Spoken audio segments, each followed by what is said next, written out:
Hello, hello, hello. Welcome one, welcome all to Heyday Collegiate Cup, powered by the good folks at WakeU. My name is Craig McMorris, alongside the voice of wakeboarding, Dano the Mano. We are in for one heck of a day, Dano. We're going to have some fun. Let's take a look at the event schedule before we get things started. You got to know where you're going if you want to get there. 9 a.m. Women's Beginner Division, followed by Women's Open, Men's Beginner, Men's Intermediate, and Men's Open. Remember, this is a team event, and this has me extremely fired up. Not only on the event, Dano, but on the boat that these riders will be behind. The H20 launched yesterday. I had the pleasure of riding behind this thing. It was absolutely amazing. A lot of really cool new features. My favorite, Dano? The power platform. That thing folds up. Storage is not an issue with this beautiful, beautiful machine. We also have a lot of other sponsors, Dano, do we not?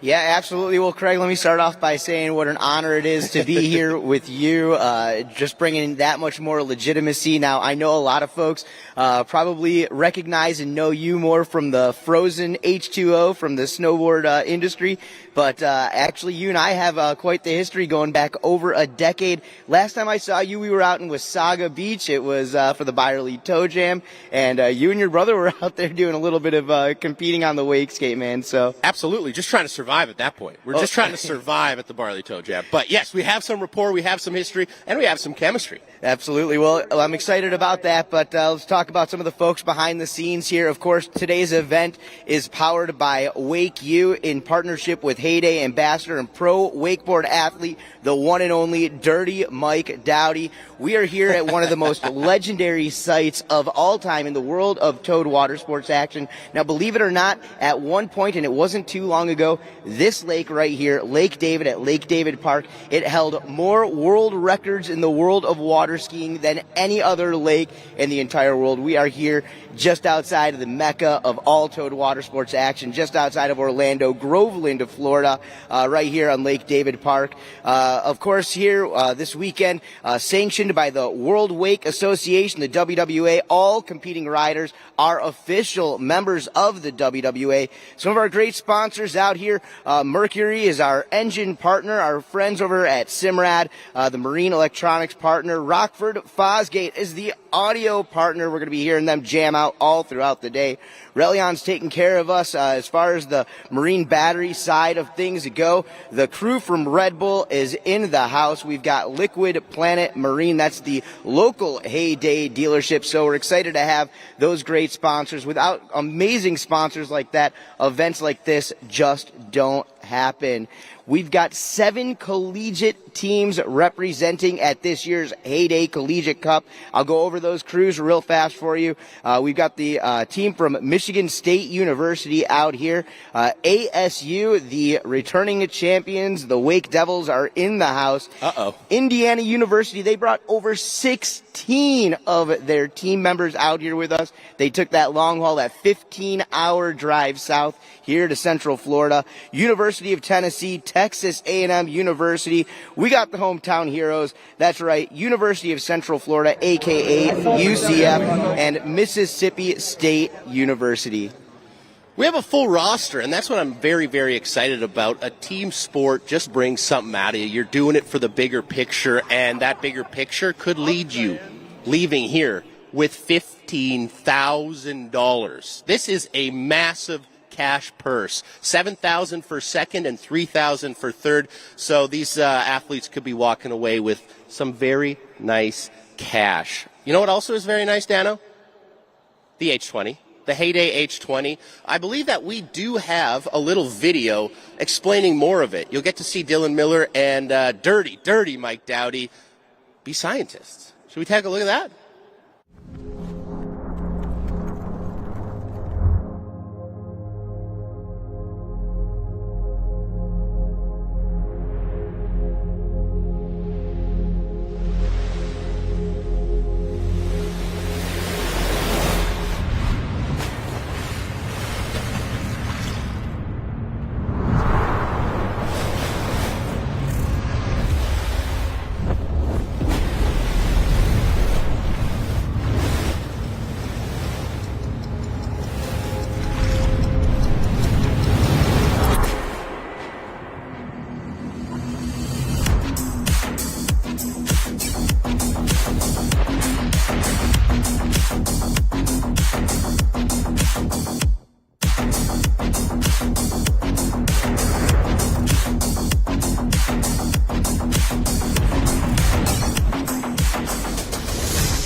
Welcome back, everybody, to beautiful Groveland, Florida. We are at Lake David Park, and that was a great look at the H20. Beautiful, beautiful machine, Dano.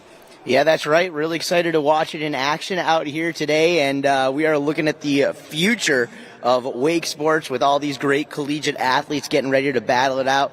But Craig, I know that this week you arrived into Central Florida a little bit early, and you had the opportunity to get out there on the all-new this H20 yourself, and I was hoping to get a little bit of feedback from some of your experiences.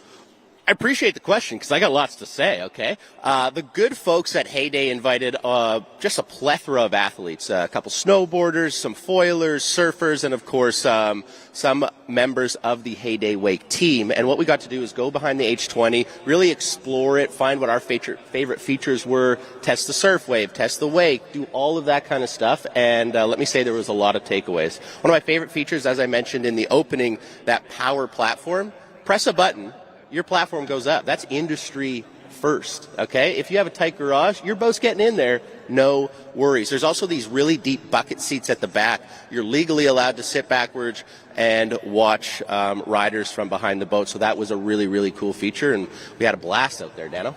Well, that's right. Well, powered by Mercury Marine's 6.2-liter, 320 horsepower. So the Heyday H20 has all the power that you need. I want to talk a little bit about some of the stuff that you guys did behind the boat. Obviously, we're here for a little bit of the wakeboard action, but the discipline that's really been taking our industry by storm over the past few years. I'm talking about wake surfing. Did you guys get the opportunity to surf the wake as well? I did, actually. I had the pleasure of going behind the H22 last year and now this year the H20, and those were two incredible surf waves. I was blown away by the H20 surf wave. I could have stayed out there all day. One of the really cool things, too, is James Jenkins. I don't know if you're familiar with that name. He is an incredible foiler. He was just doing straight-up backflips off the surf wave. It was truly, truly incredible. So we had a ton of fun out there. That thing puts up a great surf wave, but I'm excited to see it put up an incredible wake for all our athletes here today. Well, yeah, and that's the thing that I took notice. Now, obviously, if you follow the world of wake sports and you're following a lot of the competitions that go around, in a lot of cases, these guys are riding behind the 22, 24, 25-foot boats in competition. But having a look yesterday during the actual launch that was out on Heyday's Facebook page and throughout YouTube, I noticed that for a boat that's in that 20-foot range, that wake seems to be on par with some of the competitors. Facts. Absolute facts, Daniel. It was on par. It was huge. And the way that they use the space in that 20-footer is, bar none, right? It doesn't feel small. But I know when you put it in your garage, it's going to fit, which is pretty cool. So I love that. I love that boat, and I'm excited to see what the athletes can do behind it today. Well, that's right. Well, the Heyday team definitely has a great crew behind the scenes, in front of the scenes as well. And throughout the day, we're going to see a handful of the Heyday athletes in the house. I know Kara Upshaw is going to be helping us with a little commentary down by the dock. Of course, Dylan Miller, a fellow Canadian of yours, one of the style masters. He's going to be hanging around here. And, of course, the man behind WakeU himself, the man behind this entire event, the one and only Mike Dowdy. Absolutely. They have such a rad team, and I'm excited to see Carol on the mic. She's going to be our member dockside. So any information that we need to be gotten dockside, Carol's going to be on it. Also, maybe shout out to everyone in the truck putting in the hard work, getting this all set up. There it is right there, giving a little wave. So we've got the media side covered, Dana. Yeah, that's right. The crew from the Water Ski Broadcasting Company have been doing such a great job bringing our sport out to hundreds of thousands of people all around the world. So we are so glad to have them with us right here in Groveland, Florida, in Lake David. Now, how about these conditions out here today, Craig? What are you thinking? Perfect. Absolutely perfect. And I know this women's beginner division is going to tear these conditions up. 7 riders in that one. That will be our first of 5 divisions, if you will. Absolutely. Well, let's go over it right now because we've got a handful of great teams from all over the U.S. representing. And in the women's beginner division this morning, kicking it off for MSU, doing it for Michigan State, we've got Gabriella DiVergilio going to be off the dock first. From ASU, it's going to be Windsor Williams. Katie Drummond making her return to the water, representing in the women's beginners division for Indiana. For Tennessee, Madison Burge. Brianna Muir from UCF, University of Central Florida, right here in Orlando, Florida. For Mississippi State, Lily Ramsey and Sarah Flynn is going to be finishing off that women's beginner division and representing for Texas A&M. All right, so guys, we're going to be back here in just a few more moments. Beautiful day here in Groveland, Florida, Lake David. This is the 2022 Heyday Collegiate Cup powered by WakeU. For Craig McMorris, I'm Dano the Mano. We'll be back.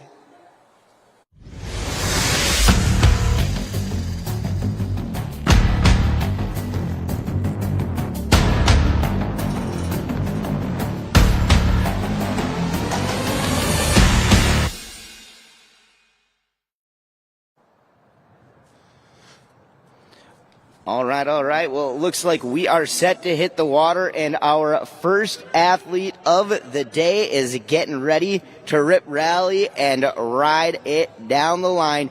18 years young, doing it from Bloomfield Hills, Michigan. Our goofy-footed rider getting ready to do it up. We've got Gabby DiVergilio getting ready to hit the water here. 18 years old, so this is going to be her first season competing in the collegiate wake scene. I'm sure that she's got a little bit of experience behind the boat, but the one thing I love about the collegiate wake sports is it's a great opportunity to get even new students, when they find out about some of these wakeboard clubs, it gets them out there on the water for the first time. And that's Heyday's mission. Get as many people behind the boat. Water sports are incredible. Let's get more people doing it here. Gabby starting things off, right foot forward, that goofy-footed stance. All right, so here in this women's beginners division, the judges are going to be looking for a lot of things. They're going to be looking for control. They're going to be looking for the basic fundamentals out there on the water. And as you can see it right there, Gabby getting way outside the lake, getting nice and low. Touching the water right there, she cuts back in, doing a couple of surfs, a couple of slashes into that single wake jump off the toe side edge. As she continues to carve it up right behind that H20, she sets edge back over on the toes and way outside, heel side cut back over, going for that double wake jump, just about making it and clearing that second wake. Judge is definitely going to take notice. Some big air right there, Craig. And as she finishes it off, a big old turn outside that edge, outside that wake, back over, toe side wake jump. Going to be happy with that run. Stand up pass to open things up for us this morning. Absolutely. I like what you said there. I call them fundies. Gabby's got them. She went off the toe, she went off the heels, getting some air, maybe getting acquainted to this monster of a wake behind this H20. Let's see what she's got for her second pass. Remember, folks, if you're new to wakeboarding, 2 falls, you're done. 1 fall, you're still in it. You got to get there and back. And as you mentioned, the judge is looking for control. All right, well, here we go. Pass number 2, the Heyday H20 coming back in our direction. And Abby DiVergilio out there, and it looks like she may have had a little bit of a crash there as they were coming around the turn. And, hey, that'll happen. But right now it looks like we're going to go down to the dock with Caro. Hey guys, this is Kara standing in the hype zone with Katie from Indiana. And Katie, how have you prepared for this event? I've really just prepared by practicing. I feel like I haven't gotten as much practice this year as I would like to, but just getting mentally prepared and figuring out what I can do to try to get as many points as possible.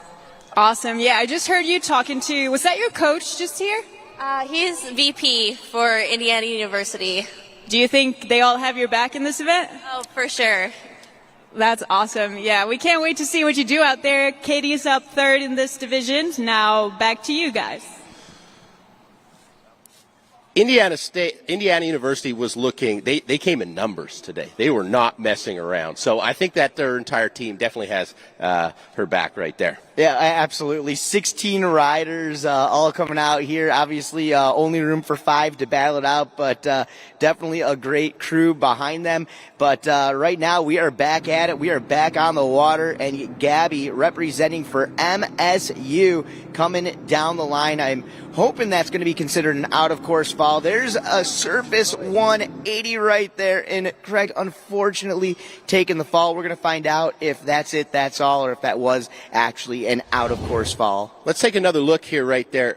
A lot of weight on that back foot, unable to butter it around there, so she goes down. But what kind of tricks are we looking at in the women's beginner division here? Yeah, I think as we progress through this division, what you're going to see is you're going to see a lot of surface 180s, a lot of cuts, a lot of slashes at the wake. Again, here in the beginner divisions, the judges aren't necessarily looking for those super technical tricks. They're looking for the basics. They're looking for the fundamentals. They want to see strong, solid riding out there on the water. And I'll tell you what, we definitely got that out of pass number 1 from Gabby. And coming back into pass number 2, you saw her going for it. She wanted to add the surface 180 out there. Unfortunately, that handle getting a little bit high, a little bit too much weight on that back foot. She fell over, she went down, and luckily for her, she's going to be able to get some points up on the board for MSU, but it looks like we are going to be heading back down to the dock here. Heading back to the dock with Kara. Kara, what do you got? Hey guys, I'm standing here with Brianna from UCF. How are you feeling about this Florida weather? I mean, it's absolutely gorgeous. I'm from Canberra, Australia, where the weather's like not so great, so I've been loving it. Oh, that's so cool. How long have you been living here for? Since September last year, so about a year now. Oh, and you've been practicing for this event hard with your teammates, I'm guessing? As hard as I can, yeah. How many events like this have you done before? This is actually my first event, so I'm super excited to be here. Your first wakeboard contest. How about that? That's awesome. How do you feel? A little nervous, but really excited to be here and give it my absolute best. That's so rad. Well, we can't wait to see what you do out there. You're 4th up, I think, so I'm going to let you go get ready.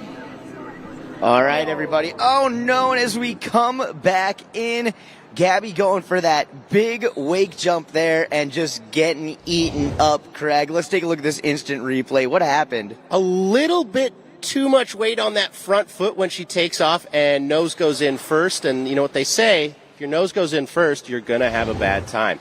Oh, yeah. Well, all good for her. I'm sure there's plenty of good times still ahead of them, but we're going to go ahead and give it up for those of you guys hanging out with us here on site. Make sure you give it up for that first ride of the day. Doing it for MSU. Get loud, get proud for Gabriella DiVergilio. Nicely done, and we are going to head back down dockside here in just a moment. 19 years young. Our next rider just started wakeboarding last season, doing it for the ASU, the defending champions, the Wake Devils themselves. Up next is Windsor Williams.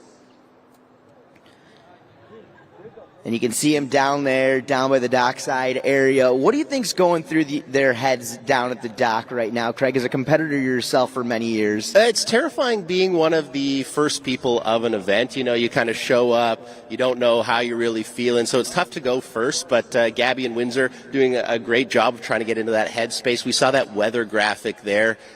There could not be a better day for this Collegiate Cup. Well, absolutely. You know, here down in Central Florida, we're definitely known for those super humid, those super hot days. But anybody who's down here this week has picked the perfect Florida week. We've been getting some chillier nights, some cool mornings. And again, you talk about the perfect conditions out here. Right now, we're at about 68 degrees or so in Central Florida. I'm guessing it's going to bump up to another 15 or so degrees today. Not much wind at the moment. They are calling for a little bit of wind a little bit later on in the day. We do have some good protection here at Lake David, but we'll have to continue to watch throughout the rest of the day. There's a look at Gabby's score, our first rider in the women's division, women's beginner division, 30 points there. So looking to climb up from that. But remember, it's a team event. Everybody's got to do their part. If you win your division, that's 100 points for your team, and so on and so forth as it goes down. Good look at the Heyday H20. Yeah, that's you can see right. the boat cam right there. And since we've got a good look inside the boat, we can talk a little bit about the crew at the helm. One of the style masters, a former West Coast rider, bring that West Coast style to the East Coast tech. That was Bob Sitchell at the helm of the H20, along with the judges Cody Honeycutt, Beck Gange, and Thomas Herman. I know Sam Langley's going to be behind the wheel a little bit later on. We can talk about those guys and their credentials throughout the rest of the program today, but right now let's get back at it on the water here in her second season ride on that wakeboard. This is Windsor Williams, again doing it for ASU. She's a wake devil. Let's go. Oh man, going for that double wake coming jump. out the gate swinging, Dano, going full wake jump, first hit. We'll take a look at this here on the instant replay, just burying that heel side edge as she takes the big cut in. Nice progressive edge up that wake, maybe slowing things down a little bit at the top there. Didn't quite make it over to that second wake, and that's what ended up taking her down. Let's head down to Caro. Caro? All right, Madison from Tennessee.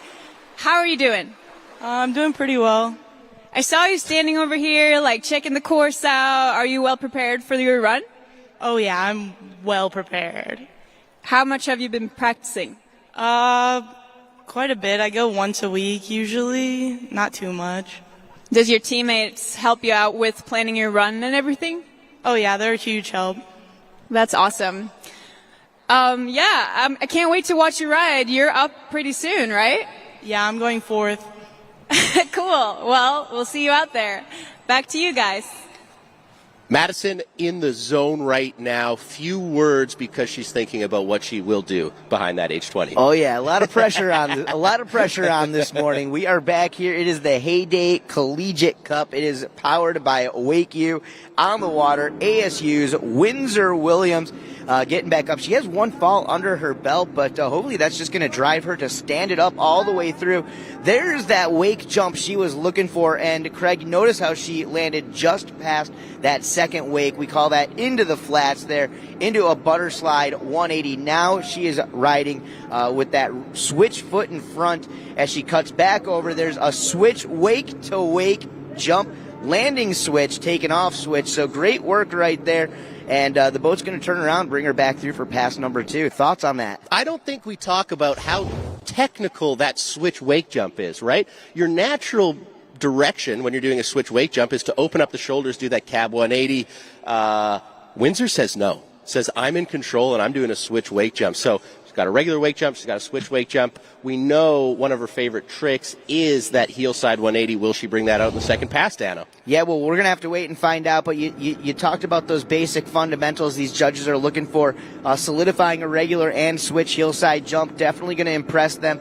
And opening up on pass number 2, going wake to wake, that was the half cab 180. That puts her into that regular heel side position. She comes back.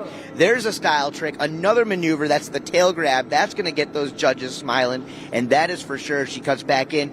Toe side, going toe side, wake to wake jump. I definitely like how she is composing this pass so far. Feet taped to the pedals on this one. She says, I am not going down unless it's a backside 180, Dano. Oh, yeah. Well, you talk about high risk, high reward. That backside 180 taking her in that unnatural direction. What a crash right there from our rider, Windsor Williams. But here on instant replay, just take a look at the switch 180 going half cab back to regular as she puts herself into position. This is a style trick. And like I said before, judges are definitely going to be into this. Take a look as she takes off that wake. She's going to let go with that backhand, grab that back edge, and just bone out that front leg. That's the highlight for me. I'm going to be honest with you, Dano. That was the highlight for me, that tail grab. Showing control, showing style. Absolutely. That's what it's all about, right? No doubt about that. Well, you take a look here as she cuts back in on the instant replay for this toe side wake jump. She just makes it over to the top knuckle, almost gets thrown off a little bit, but she's able to compose herself and get right back into it. And then it's right here on this backside 180, going for the high risk, high reward. She gets the pop, she gets the grab, she just doesn't quite get the rotation and landing. Hey, it was a great effort out there. Nonetheless, let's give it up for Windsor Williams. I'm standing here with Gabriella from Michigan, who just rode her first ever wakeboard contest. Now she's done. How did it go, according to plan? Not according to plan, but it's okay. It was the first run, so pretty nerve-wracking, but it was fine. You still accomplished a huge goal of yours to compete in your first ever wakeboard event, so you should be pretty proud of that. Yeah, totally. Very exciting, and it's just great to be in Florida, away from the cold weather. How did you prepare for this event? I didn't really have much advance or notice. I kind of found out 3 weeks ago I'd be coming, so I just went out and practiced as much as I could. But Michigan's freezing, so it's kind of hard to do that. So what I'm hearing is not much practice. You still went out there and killed it. Even though it didn't really go according to plan, you still rode in your first ever wakeboard event. Yeah. That's awesome. Well, we'll let you go and get warm. It's a little chilly out here still, so thank you so much. We'll see how you did compared to the other girls. Bye. Thank you so much, Caro. Let's move on. Our third rider in this women's beginner division will be taking the water right away. There's a quick look at the schedule, though. Women's beginner starting this day off, followed by women's open. Dano.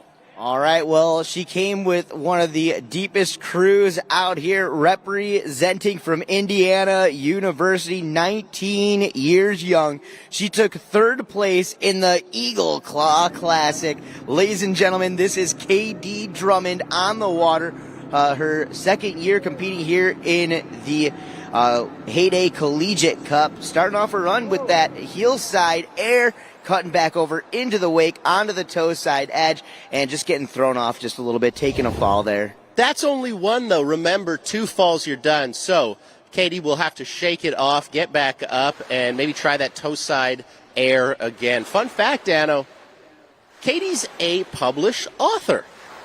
That's right. She's already written a book, so. What have I done with my life? Trying to figure that out. Hey, let's go down to the dock with Carol real fast. Windsor, how did it go? It went pretty good. I was a little nervous. I kind of choked on the first hit, but I'm happy to get up after that and get through the rest of my run. Super happy to be here. I'm super excited. What was the best part out there? Honestly, this whole setup is amazing. You guys really did a great job. Just the environment and coming back and seeing my team out on the dock was probably the best part. Were they cheering you on pretty hard? Yeah, of course. ASU, you know. That's what we like to hear. Yeah. What do you think your chances are in the team event? Hopefully, I think we have a good team set up out here. We've been practicing a lot. We're definitely trying to be strategic. So I can see us doing pretty well, hopefully. That's rad. Well, I'm going to let you get back and celebrate with your teammates. Thanks so much. Good luck. Bye. Thanks so much, Caro. Windsor's score coming in there at a 65. So 65, the score to beat in the women's beginner division. But we're just getting started, Dano. We're just getting started. Oh, yeah. Well, we got Katie Drummond out there. She is representing for Indiana University on the water. She is back up and at it.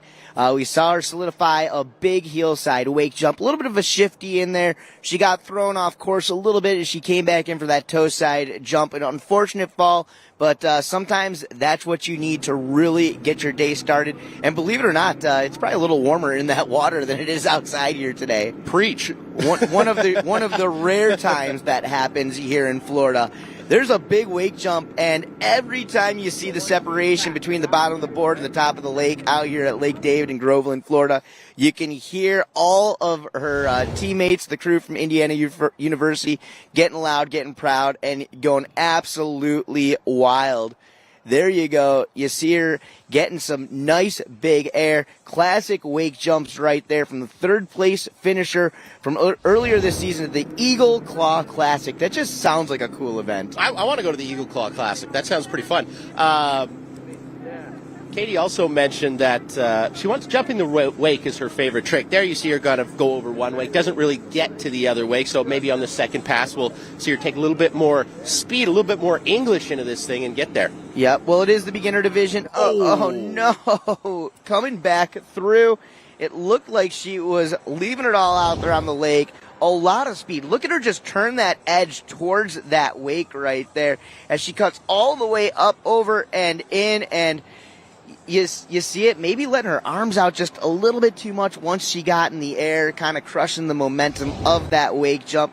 Hey, it is what it is, and that was a great effort, no doubt about it, for that young lady. 19 years young, Indiana University, ladies and gentlemen. Give it up for KD Drummond.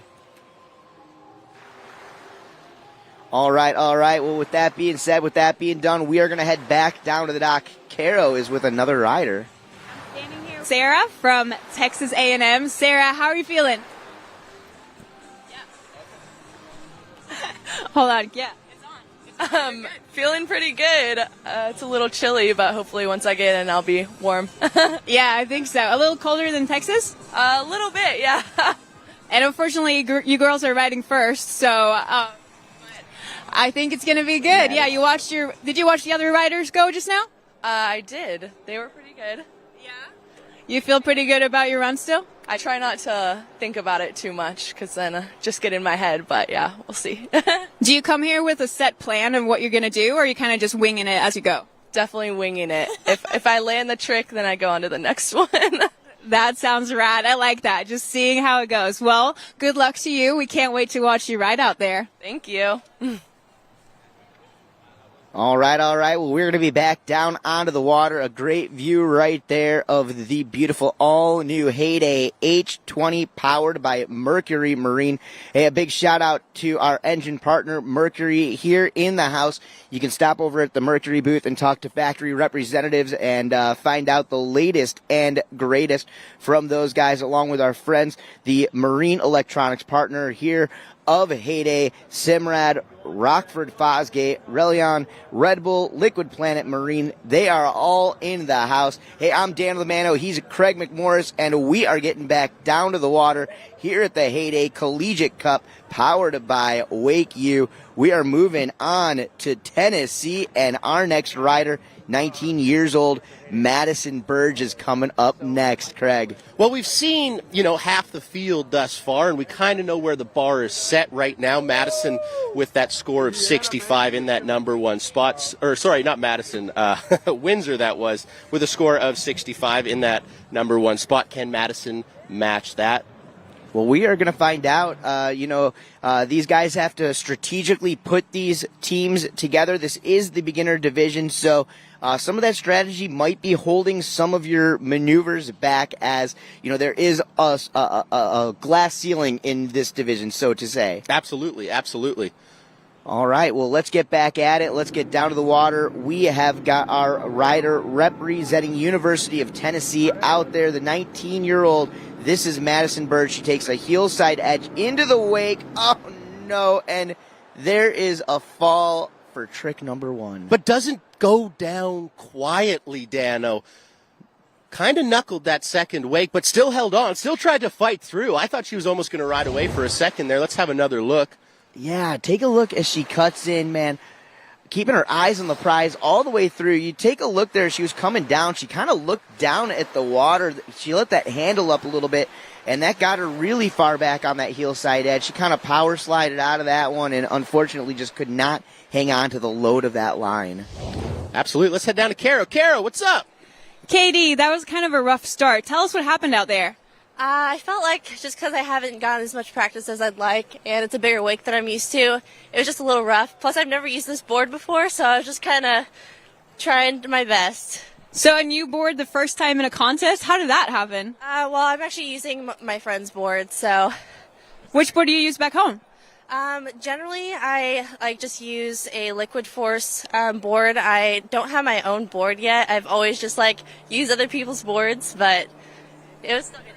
I love that. I love that you're at a wakeboard contest and you don't even have your own board. That is super impressive. But then you came up, you had some redemption. How was the rest of your run? I really wanted to land those jumps, but, you can't win them all. I'm so happy I came out. It was a really fun time, and I'm just happy I got to compete. That's so rad. Well, thank you so much for the interview. We'll go let you hang out with your teammate. All right, see you later. Thanks. All right, well, currently out there on the water, Madison Burge going wake to wake, getting some nice jumps in there, solidifying some points up on the board for Tennessee as they go into the back corner of Lake David. We're going to turn the Heyday H20 around, and we're going to bring her back through for pass number 2. Dano, lots to like here. Madison fell on that wake jump as her first hit, right? That could be in your head. That could be playing. What does she do? She gets right back up, and she goes right back at it. So very impressive to get that wake jump dialed in that first pass. Well, you got to keep in mind it's a new boat, it's a new wake, so for a lot of these riders just kind of getting used to it, and when you hear that 20-foot size in a boat, you don't really expect what you're going to get out of this Heyday. They've done such a great job creating that perfect wake shape, launching these guys and gals. You see it right there, that solid wake-to-wake air from the heel side edge from Madison as she cuts back in, going toe side wake jump. Just a nice, consistent-looking wake out there, Craig. Absolutely. Absolutely. Madison dialing in those fundies, the fundamentals. That's right. When you see it right. Oh, no. Well, going for that heel side air, that tail grab, and smile on her face, but we might be looking at crash of the day so far.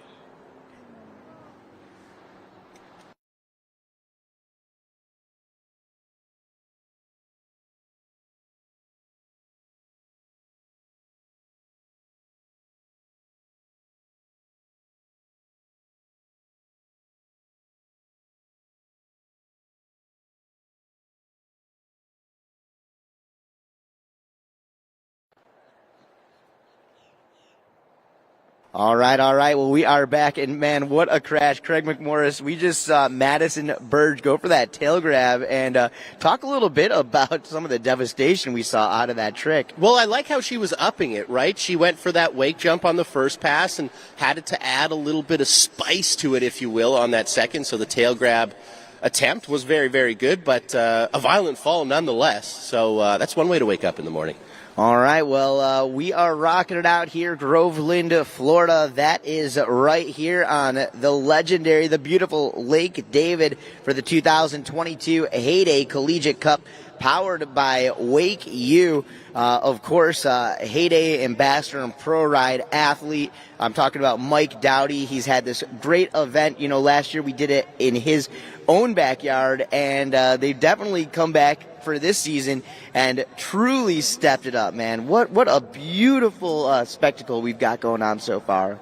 Bigger and better. That's what you love to see. Heyday's mission. Let's get more people into water sports, and this is how you do it with these events right here. Everybody's having a blast, and I know that Brianna Murr is going to be having a blast. That's right, and you know, you talk about coming from a long ways away. You heard her with Caro just a few minutes ago, coming to us all the way from Canberra, Australia. So a young lady who's been down here at the University of Central Florida for a couple of years now, and loving the wakeboarding, loving the weather out here in Florida. We're going to get back to Brianna Muir in just a moment. Right now, let's go down to the dock with Caro Dupshaw. I'm standing here with Lily from Mississippi. Lily, tell us about this clock you have here. Oh, this is a cowbell. It's what we ring at Mississippi State.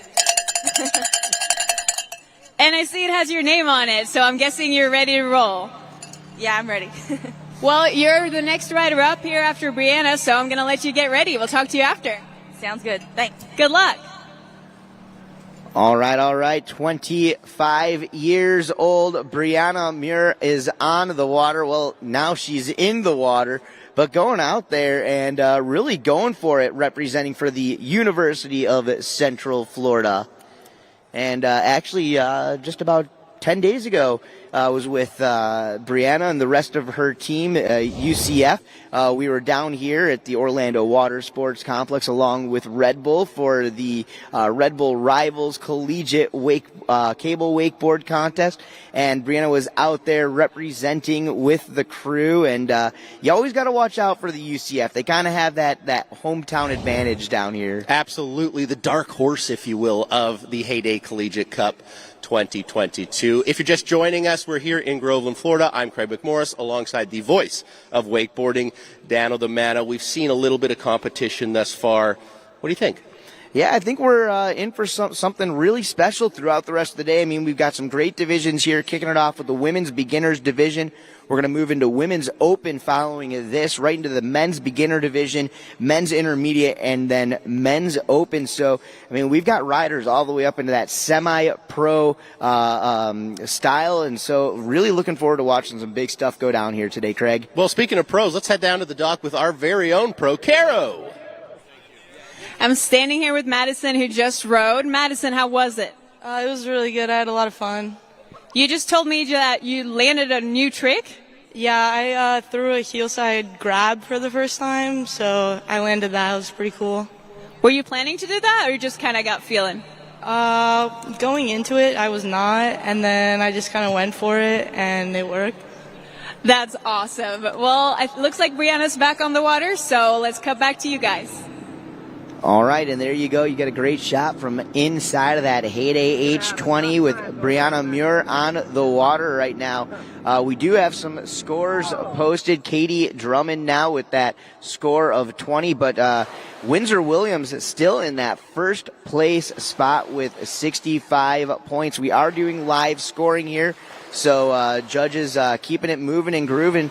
Unfortunately, we saw a second fall right here. We'll go back to instant replay, and Craig, maybe you can talk us through what just happened. So it looked like Brianna was going for that butter 180, just keeping it board on the water, keeping that toe side edge up in a successful one, but unfortunately Brianna letting that toe side down and going down into Lake David here. So that will be her second fall and do it for Brianna and the University of Central Florida. They're going to have to lean on some of the other divisions here as we move on, because that Windsor Williams score of 65 is looking pretty tough to beat in that women's beginner division. That's right, but it's not going to come down to just one rider out here. This is a full team event, and kind of remind us how these scores work here today, Craig. So essentially what you want to do for your team is win the division. If you win the division, you win 100 points towards your team's overall score. So the best a team can do is 500. We're probably going to see scores in maybe the 300, 400 range. What are they all competing for, Dano? Great question. I just asked it to myself.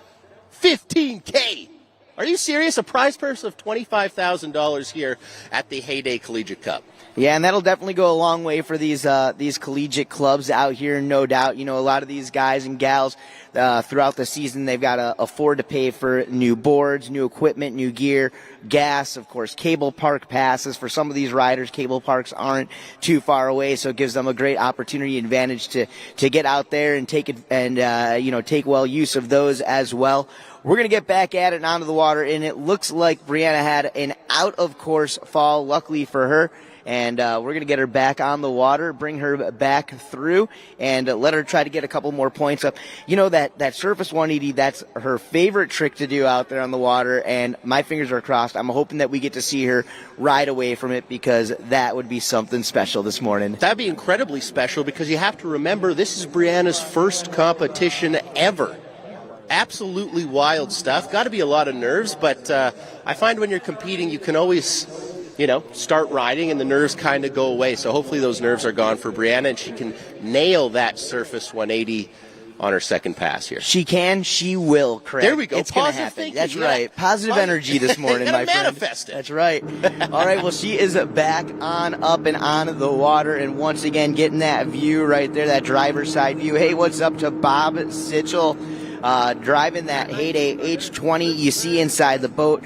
Professional female rider, past two-time Women's World Wakeboard champion, Becca Gaines. She's in the boat along with one of the top up-and-coming riders, Thomas Herman, along with young rookie rider Cody Honeycutt, holding down the judging staff there. So a great group of judges, some amazing contest riders. But they're going to keep their eyes on the action as we continue to press on through the day. As you take a look at the schedule up there on the big screen, we are currently in the women's beginners division, followed up by women's open riders. We do need to make sure that Kendall, Alyssa, Hayden, Ricky, and Ellie are all down at the dock ready to go. Our women's open division, we are going to be rolling right into that from this women's beginner division. Brianna Muir representing UCF. The Australian is, off the water, and it looks like she had a fall down at the beginning of pass number 2, and Craig, that's going to do it for her. That's going to do it for her. Bob Stitcher was not looking back. He saw she went down. He was coming straight back to pick up our next rider from Mississippi State. So unfortunately, Brianna going down. But it's her first competition. You got to celebrate the fact that she's getting out there, and I think this won't be her last, Dano. Absolutely. Well, you can tell she's a major enthusiast of the world of towed water sports, so great to have her out there with us. And, you know, Craig, and you know this sometimes, just knocking that first contest out and shaking off those cobwebs, that sets you up for a really fun career in competitive wakeboarding. Absolutely. The more you do it, the better you get. The more acquainted with competition, the better you perform. So looking to see Brianna in the future. All right. Well, hey, our next rider, we got to meet her just a little bit ago with Caro down on the webcast, but 21 years old, coming to us from Meridian, Mississippi, doing it for Mississippi State University. Now, in her first 2 years of college, she was a softball player. She hung it up. For what? For this, my friend. Okay. That's right. Getting ready to show us what she can do out there on the water is Lily Ramsey. I'm looking forward to seeing how her softball comes into play. Is there a way? Are we going to see any softball style? If she slides out of a trick, is she going to be able to stand it up? I love that. I love that. Let's head down to the dock with Caro. All right, I'm standing here with the A&M team. They're ready to cheer for their girl Sarah. What have you guys been doing to support her? Taking as many sets as possible, trying to get as many practice runs in as we can, just to make sure that she does the best that she can do and we can secure a win today. Do you guys feel like you have a strong team spirit? Definitely, yeah. Aggie spirit is strong. Oh, yeah. So we're blanking here. Tell me a little bit about, like, how often you guys ride. We take a few sets during the week, 4 or 5, and then maybe like one national set a week, and just go out there, encourage each other, and try to progress on our riding. Did you guys think it was going to be this cold when you came to Florida? No.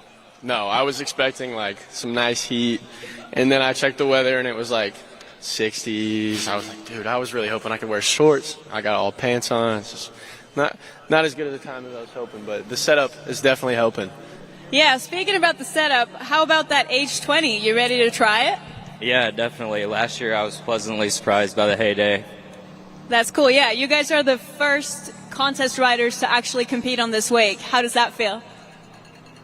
It's exciting. I'm excited to see how it is, and it's a pleasure. Glad to be here. Awesome. Well, thank you, guys. Looks like they're back up and running, so we'll come back to you guys. Yes, and as we come back to us, we are watching Lily Ramsey out there. And you talk about high risk, you talk about high reward. Craig, you talk about going for the gusto. Holy smokes, what just happened? Why not start your run with an exclamation point? That's Lily's thought process right there, unfortunately going down. But guess what? She still has another chance. So let's take a look at what took Lily down. All right, well, take a look at this here. She goes to grab that handle, doing the backside butter slide 180, and you see her just continuing to keep that momentum going all the way around. She wanted to the 360. She took that toe side edge. It could have been a lot worse, Craig. It could have been a lot worse. She, remember that softball background. Maybe she used that technique to slide into the water as opposed to smack the water.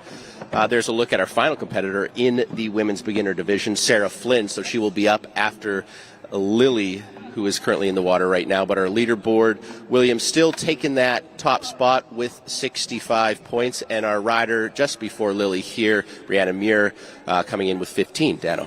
All right, so things are definitely starting to shape up here, and some points already getting ready to be tallied up and put on the board for these riders here representing for their schools. Like we've talked about, we've got some of the best schools representing the world of wake sports from all around the U.S. nation. Currently on the water, we've got Mississippi State University. Let's take a look at it as she continues to rally down the line. Lily Ramsey, heel-side edge over and into that wake. There's a heel-side single wake jump, making it about 3/4 of the way across that wake. just before the knuckle of the wake on that H20 from Heyday Boats. So playing it safe, playing it smart, just doing what she can do to guarantee some solidified points up on the board. You see her absorbing a little bit of the air on that wake jump right there. You know, again, a lot of these riders coming into the event thinking, okay, this is a 20-foot boat. Chances are it's going to have a 20-foot boat sizable wake. I don't think so. That's not what the guys at Heyday designed this thing for. If you came in thinking like that, you are going to be sourly disappointed because this thing is proper. There's lots of Heyday H20s in the water too. What's your favorite colorway thus far? Yeah, actually, I like that red colorway right there. It's just something about it. It looks like it goes fast, you know? I do. I like that. I like that red colorway. Lily going down though. That might have been an out of course fall though, Dano. Yeah, well, we're hoping that one was a little bit of an out of course fall. You see her kind of getting caught up in some of those wakes, those double up style wakes. You know, you're talking about the colorways of the Heyday boats, and they've got some really great colors available here on site. Taking a look, you know, not only do we have some H20s in the water, we also have a handful of them here on site. Make sure if you guys haven't already gone to the Heyday website, you go there, you take a look at it. You get the opportunity to pick a main color, all the different accent gel colors, and of course the platform color. I'm really excited to personally get an opportunity to get out there on the boat. Now, yesterday I watched the launch. I was checking it out. I got to see what you guys were talking about. I'm really interested in that new that new swim platform. The power platform. It seems like it should have been on the boat for so long because it's one button flips that platform up and is just great for storage. So that was one of my favorite features too. I absolutely love that, and I absolutely love this lake down. You talked about all the history here in water sports. Very, very lucky to be here today. Well, that's right. You know, and you go back through the annals of time in the world of towed water sports, and one of the all-time greats, her name was Liz Allen, and she ran her water ski school out here and threw some of the biggest water ski events out here. The Benzel family, Tara Mikasic now, she grew up riding right here in Groveland, Florida. The likes of Trevor and Reed Hansen from right down the road, and we are continuing to keep that tradition alive out here this weekend and going for another big wake-to-wake jump, and Lily Ramsey taking that softball slide fall straight down to the back here as we take another look at instant replay. She gets the wake jump, and she just gets on that hillside edge a little bit too deep, and Craig, you noticed her hand started lifting up right there, and unfortunately that drove that wakeboard way into the backside of the boat and took her down. We'll see if she gets the pickup, but believe unless she suffered an out-of-course fall, that's going to do it for Lily Ramsey. We're going to leave it up to the boat driver and the judges inside the boat, though. Well, and the folks are starting to make their way down all around Lake David Park here in Groveland, Florida. We are keeping it going. Dan Lamano, Craig McMorris. It is the Heyday Collegiate Cup, of course, powered by WakeU. We've got some great friends here with us, of course, all the amazing sponsors. The local boat dealer, Liquid Planet Marine. If you guys are from anywhere in the Central Florida area, have a look at Liquid Planet Marine and see what you can do with those guys to get yourself on the water, a demo, or into a all-new Heyday. Hey, right now, let's get down to the dock. Caro has got another rider. Let's find out what's up. All right, I'm standing here with Brianna. You're from Australia. Now you're in Florida repping UCF. Tell us what that's like. It's pretty awesome. I'm very grateful for the opportunity to get to try and learn wakeboarding. I didn't actually do it back in Australia, so it's been something I've just started this year. So did you start riding with the team then? Yeah, they were really kind, really opening, really friendly when I wanted to try something new. So it's been really fun to learn. That's so cool. And you said this is like your first, not only your first contest, but one of the first times you've been riding boat. You usually ride cable? Yeah, so I've been doing cable regularly since about February. I only started on boat about a month ago. So still pretty new. That is so cool. And now you're competing. How was your run? I think I'm really proud of how I did, just because I don't have as much experience as some of the others, but I'm really happy with how I did. That is so good. Well, we're stoked for you, and we hope you do really good with the results, with the points. Have you gotten any points yet? I'm not sure, so probably not. Well, we'll let you go and check that out, and we'll watch. I think it's the last rider of the division who's about to ride, so good luck. Thank you. That was a third member of our team, Caro. Thanks for that. Let's take a look at the leaderboard right now. Currently in first place, it's Windsor Williams from ASU with 65 points. Lily Ramsey, our last rider, out of Mississippi with 17.50 points. And we're moving on to our final rider of the women's beginner division. That is right, coming to us from the Southwest U.S., doing it out of Texas A&M, originally from H-Town. I'm talking about Houston, Texas, 20 years young, top seed here in this division. Sarah Flynn is getting ready to rally behind that beautiful red Heyday H20. You can see them tightening up that line, and in just a moment the throttles will go down and our rider will be up on the water. She's going to cap things off for the women's beginner division here. We've seen some great riding already this morning out of this division. Not an easy time to hit the water. No, it's, getting that cold start, Craig. Just being the first one up is always a little bit difficult, but this women's beginner division has showed up and showed out. Here's Sarah Flynn, our seventh and final rider, of the women's beginner division. All right, here we go. Taking that toe side edge way outside the wake. She is going to eye it back up as she cuts in on the heels. Sarah Flynn, big cut, wake to wake air, massive pop on that one, and a little tail heavy on that landing. But how about that wake jump, Craig? That was massive. Biggest air we've seen today. Sarah Flynn, you went to the moon. Absolutely. And, these judges, you talk about the fundamentals that these judges are looking for. One other thing you got to keep in mind is the amplitude. Judges love amplitude, and by amplitude, I'm talking about air. I'm talking about big air. You see her clearing that second wake right there, coming down a little heavy onto the tail, just kind of miscalculating that landing a little bit. Absolutely, but I do not want to see her take any MPH off that cut in. I like her going for it. That top score of 65 is going to be tough to beat. How do you beat it? Go bigger. Do better tricks. It's just science. Well, and that's that. At the end of the day, when you go home, at least you can say, hey, I went for it and I left it all on the water. I came here for one reason, and that was to shine. That was to show these judges and the rest of my competitors and peers what I can do out there on the water. And Sarah just going for it right there out of the gates, blasting off, taking that fall, y'all. But, hey, Craig, you know it. Sometimes that one fall, you just need to get that underneath your belt to really drive you into that next mode.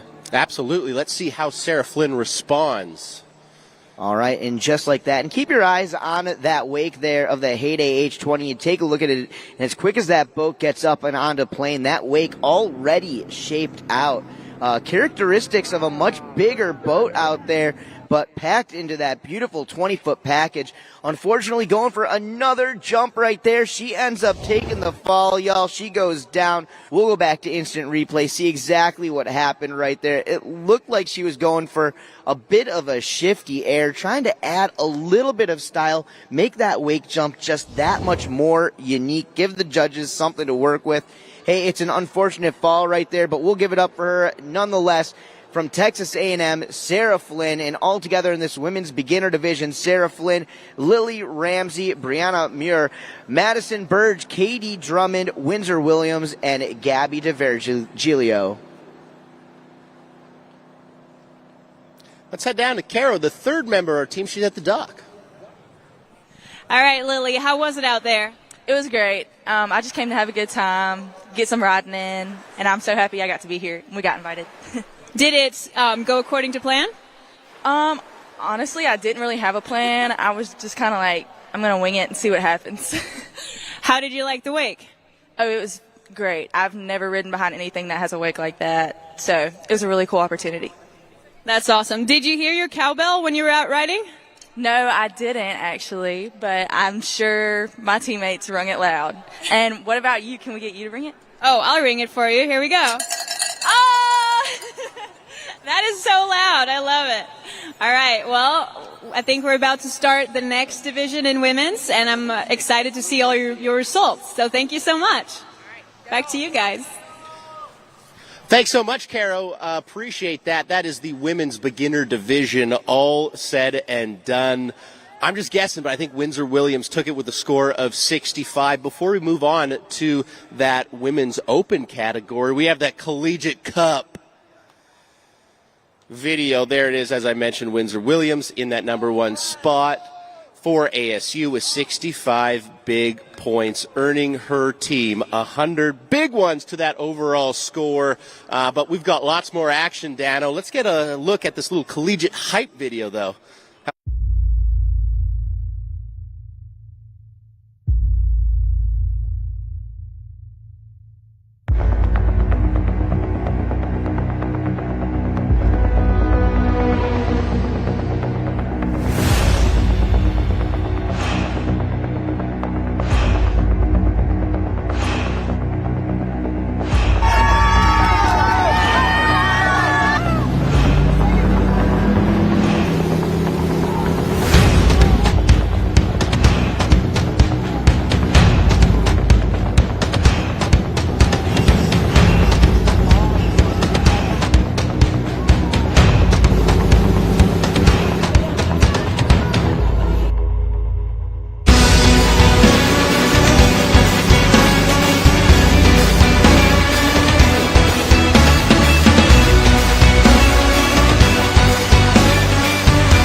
Hey, welcome back, everybody. We are here downtown Groveland, Florida, beautiful Lake David. I'm Dan Lamano alongside Craig McMorris.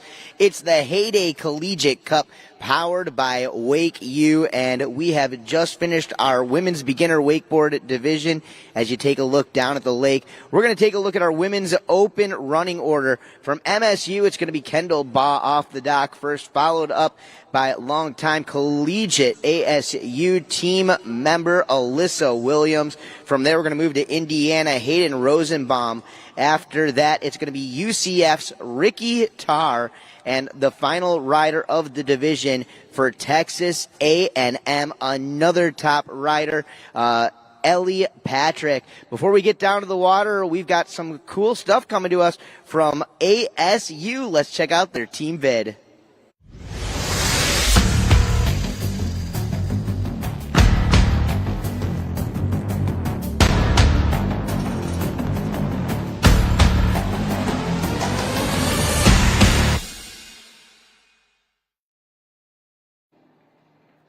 All right. Well, we are back. ASU, over the past decade, they have become one of the most recognizable team in collegiate wake sports. They have been pushing it so hard on the competitive side of things, but you also talk about gaining exposure for the sport and getting participation. ASU has had one of the most well participated on teams in collegiate wake sports. They continue to grow that team. They continue to push the sport, and that's a beautiful thing. You got to have a lot of appreciation for that. That's got to lead.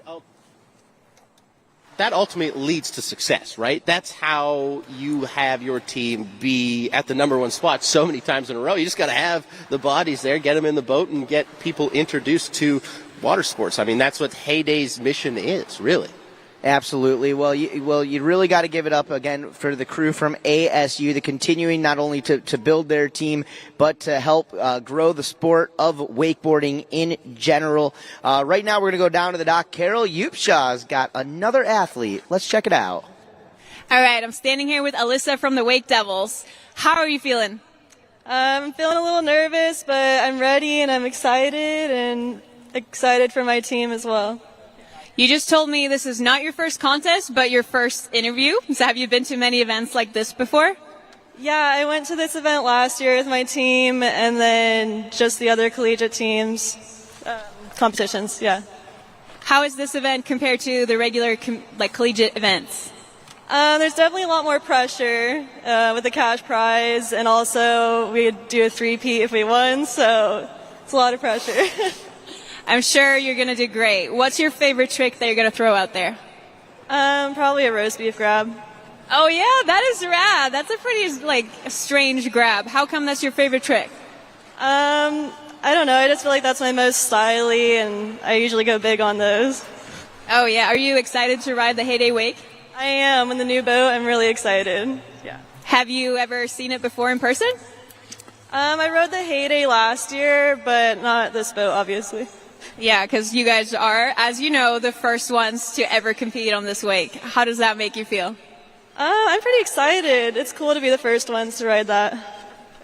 And yeah, I think you're second up in the women's open division. How long have you been competing in open? The last 3 years. Yeah. So you're pretty much a veteran now. Cool. Well, we're going to go let you get ready. Thanks so much and good luck out there.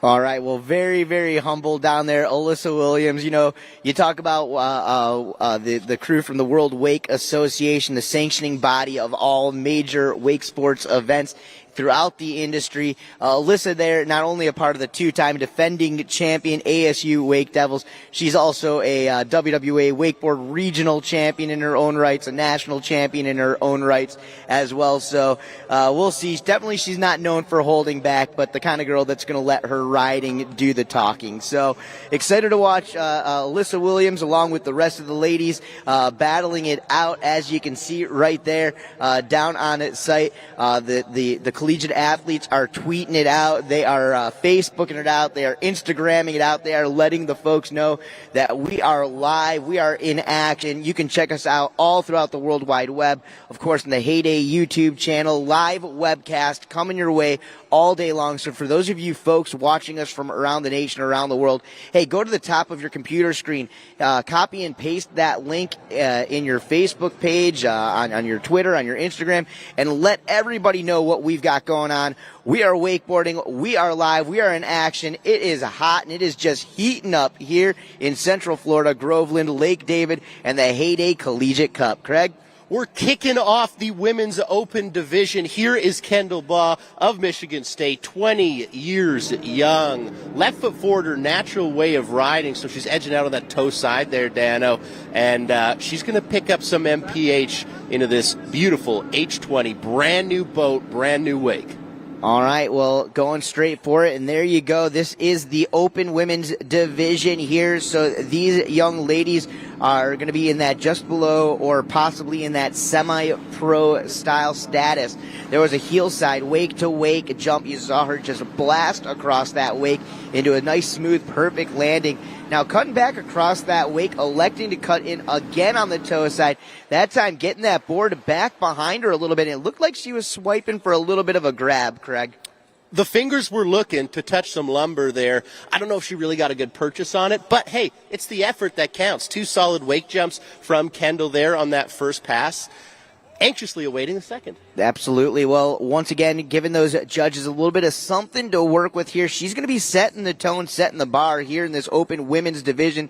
6 ladies battling it out all together behind that all new, that just released Heyday at H20. Absolutely looking perfect. And, so far so good. We've seen some great performances from the riders. This is its competition debut.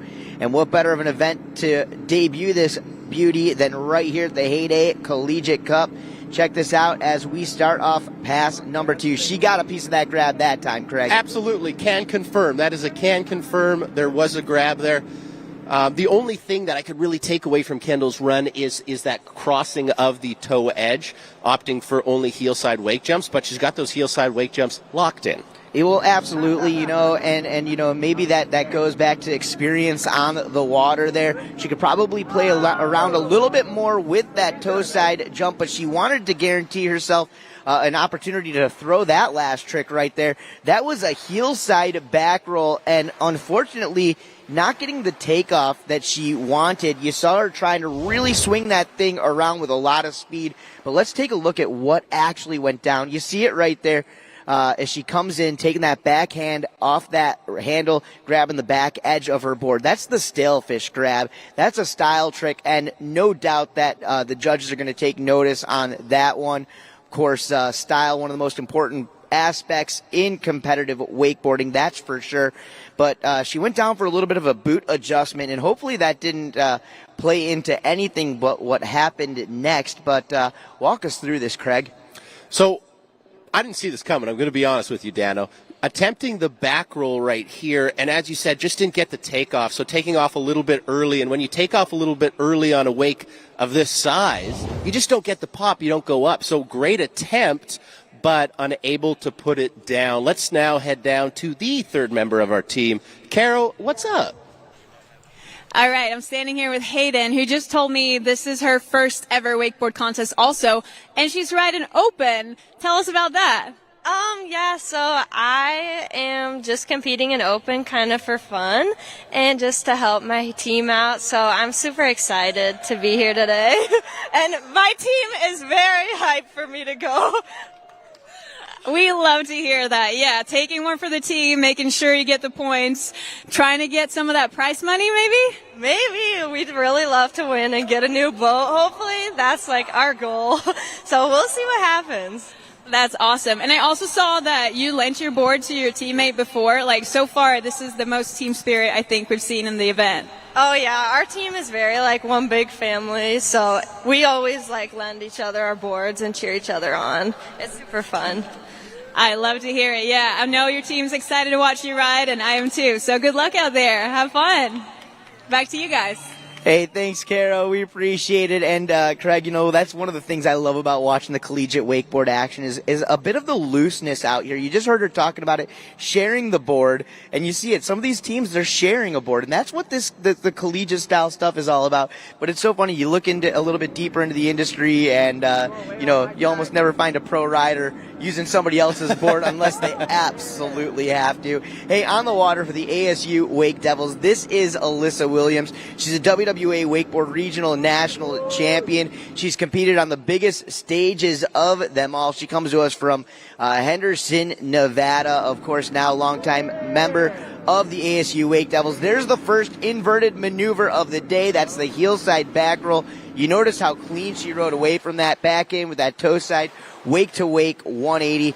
She grew up riding under the tutelage of one of the top riders from the Northeast, a guy by the name of Jimmy Trask. Jimmy now lives and trains out on the West Coast in California, helping Alyssa out. You see her rocking that Conley wakeboard setup. Now, Alyssa was chatting with the third member of our team, Caro, down at the dock. She said her favorite grab is a roast beef, executed perfectly right there. So that was one heck of a first pass from Alyssa here. Great toe side wake jump, so going back and forth on the wake. We talked about it in the women's beginner division, but if you want to go big, if you want to be good, you got to have the fundies, the fundamentals, and Alyssa demonstrating them right there. Well, giving us a little bit of everything, and the judges are going to be excited about that. You saw the grabs. You seen the grab right there. That time going with that arm through the legs onto the back edge of the board, that roast beef grab that she's talking about. We've seen her solidify some grabs. We've seen her solidify big air 180 maneuvers just like that, and we've also seen the invert. So once again, Alyssa right now solidifying that so far today she is putting down the top ride. Alyssa's not messing around today. Nope, and there it is. She's here for what? Yeah, well, there it was. That I was going to say the only thing that maybe she could have added onto that run to add a little bit more for those judges was that spin, that 360. She went for it right there. She just about rode it away. And from where we're sitting right here, I can't tell if it was before or after the 3/4 marker. So we'll find out if she gets a pickup and another opportunity at it. But of course, coming back from instant replay, you saw her taking that backhand, going through the legs and grabbing roast beef on the back edge of that board. Super technical grab, and our judges in the boat, they definitely take notice. They're absolutely going to love that. Now, folks, if you're new to wakeboarding and new to wakeboarding competitions, you could have seen Alyssa go down there and think that's only her first fall. There is a 3/4 buoy that you mentioned there, Dano. If you fall in and around that, the boat is unable to get up to speed for the rest of your second pass, meaning that you are finished. So you can have 2 falls as long as you fall before that 3/4 buoy. That 360 that Alyssa attempted just after that 3/4 buoy, so she will not get another ride. But as you mentioned, probably our best run of the day. Yep, and so close on that 360. And one more thing I do want to touch on with that three-quarter buoy. You're talking about the boat getting back up on a speed. What's so cool about that H20 from Heyday is, if you notice, this site compared to most contest sites, they actually moved that three-quarter buoy closer to the dock, giving those riders a little bit more time out here. That H20 gets up onto plane and shapes out a lot quicker than almost any other boat out there, especially putting out that competition, that 23-foot size boat wake behind that 20-foot boat. So it gets right up onto plane a lot quicker, and definitely gives those riders that extra trick in their run on that second pass. Not really even a three-quarter buoy. It's more of a 4/5 buoy at this point with the H20, right? Yep.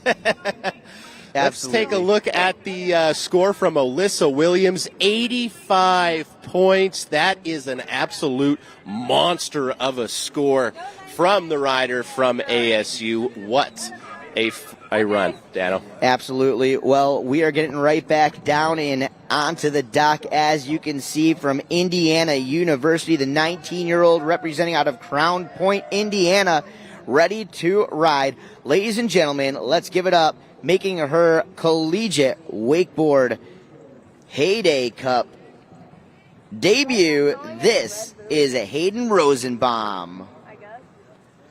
All right, and she is a regular foot forward rider, so we're going to get her up and at it and out there in just a moment.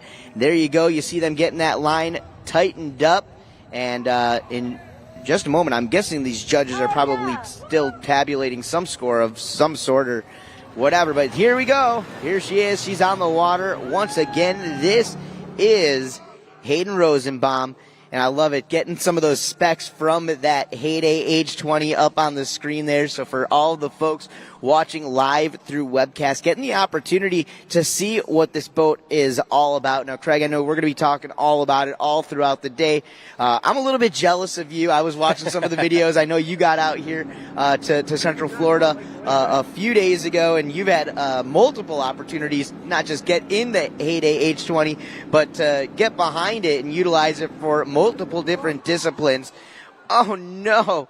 Coming up and going right for it and getting ejected from the boots, Hayden Rosenbaum. Take a look at this. She cuts into the wake. She jumps it. She lands that, and you see the nose of it taking a little bit of water over the top of it, and she cuts out, kind of throwing her off kilter just a little bit. She ends up going down. That's a fall. Hey, let's get down to Karo Yupsha down at the dock with another rider. CF, Ricky absolutely kills it on the cable. How do you feel like your cable riding transits into boat riding? It's totally different. I have to rewire my brain every time I go to red boat. So, would you say cable is harder or easier? I came from boats, so it's getting used to it was weird, but once I got cable down, I thought it was easier. What about contests? I know you're a very experienced cable competitor, but you've done 3 boat events so far. How does that differ? Yeah, this is my 3rd boat event, and I'm pretty nervous for it. I don't cable, I'm pretty calm, but now I'm like, woo. You're ready. Well, I guess you're next, so we're going to let you go get ready. Good luck out there, girl. Back to you guys. All right. Well, Ricky Tarr hanging out down dockside with Kara Yupsha. Ricky, of course, is one to watch out for. Craig, if you haven't seen what Ricky is doing on the cable, man, oh man, you are missing out. That girl crushes it. She also had a great performance along with the rest of the UCF team just a couple of weeks ago at the Red Bull Rivals event, that collegiate wake park competition put on by Gunther Oka. It was great to watch, but I'm really excited to see what she's going to put down behind the boat. Currently right now we've got Hayden Rosenbaum doing it for Indiana, and they bring in that line around. We're going to get her back up straight out of the gates there, taking a little bit of a crash off that wake jump. Absolutely fell on that one wake jump, and what was unfortunate, came right out of the boots. She lost her wakeboard, so had to reapply that and get up for her rest of her run. Now remember, that first fall will go against you. It's 2 falls, then you're done. So she's still got a lot of room to work with here. Absolutely. Well, we're going to get her back on up. And then for any of you folks watching us live through webcast or hanging out here with us on site at Lake David, hey, if you're taking a look at that Heyday H20 out there and you're like, oh boy, I'd like to get out there and get a little demo ride and an opportunity to get behind or in that boat myself, hey, check it out. The crew over at Liquid Planet Marine, they are our local dealer partner. They are in the house, or you can look them up online. They'll get you guys squared away and taken care of. But if you want to get behind one of those H20s from a Heyday, you need to make sure you get with a great Heyday dealer. And in addition to having the opportunity to do that here in Central Florida, I know Heyday is going to be heading around the U.S. with a special tour. We can talk a little bit about that a little bit later on throughout the day as well. Craig, excited to find out more about what's going on with that. I'm excited to find out more as well, and I'm also excited to see the rest of Hayden Rosenbaum's run out of Indiana, finishing that first pass, obviously that fall on that one wake jump, so she's going to have to lay it all on the line here for pass number 2. Dana, you mentioned regular-footed rider. That means that left foot is forward. If her right foot was forward, we'd call it goofy-footed rider. So will she switch up her stance in this second of 2 passes? All right, doing it out of Crown Point, Indiana. For Indiana University, Hayden Rosenbaum, 19 years young, played volleyball for 6 years and kind of hung that up, and now focusing a little bit more on competitive collegiate wakeboard action. Sounds a little bit more fun to me, a little bit more loose. There's a heel side jump. Oh no! Getting onto that nose of her board, almost wheeling over the front and going down. You'll take a look here on the instant replay. There she gets the single wake jump, and again, just wasn't quite ready for that land and taking the fall. And unfortunately for Hayden Rosenbaum and Indiana University, that's going to do it. But right now, we are going to go back down to the dock with Caro. All right, I'm standing here with Ellie from Texas A&M. Ellie is probably one of the most experienced competitors out here. She used to ride the Junior Pro Tour, but this is her first ever collegiate event. How does that feel? It's exciting. It's different. I'm excited. That's so cool. Yeah, you told me just now that you took last year off to get a little rest. And yeah, how did that happen? I think just wanted a break to focus on wakeboarding and waking with my family and not just competing, and it was good. It was the right decision. And how do you feel about wakeboarding now? Super excited. Yeah, you just told me that this is the most excited you've ever been about wakeboarding. Yeah. Yeah, I'm excited. It's a different experience. That is so cool. And do you think that has anything to do with riding with your team? Yeah, it's fun having people cheer you on and different group for sure. That's so cool. And what do you think the pressure is like? Does it differ a little bit from the pro comps compared to this comp, or is it about the same? It's definitely a little less. It's not as scary, I think. But there's more prize money up for grabs in this one. Yes, there is, which is exciting. It's pretty crazy that there's more prize money in this contest than on the Junior Pro Tour. So we're super excited. Good luck to you out there. I personally can't wait to watch you ride. Bye. Thanks so much, Caro. Appreciate that. You guys talking prize money, a purse of $25,000 will be given out today. Let's take a look at our current leaderboard for the Women's Open Division. And Elisa Williams with 85 points, doing it for ASU. That is going to be tough to beat, but if somebody can beat it, it may be our next rider, Dano. Absolutely. Well, looking forward to watching what she brings to the table. And this young lady originally comes to us from Northeast Ohio State. She now lives here in Central Florida and representing for Team UCF. Most currently taking a big W out at the Red Bull Rivals Collegiate Wake Park competition just 2 weeks ago here in Orlando, Florida. Coming up next, this is Ricky Tarr. And Ricky Tarr, she's an exciting rider to watch for. You heard in her interview a little bit ago. She grew up as a boat rider. She moved down here to Central Florida, had the opportunity to start riding out at OWC, the Orlando Watersports Complex. And, man, her skills on the cable have really risen a ton as of late. And she has definitely put herself on the map and one of the cable wake park riders to watch out for these days with big tricks like that, starting things off, going nose grab wake to wake.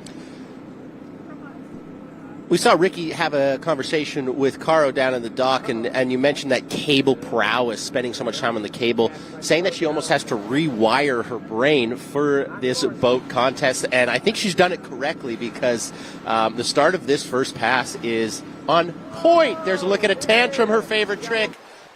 That was incredible. I didn't think she was going to do it, then she did. No, really mixing it up right there with the grab, the 180 into the tantrum. They're going back at it, that time doing a toe side wake to wake indie grab, grabbing that front edge of the board with her backhand. As we come back to instant replay, you take a look here, Ricky Tarr just boosts off the wake and goes heel side wake to wake indie. Classic maneuver right there, but it's going to put her into position to take that cut out, turn her board into that switch stance position, come back through and go for that half cab 180. Take a look though right here as she sets it up for that switch approach into the wake. She's going to take that nice progressive edge all the way up over into the wake. She's going to pop that 180. She's going to get the grab. And, of course, coming back through, she got the tantrum, that toe side indie grab. She starts off pass number 2, again with that tantrum, that time taking it up a little bit higher up and into the air, and following it up again with that toe side wake to wake indie grab. Now, I had a chance to chat it up with Ricky Tarr a little bit earlier today. Believe it or not, this young lady grew up actually water skiing a little bit before she got into wakeboarding. She did a little amateur ski show action when she was a kid, and that hits close to my heart, as that's what I did growing up as well. That time right there, it looked like she was going for some sort of possibly boned out indie or mute grab of some sort, and unfortunately taking her down, giving her a chance to catch her breath there at the end of the pass. Unfortunately, I believe she went down just at that 3/4 mark. So that's going to do it. But, hey, I'll tell you what, another great run. That's going to be pretty close up there to Alyssa Williams and her big scoring point run from earlier in this program. Absolutely. Alyssa Williams from ASU with a score of 85 points, currently in that top spot. I think Ricky here will definitely rival it. I love that approach of, hey, I did my tantrum in the first pass. Wasn't great, I'm going to be honest with you. It was a little bit low. Then comes back on the second pass and just goes yard on that same trick, showing the judges, yeah, I can do it, and I can do it infinitely better than I did it on the first pass. All right, well, a great instant replay. Big shout out to our friends from the Water Ski Broadcasting Company behind the scenes here in today's live webcast, and they're doing a fantastic job on that. If you guys are just joining us, welcome out to the Heyday Collegiate Cup, powered by WakeU. I'm Dano the Mano alongside Craig McMorris. We have got the top collegiate wake sports athletes from all around the U.S. battling it out here on the waters of Lake David in Groveland, Florida, literally 35 minutes from the city center of Orlando, Florida, otherwise known as the Mecca of all wake sports action. Now, Dana, what I love about this event so very much is it's a team event. Wakeboarding usually is a very solo sport. It's a team right here. So you can see at the bottom of your screen, 7 universities are competing. After one discipline thus far, ASU is out ahead with 100 points, and they're looking poised to add to that as Alyssa Williams in this women's open division sitting with 85 in that current top spot. All right, well, let's get right down to the water. Let's get down to our next rider. She comes to us from Granbury, Texas, originally from Bend, Oregon. She is a WWA Wakeboard Regional Champion. She is a top 3 podium finisher out of the WWA Wakeboard Nationals and Wakeboard World Championships. This is Ellie Patrick on the water. 18 years young. I've been watching this young lady ride for the last half a decade. You heard in her interview moments ago with Caro, she took last season off. This is a rider who goes for the gusto. You like amplitude, you like style, well, she's going to bring it all to the table. Let's take a look here as she starts off her run with that perfectly executed, that stalefish grab, taking that backhand, grabbing the back edge of her board. Now into the switch stance position, going switch heel side, front side, 180. Perfect execution, solid landing on that maneuver. Right back in on the heels. Upside down, there's the heel side back roll. Going into that butter slide, but knowing exactly where she was at the Never give up. Never give up. Can't give up, won't give up. Let's see if she's got one more for us. Toe side wake jump. feeling out the wake on that age 20. She's got that toe side front roll that she's going to want to add into her run. Ellie Patrick, top seed here in this division, and you can see the power and the poise behind all of those tricks. A perfectly executed stalefish grab. But take a look, she turns that board around. She gets to the 180. She's got the roll in there. And another great run. It all comes down to what she's going to do in pass number 2. Will she rival ASU's Alyssa Williams, 85-point score? And, of course, as we wait for Ricky Tarr's score to come through, I believe we just saw a score of an 80 from Ricky Tarr. Take a look. We're back underway past number 2 from this young lady, Ellie Patrick. Starting off with a big style trick, going a couple of style tricks, matching them up, mixing it up. She's mixing and matching. You can also see the graphic there. It was saying Riley Simpson there, but Riley unfortunately had to drop out, so this will be the last competitor of our women's open division. This is Ellie Patrick, and Ellie Patrick is putting on a clinic, Dano, with the front roll, as you mentioned, but I spoke too soon.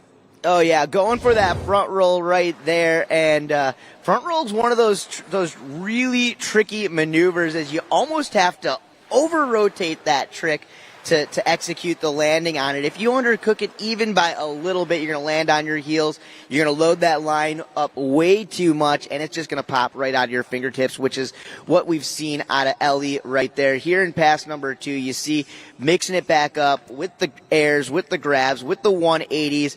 She puts herself back into position. She definitely wants to get that toe side front roll. Let's see if we can run it all the way through here and see exactly what happened on that front roll, because up until that landing, everything looked perfect. As she eyes it up, she takes that front side approach over and into the wake, and you see it right there, just slightly, literally an eighth of a second too short on that takeoff, Craig, and that's what happens. That's one of those tricks. You really, really got to get up and over those toes if you want to ride it away. Absolutely. I think Ellie puts that front roll down. She is in contention with that number 1 spot, as you mentioned, held by Alyssa Williams of ASU with 85 points.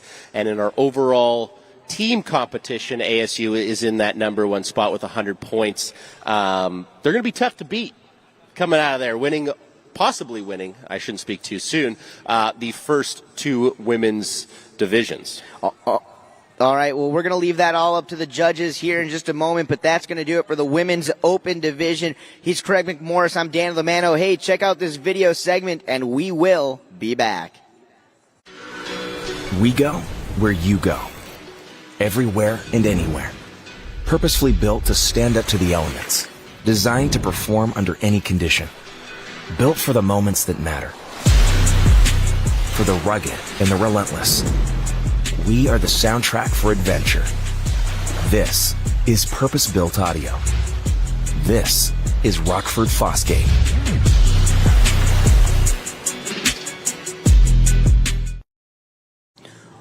All right, everybody, and we are back. Welcome to the Heyday Collegiate Cup, powered by WakeU. I'm Dan Lamano along with Craig McMorris. Craig, we have got some standings up on the board. It says women's beginner, but that's the women's open division. Walk us through it. Extremely hotly contested women's open division. Alyssa Williams of ASU taking that number 1 spot, however, with 85 points. But Ellie Patrick and Ricky Tarr were on her heels. It really could have been anyone's game out there. Ellie Patrick landing that front roll, I think would have been an absolute game changer. And Ricky Tarr, unfortunately, just going down right at the end of her run, kind of got a little sucked into the wake there and unable to perform that last trick. So it could have been very, very different if those 2 riders were able to put it down. But I digress. We move on. Men's beginner division, Dano. That's right. Well, it's going to be Charles Epink off the dock first for MSU, followed up by Veji Melanishki from ASU, Alfredo Perez from Indiana, Spencer Cahoon out of Tennessee, from Texas A&M. It's going to be Brett Redmond, Tyler Carson doing it for UCF. And for Mississippi State, we've got Brooks Hull. So a great lineup of riders coming up in the beginners division. Following the beginners division, we'll go into intermediate wakeboard, and we will cap it off with the main event today, which will be the men's open wakeboard division. We're going to get back at it and onto the water here in just a moment. But first things first, let's take a look at some action from our friends from Indiana.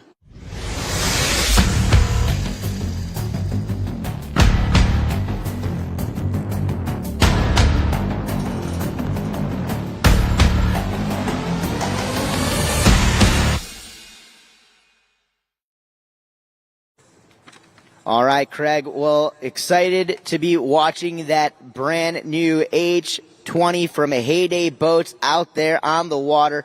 Holds 2,400 pounds of ballast, a capacity of 14 people. Of course, that base engine, 320 horsepower, 6.2 liters from our friends at Mercury Marine. So all the power you need to do what you need to do to enjoy your time out and on the water. But right now, we've got Charles Epping kicking it off here for MSU in this men's beginner division. That was a great looking heel side wake jump going nose grab to front side 180 from Charles Epping. Charles going to get right back in on the toe side edge. Front side wake to wake 180 puts him into that switch stance position, bringing it back to regular. Goofy foot in front as he cuts back over, that time going with a little slob 180. Grabbing that front edge of his board somewhere between the nose and between that front boot, and then back to regular going toe side wake to wake 180. A very well composed run right here, and stand up pass from Charles Epping. I see clinical, honestly. He just went to work right there. Started off with that nose grab, frontside 180, as you mentioned. And what you have to remember, folks, nobody's ridden behind this boat. This is all the very first time any of these athletes have ever ridden behind the Heyday H20. Why? It was released yesterday. So all these athletes are getting to ride behind this beautiful boat, and it almost looked like Charles wasn't going to skip a beat. Absolutely. Well, you're watching it right here on that instant replay. And again, like you mentioned, just putting on a clinic there in pass number one, starting off pass number two, going nose grab minus the 180, but really styling out that time, going to switch wake to wake 180 with that nose grab.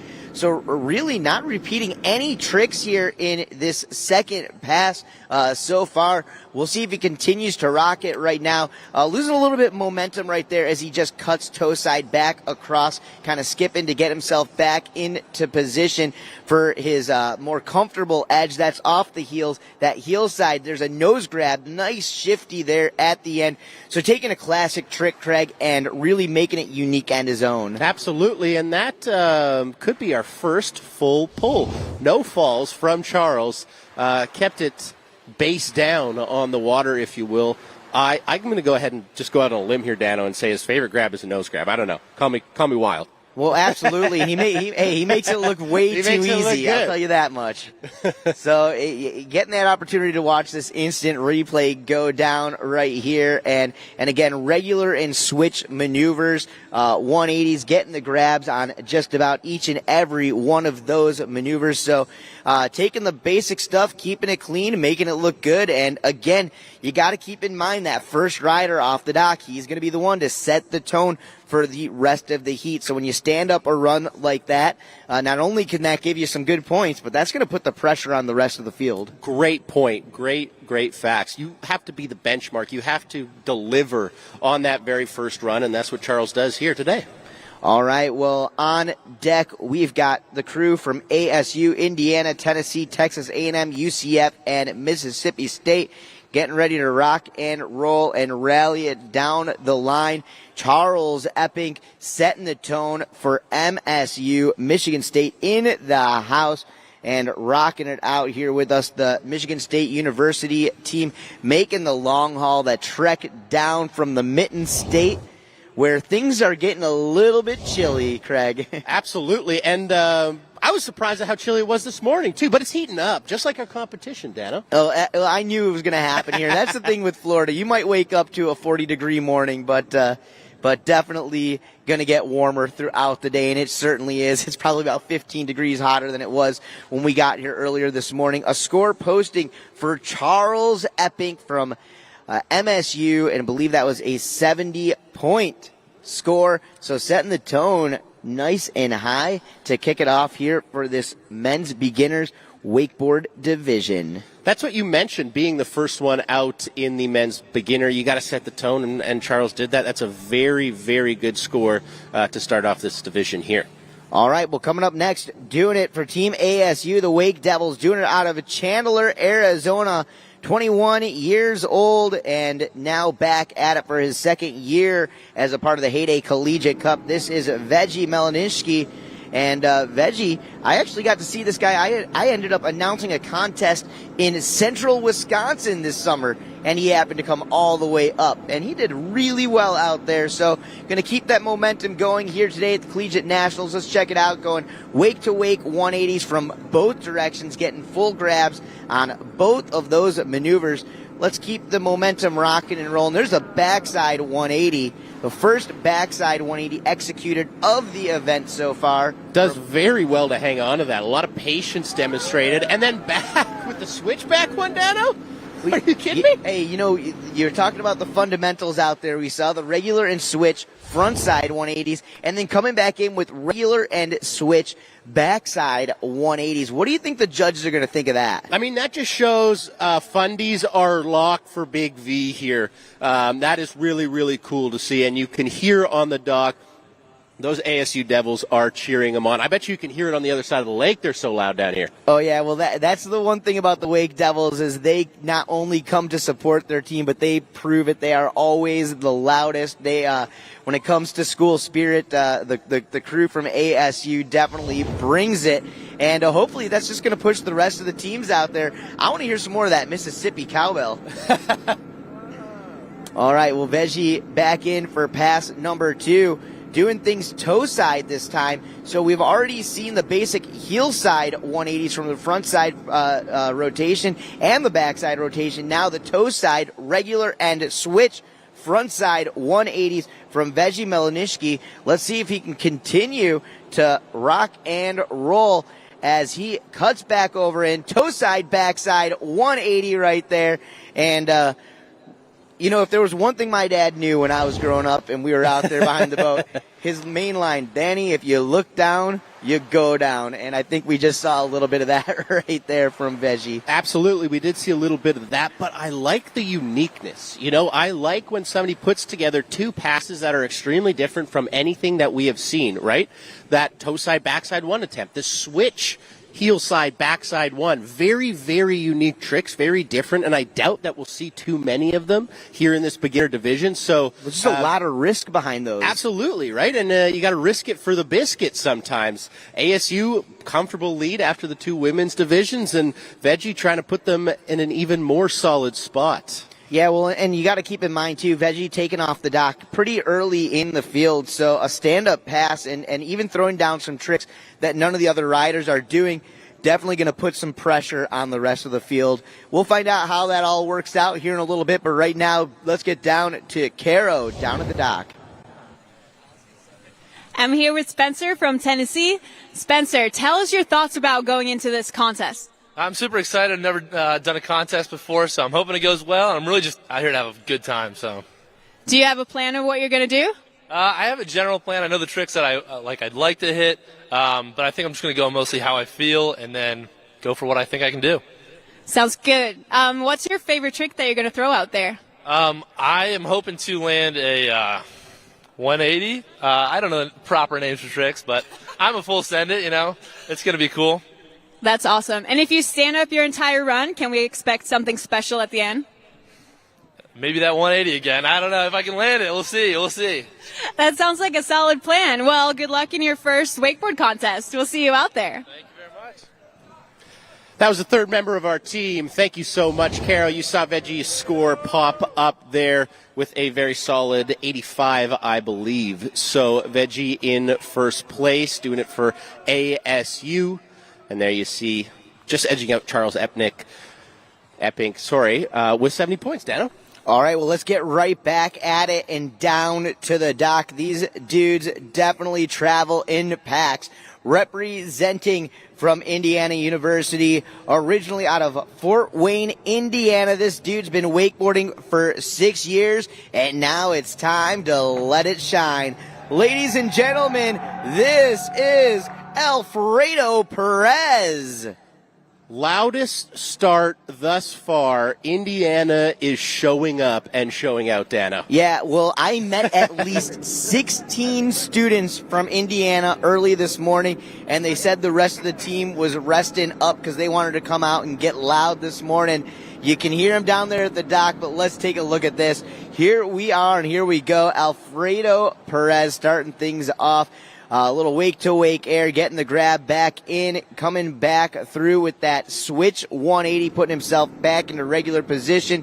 Hillside approach, nose grab, front side 180, a favorite trick of this division, no doubt about that. As he cuts back up and over, that time going melon grab, switch front side 180. What is it about the nose grab 180 that you think is just shining in this men's beginner division? Yeah, I think that naturally you're going to, when you let go with that front hand there, you're going to naturally do that 180. So it just makes it a little bit easier to use that front hand for that grab. Now, in most cases, you're going to see those guys grab their boards kind of sloppy a little bit.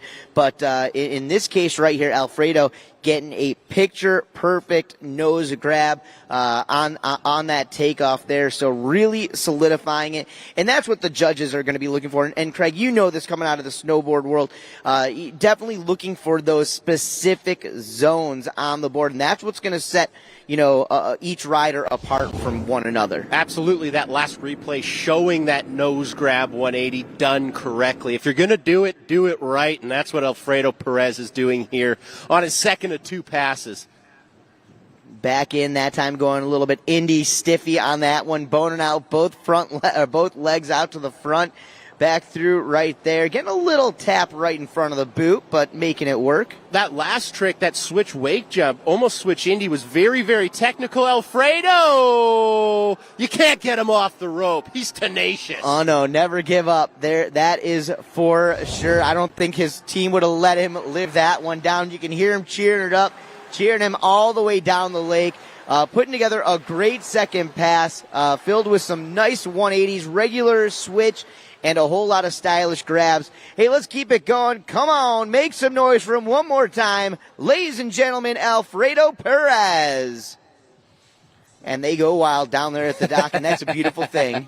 You got to love it. You absolutely got to love it. Also got to love the fashion statement Alfredo's making with two bindings that don't match. Probably the first athlete we've seen with that white and black. Yeah, you see it out of pro rider Sam Brown right now. He rocks the dual boots, so definitely making his mark on the rest of the industry here. Let's send it down to the dock with Carol. Carol, what is going on? Veggie, you were the second rider off the dock in this division. How was your run? I can't complain. Got through 6 of my tricks. Got the back-to-back back ones in there, so that amped me up. Definitely wish I could have put down the rest of the run, but I think I got put the team in a pretty good spot. That's so cool. And you guys from Arizona, you came all this way, and you just told me that you're doing pretty good so far, right, with the girls? The scoreboard speaks for itself. We've got ASU number 1 for beginner and women's open, and so I had a little pressure on my back, but, it's our third time this year. We're coming for that championship, so not that we didn't expect it, but I don't know. We're really stoked. Yeah, I'm sure you guys are going to do great. What would you do with that $15,000 if you won? We're going to donate all of it to charity and for good causes.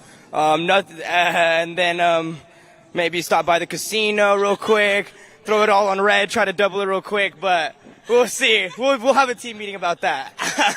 That sounds good. One thing at a time, right? Well, thank you so much. I'm excited to watch the rest of your division. Thank you So much, and thank you so much to Heyday. Honestly, these boats keep getting wilder and wilder, and this is for sure the best competition I've ever attended, even, leave alone be a part of. So we're really stoked, and we really hope to keep doing this for years and years ahead and making it bigger and bigger.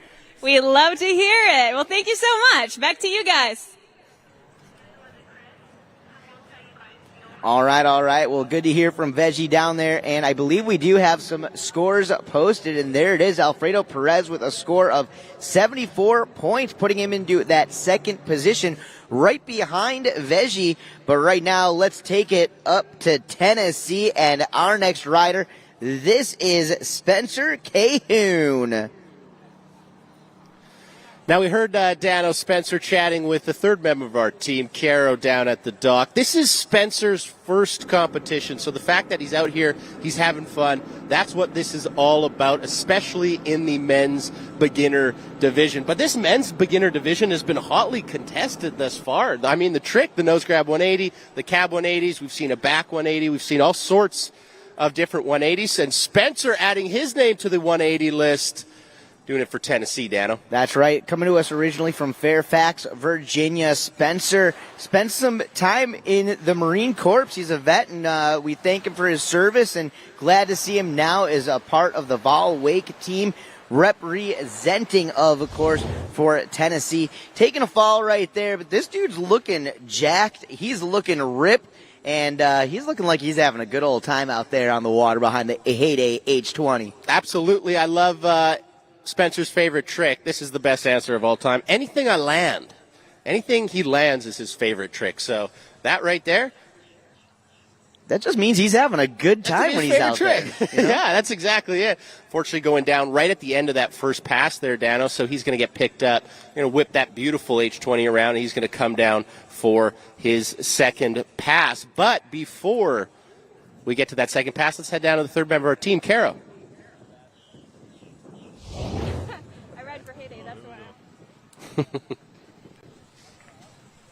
Alfredo, I heard your team going absolutely crazy for that last trick. Tell us what it was. It was a backside 180, which I never land, so I got lucky with it, but obviously they liked it, and I think the judges did too, so it felt nice. It felt nice. Yeah, it looked really good, and the rest of your pass looked incredible too. You did a stand-up run, and have you competed a lot before? Never, no. Never. So a stand-up run in your first contest. Yeah, what were your thoughts going into it? Were you nervous at all? I was really nervous because I don't know what to expect. I mean, I didn't even know what a competition was before 2 weeks ago, but, it's fun to be here, so I'm having a good time. That's rad. Yeah, is it kind of like how you imagined or any different? It seems more competitive than I imagined, but I don't know. I mean, like I said, I had no idea what to expect, so. That makes sense. Well, you just told me you have 17 people here from Indiana. We can hear you guys screaming on the dock. How does that make you feel when you're out there? Oh, it's really inspiring. Not inspiring, but, it's motivating. You got people to back you up no matter what, and it's a good feeling to have. Awesome. Well, I'm super stoked for you. Good job on your first event. I'll let you go celebrate with your friends. All right. Good to hear from Alfredo Perez. Well, good to hear from Alfredo Perez out there from Indiana. Spencer Cahoon for Tennessee, unfortunately taking that second fall here early in pass number 2. Let's take a look back at instant replay. Just booting over the front, going for that 180. And Craig, what a smack on that one. Just knuckled that second wake. Needed a little bit more English to get up and over landing in the transition of that second wake, but fortunately not doing that right there. So Spencer goes down for Tennessee, but glad to see him out here in his very first competition.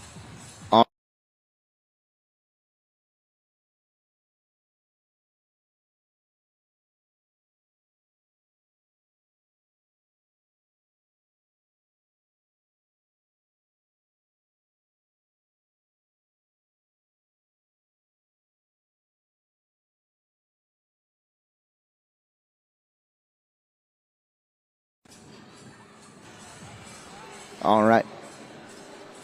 Well, we are back in action, and we are rocking it out here. We have just seen Spencer Cahoon from Tennessee out on the water. Of course, Alfredo Perez Veggie Malinsky, and Charles Epping. We have 3 more riders left to go in this men's beginners division. For those of you just joining us, welcome out. We are here at the Heyday Collegiate Cup, powered by WakeU. Want to send a big shout out to our sponsors. Mercury is our engine partner, Simrad, the marine electronics partner, our friends from Rockford Fosgate, the audio partner, Relion Marine Batteries, Red Bull, Liquid Planet Marine. They are the local dealer. Of course, a big thank you to our friends here in Groveland, Florida, the entire city of Groveland, along with the folks here down at Lake David Park, welcoming us out here. A warm welcome, no doubt about it. And of course, the World Wake Association, the WWA, the sanctioning body of all major wake sports events, not just in the U.S., but from around the world. Make sure if you guys are not already tapped in to the WWA's Rideline app on your smartphone device, you do that to find out news, check out videos and updates from riders, pros, events, and many updates throughout the season on just about anything going on throughout the year. Hey, a big shout out to all of our Heyday Pro Wake team riders in the house. Of course, Mike Dowdy, the man behind WakeU himself. Carol Yupshaw, she's been down on the dock. Dylan Miller been rocking around the site as well. So glad to see them all out here. Hey, let's find out what's going on down at the dock. Let's get down to Carol. She's got another rider to chat with. All right, Tyler, you just told me this is your first comp on the boat, but you did one contest on cable before. Tell us about that.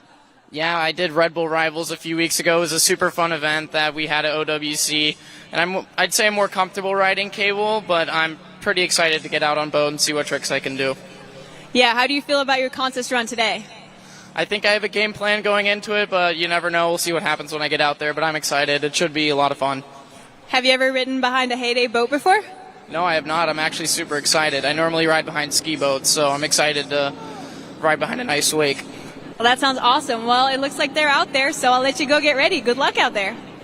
All right, on the water right now, folks, doing it out of Katy, Texas, doing it for Texas A&M. That's Brett Redmond, and his pass is underway. Craig, what are we watching?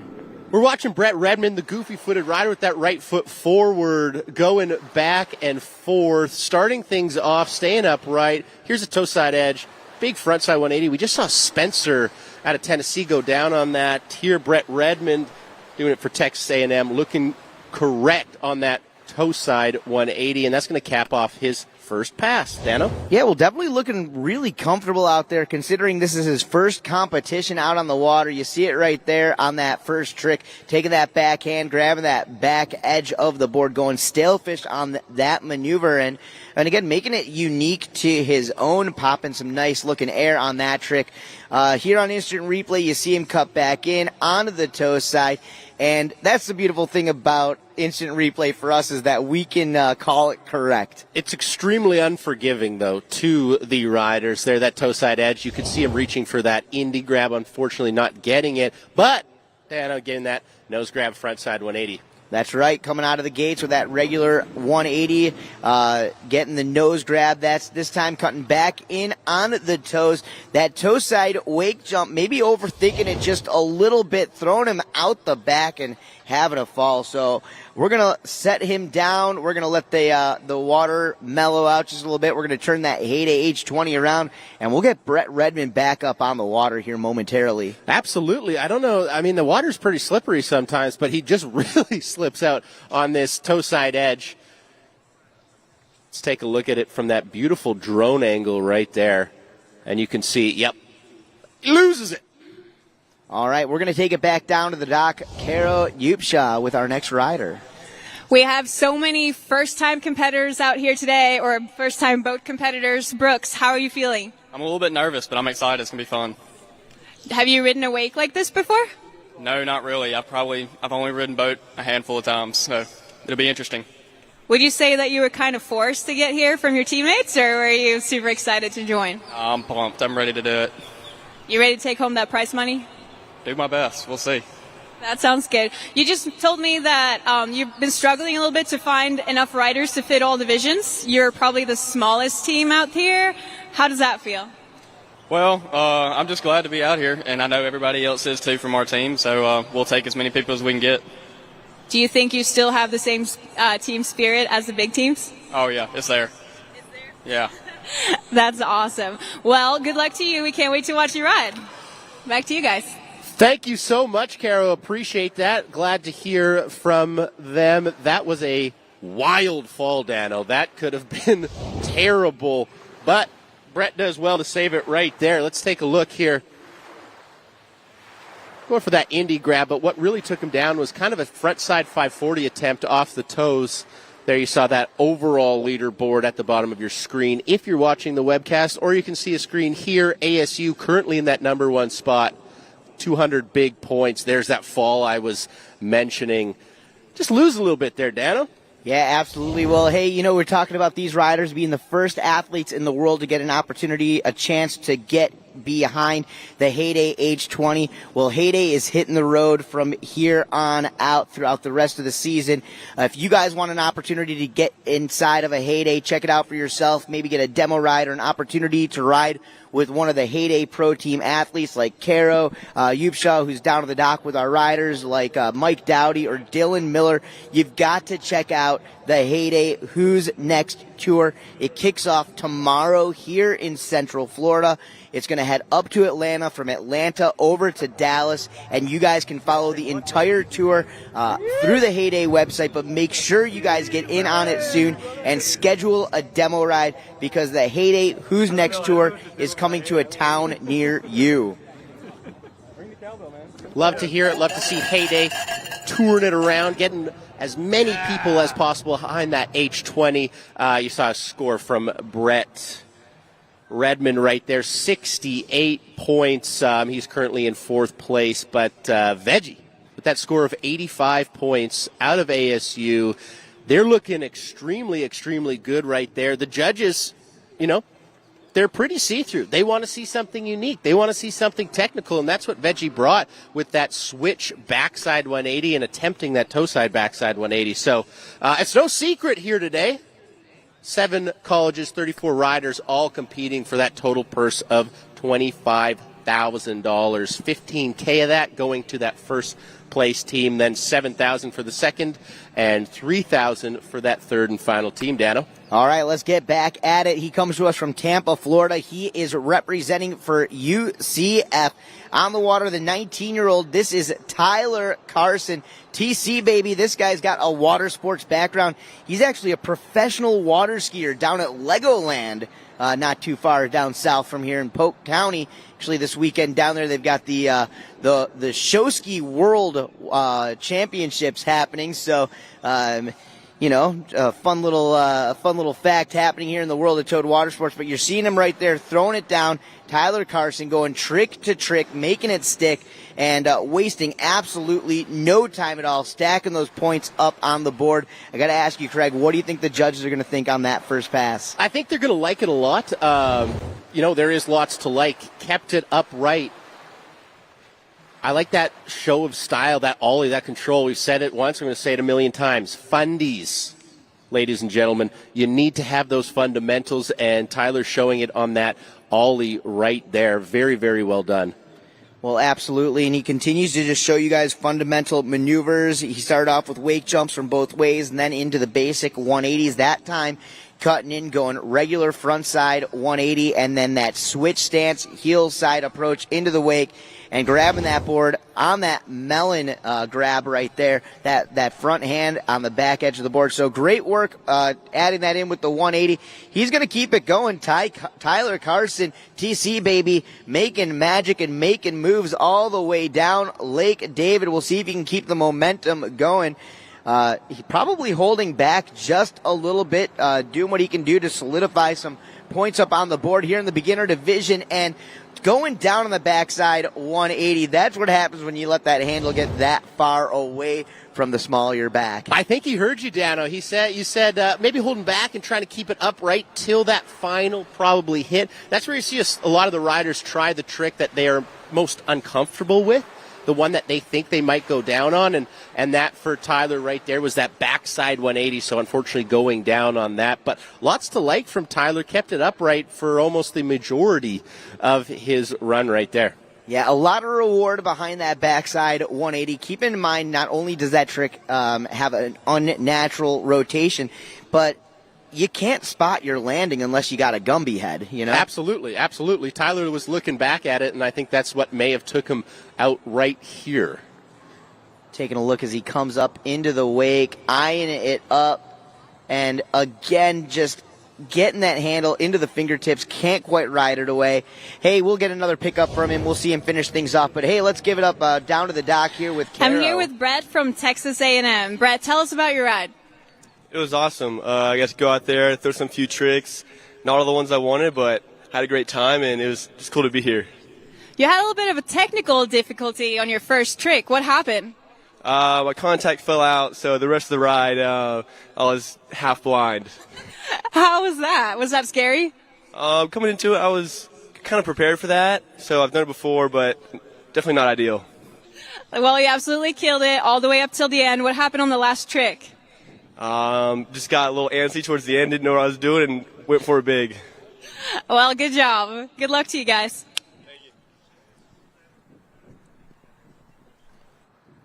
All right, guys. Well, we are back and we are in action, getting ready, doing it from Mississippi State. Going to be the final rider here in this division. Of course, the men's beginners division representing. We have got Brooks Hull getting ready to hit the water here. Let's find out what he has in store. Before that, let's check out the leaderboard. ASU comfortably in that number one spot with 85 points. That was Veggie. Remember that run, very creative, that switch back one, and that toe side, backside 180 attempt. Let's see what Brooks Hull can do from Mississippi State here. All right, well, you can hear that Mississippi cowbell getting loud down there at the dock. You can hear him calling for it. More cowbell, baby. Let's get at it. That wake already shaped up, and Brooks taking that heel side cut up, over, and in. Boosting some straight air, going wake to wake jump, this time eyeing it up on the toe side.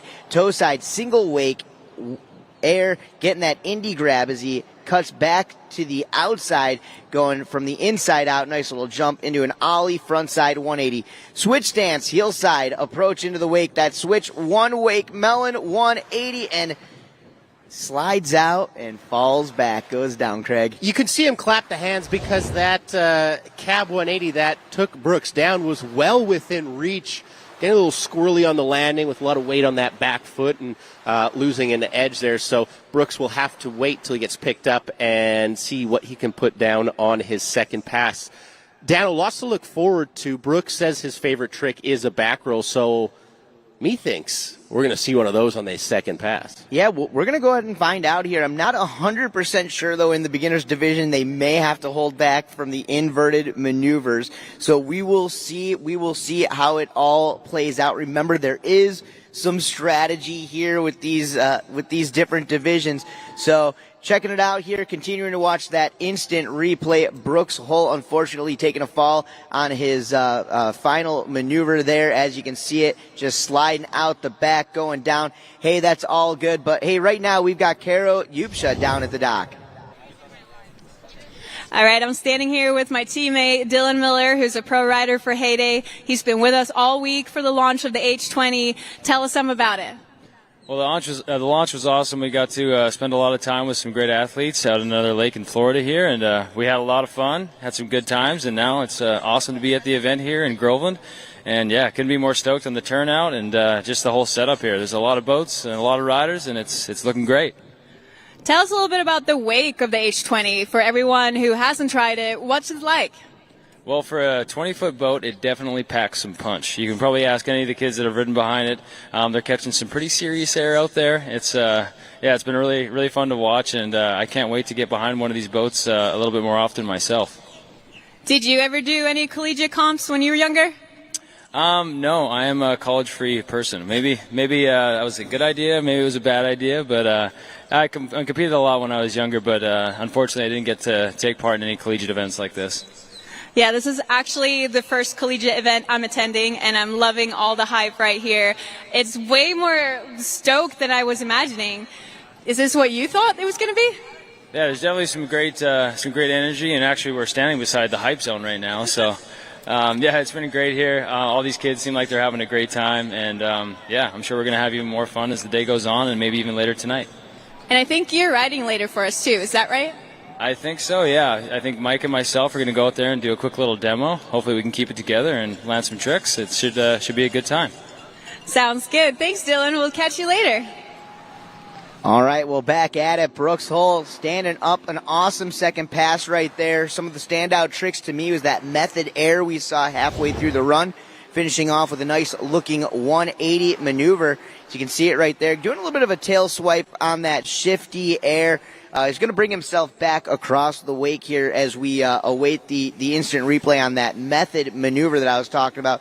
Single wake, getting that 180 maneuver in there, grabbing that with that front hand on that front edge, that mute. But, Craig, talk us through this next trick. That cab one that you just saw was what took him down on the first pass, so the judges are going to like him getting back up and doing that trick, showing that he can do it, like that melon grab as well, Dano. Oh, yeah, absolutely. Perfect execution, exactly what Brooks Hull and the team from Mississippi State was looking for here in this run. We're going to bring him back down to the dockside area. You guys can get loud, you can get proud, you can give it up for him. Make some noise, though, for that man, Mississippi State University rider, Brooks Hull.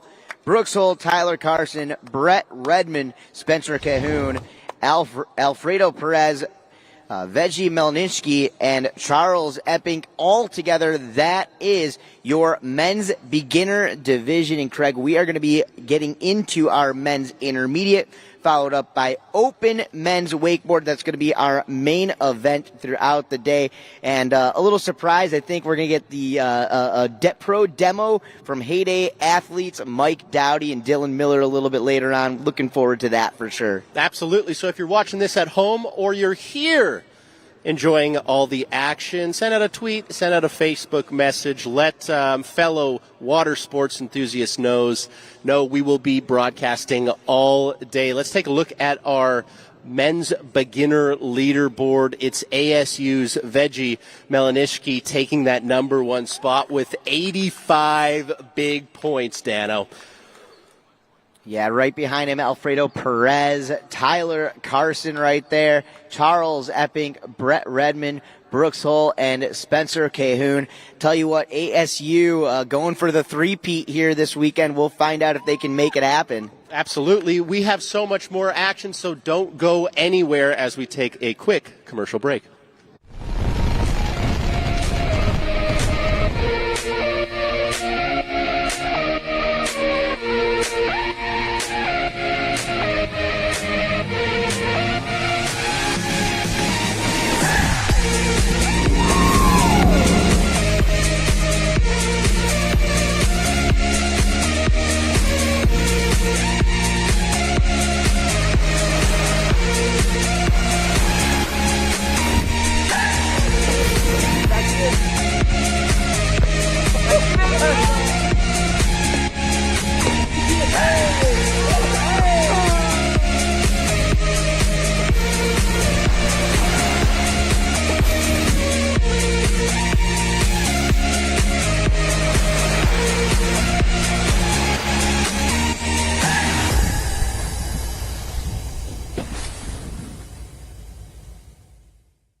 We go where you go. Everywhere and anywhere. Purposefully built to stand up to the elements. Designed to perform under any condition. Built for the moments that matter. for the rugged and the relentless. We are the soundtrack for adventure. This is purpose-built audio. This is Rockford Fosgate.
All right, thank you so much for joining us here today in beautiful Groveland, Florida at Lake David Park. We have a very special segment of the show right now. Our very own Dano the Mano, the voice of wakeboarding, is with Heyday team member Mike Dowdy, and they're going to be going through the brand new Heyday H20. Dano, how's it look over there? Hey, Craig, thanks a bunch. I'm really enjoying the view from up here inside the all-new Heyday H20. The boat looks absolutely incredible, but I'm here with Heyday athlete, the one and only Dirty Mike Dowdy. He's going to tell me about some of these awesome features that we are already witnessing throughout the day today. First of all, Mike, thanks again for having us out here. You and your entire crew, the folks from Heyday, doing a great job with the event in general. So far, just overall, what are your thoughts of some of the riding that you've seen out on the water? Yeah, it's been awesome. I think there's definitely been some nerves in some of those early divisions, but all in all, it's been awesome to watch these guys compete. You know, there's a lot on the line for them, and they get a chance to show off who they are and what their school's about. So it's always just exciting to get the crews together to ride. Well, we've seen some great performances across the board already from the women's division and into that beginner men's division. And one thing that I took notice of was the consistent wake behind the H20. Can you talk a little bit about that? Yeah, so the wake on this boat, we picked out every great detail of the H22 and brought it into the H20. We made it super user-friendly, so everyone who's riding behind it can make sure that they get a clean, good pull. And we wanted to demonstrate that to the public with this competition. So not only that, the surf wave is unbelievable on this boat. Rivals every boat in its class and even boats that would be considered above its class. So Heyday did an amazing job with this boat, and I'm just stoked that you guys all get to see the hard work we've been putting in. Well, it's 2022, and by this time you'd think that every innovation in the world of water sports and boating in general have already been done. But you guys have an industry first here, and it's the swim platform. Talk a little bit about the swim platform and a little bit of what that's all about. Yeah, so Heyday came out with their power platform. The engineers worked really hard on a way to make sure that people could store this boat in a typical garage if possible. So with the folding tower and the power platform, you're able to actually put the platform up toward the stern of the boat. You can park it in a garage or in somewhere that maybe traditionally wouldn't be able to park your boat. So it allows someone who is looking for a storage solution to have that option rather than manually removing the platform for storage. I love it. It's definitely smart, and I'm blown away by the great technology so far. It looks awesome. Now, in addition to inside of the boat, the great cockpit seating, giving everybody a great view, you guys have stepped outside of the box here, and you guys have created the best view ever possible in the world of wakeboarding and wake surfing. And you traditionally don't get to sit back here, but Heyday has changed it. Talk a little bit about what we're looking at. Yeah, so Heyday spent a bunch of hours kind of researching what the best case scenario would be for the stern of the boat, and they came back with these rear-facing transom seats, so you can actually sit in these seats while the boat's underway. They're the first ones in the industry. So not only with the power platform, we also have the transom seats where you can actually sit here while the boat's in tow. It gives you just a great view of the action on the water, and yeah, like you said, it's an industry first. It won Most Innovative award at the Miami Boat Show. So these guys have been killing it. I'm stoked to be on the team, and we're not done yet. It's just the beginning. Well, very good, guys. Mike Dowdy, I'm Dan Lamano, powered by Mercury Marine, all 6.2 liters. The Heyday H20, it is on parade out here in Groveland, Florida. The Heyday Collegiate, we are rocking and rolling. Looking forward to watching the action unfold the rest of the day. We're going to head back down to you, Mr. Craig McMorris. Thank you, Dano. Thank you, Mike. Appreciate that very insightful look at this beautiful, beautiful machine, the Heyday H20. We have so much more action for you, but before we get to that, we are going to take a quick commercial break, so don't go anywhere. Take this time to tell your friends the Heyday Collegiate Cup 2022 will be going on all day, so we'll see you shortly.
What's up, everyone? This is Mike Dowdy, and if you are watching this video, that means you have received your official invite to compete in the Heyday Collegiate Cup powered by WakeU. Congratulations. The Heyday Collegiate Cup powered by WakeU takes place this October 22nd at Lake David Park in Groveland, Florida. This 10-team invite-only competition gives you guys the opportunity to compete for your share of a $25,000 prize. $25K? And your name on the WakeU Cup. The invited teams include MSU, ASU, Indiana, Texas A&M, Tennessee, UCF, Baylor, Mississippi State, and Oklahoma State. We look forward to hosting you guys here in Groveland, Florida on October 22nd at Lake David Park. Don't miss this. You guys are going to want to be here. Let's let the games begin, and I'll see you guys there.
We go where you go.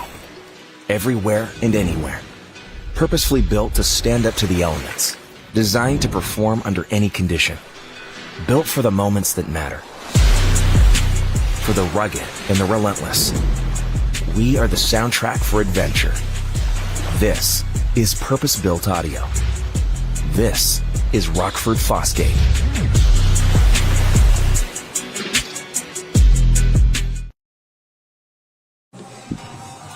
Welcome back to all our viewers from around the world, whoever and wherever you are joining us. Welcome to beautiful Groveland, Florida. The city motto? The city with natural charm. And I've been charmed here today at beautiful Lake David Park, a very historical spot to run a water sports event. This is the Heyday Collegiate Cup 2022, brought to you by the wonderful people at WakeU. Let's take a look at our start list for the men's intermediate division, our second to last division of the day. All right, well, taking a look at it right there, you saw his brother in the men's beginners division, but Jamison Epping is going to be kicking it off for MSU here in the men's intermediate division, followed up by Matty Boyd for ASU, the Wake Devils, the defending two-time Collegiate Cup champions. Kai Stidham going to be on the water representing for Indiana. Tyson Beach out of Tennessee for Texas A&M. It's going to be Calvin Neal for the University of Central Florida, UCF's Graydon Swartzberg. And going to be finishing it off in the intermediate division is Cole Fogelsong for Mississippi State. So looking forward to watching all 7 of these athletes here in the intermediate division popping out of that beginners division. So definitely looking forward to seeing some big tricks coming up here in this next round of action, Craig. Absolutely, I'm excited for that. Before that, however, let's take a look at Texas A&M's intro video.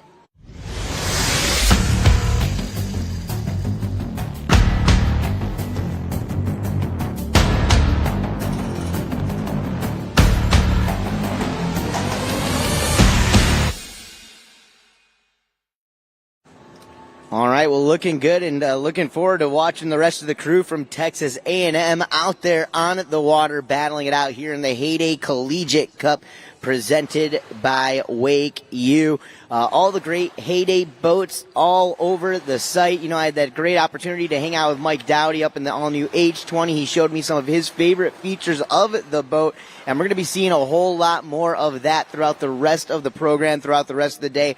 Right now, I know our media partner, Kara Yupshaw, is down at the dock with our next collegiate riders. Oh, okay. I didn't stride for that. All right, I'm standing here with Royce and Tyler, and I just heard there's an inside scoop going on here. Tell me about that. Yeah, so last year I competed for Indiana in the Open division, and this year now I'm at MSU, so they're not too happy about that. Yeah, how does that feel? Stings a little bit. I'm not going to lie. We were very excited to hear that Tyler was riding for us last year, and then to find out he's going to be at MSU. But it seems that he's happy, but still kind of stings a bit. Did you guys, what do you think of your chances with your new team? No, I like my chances a lot. Our new team is awesome. MSU's great. We got a good team here, and I don't know, hopefully we can beat IU. Maybe have a little friendly rivalry. I know Indiana is definitely the loudest team here, though. You guys have a huge support crew, but you miss one of your riders. How does that feel? I mean, I'm pretty confident in the people that we brought here today. We always want to bring the energy. Vibes are very high, very good. We're all very excited. I've enjoyed watching all the riders today, but I think it's going to be a good day. Tell me about your hat. I actually just bought it, or not bought it, but I grabbed it from one of our riders, Kai. It's a good luck charm, so I'm hoping it brings some luck to the team. Go Big Red. Sounds good. Well, thank you guys. Back to you guys in the studio. All right, well, hey, thanks a bunch to all of you guys down there. But, hey, if the crew from MSU or Indiana want to get jealous, I actually live on the same lake that Ty trains on up in Illinois, so you guys can be jealous of me. I get to watch that dude ride every single morning just outside of the Chicagoland area. So what can we expect from Ty then? If you're seeing him, you're behind the curtain. Oh yeah. Just trust me, he's got the tricks. The guy, he's got the work ethic in it all. So watch out for it. He'd be a great addition to any team out there. We're gonna get at it here in just a few moments. We've got the men's intermediate division going to be coming up next. A great week so far down here in Central Florida. The debut of the Heyday H20. Craig McMorris, I know you had an opportunity to not just be a part of the debut, the launch of this boat, but you had many opportunities over the past 4 or 5 days to actually get behind the boat. Would love to hear what you thought. I wakeboarded, I wake surfed, and I drove the boat. All three of those things, highlights for me. They were all amazing. Boat was running really well. Wake is big. It's simple. You know, we got off the dock and we were riding within minutes as opposed to really doing all the stuff that some of the other boats take. This is simple. This is easy. This is a fantastic product, that Heyday H20, and our athletes here today, the very first competitors to ever get to ride behind this thing. So a very, very special day for collegiate wakeboarding and for Heyday. We're having a lot of fun here at the Collegiate Cup, brought to you by the good folks at WakeU. But I think it's time to start this men's intermediate division, Dano. All right, well, let's get down to the dock and let's get at it. Our next rider from Clarkston, Michigan, doing it for MSU, 20 years young. He's the cooler twin. That's what he says. Ladies and gentlemen, Jamison Epping is on the water. You saw his brother Charles Epping kick off the men's beginner division a little bit ago.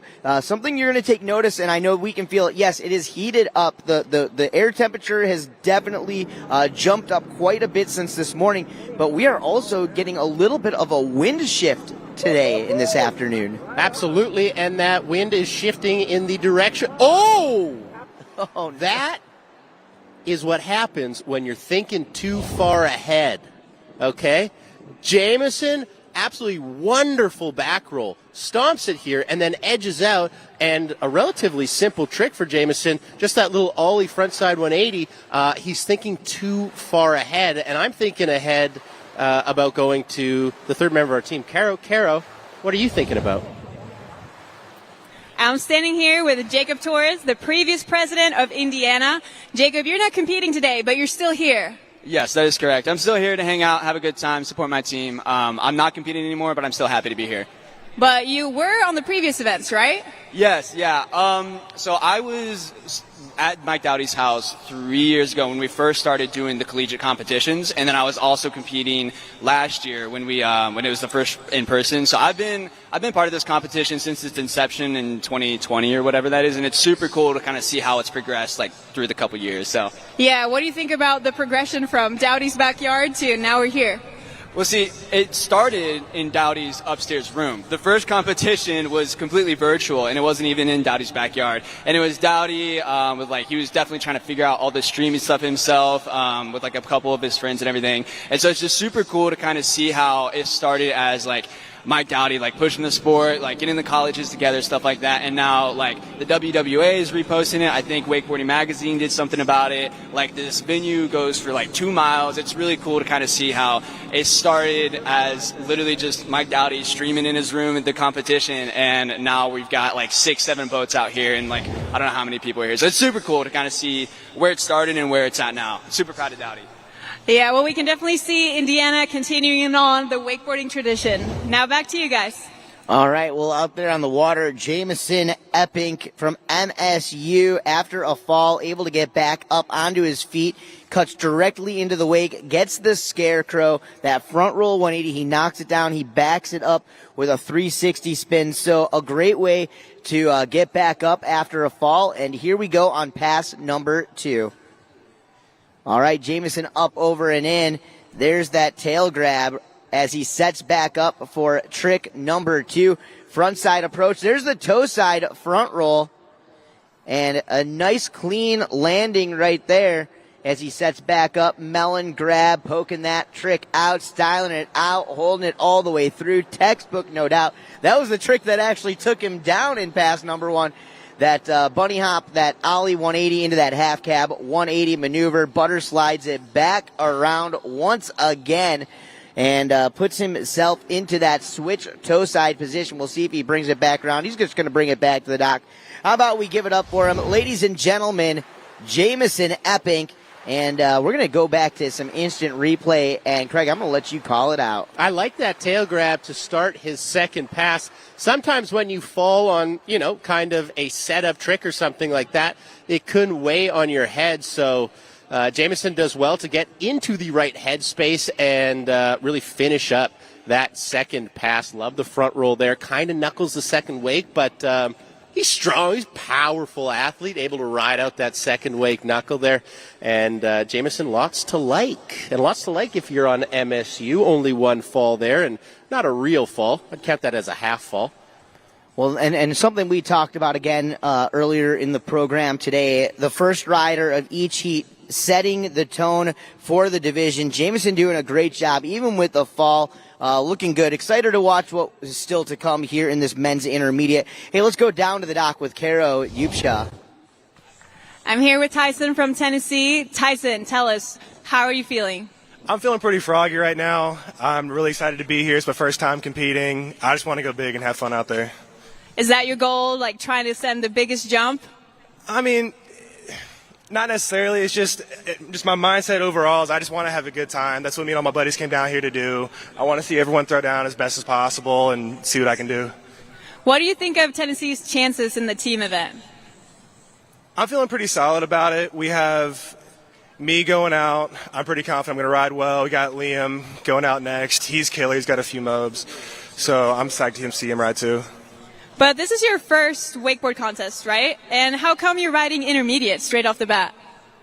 That's just where I think I fit in. That's just where my trick set seems to find itself. So we'll see what I got. How long have you been wakeboarding for? I've really been riding my whole life. I didn't get serious about it until I came back to UT. I played baseball in my undergrad, a little Division II. And then when I came to UT to go back to grad school, I started riding with them, started seeing these guys who were so much better than me, and it pushed me to start learning more stuff and just get better. Well, that sounds good. Well, I can't wait to watch you ride. Good luck out there. Back to you, Craig and Dano. Thanks so much, Caro. Appreciate that. Now, Tyson from Tennessee, I don't think he could go to any other school. I think his name kind of decided it for him. Excited to watch him ride. Before we get to him, we've got Matt Boyd from ASU, the team, the university currently leading the Heyday Collegiate Cup here, Dano. What does Matt Boyd have in Pass 1? Well, Matt Boyd coming in as a past champion and starting things off. There's that scarecrow maneuver. That's that front roll, front side 180. He butters it back around a regular heel side approach into the wake for a nice heel side back roll. May have gotten a piece of the grab. We're going to leave that up to the judge's discretion as he sets that front side edge for a toe side approach into the wake. There's the toe side back roll. That's that straight back flip off the toe side and almost a gainer of sorts, and then back in, mute grab, front side 180. Solid first pass from Matty Boyd, doing it for the ASU Wake Devils. Absolutely. You mentioned that toe side back roll, a trick that we haven't really seen here thus far in the competition. Might be seeing a little bit more in the men's open division. There's a look at that scarecrow taking off on that toe side edge, front flip 180. For the regular footed rider, doing it for ASU, Matt Boyd. Yeah, Matt Boyd is a past first place finisher in the advanced division out of the WakeU Cup. That was last season. He's the current president of the ASU Wake Devils. So doing a great job continuing to build that legacy as we come into pass number 2. Starting things off, you got to spin to win. At least that's what they say. Frontside 360 as he cuts back over and in on his toes. That's his favorite trick. That's the toe side front roll 180 rewind back to regular. That's called the elephant, and it was made famous by Greg Nekrasin more than 25 years ago. Unfortunately, taking a fall right there, somewhere around the 3/4 mark of the run, and hopefully he'll get the pickup. Let's go back to instant replay, see how he kicks off this run here. There's that stalefish grab, that backhand on the back edge, poking out that back foot, textbook picturesque style, and right here lining it back up over and in on that toe side approach. There's that front roll and then rewinding it back over. So nicely done maneuver from the president of the ASU Wake Devils. Going to set back up over and in, heel side approach, and we'll see exactly what happens. Goes for that nose grab 360. He unfortunately goes down there, but still getting an invert, still getting an air trick, and giving those judges quite a bit to work with. Looks like he is going to get a pickup here in a moment. We'll wait for that. Before that, let's get back down to the dock with Caro.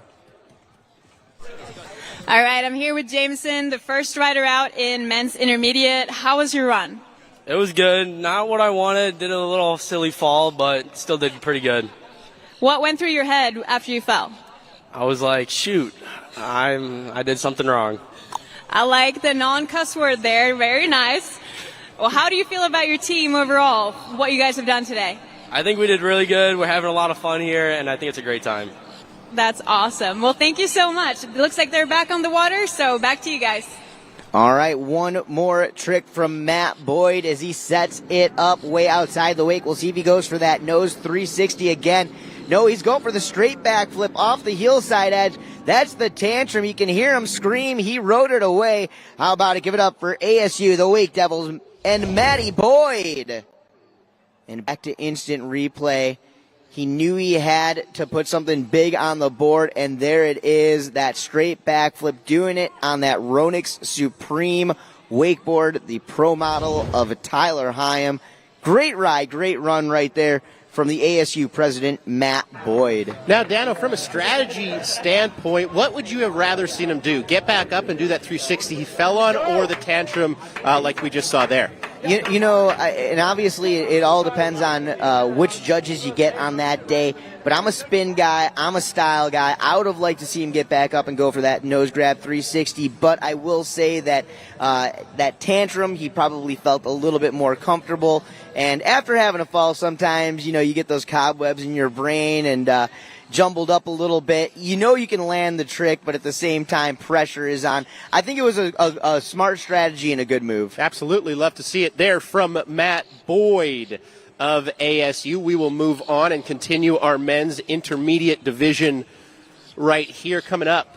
From Indiana University, Dano. That is right. A young man who I've been watching come up through the ranks for about 12 years now. That is right. I've been watching him competing in the WWA regionals, nationals, and world championships from the junior boys division all the way through boys into junior men, junior pro men.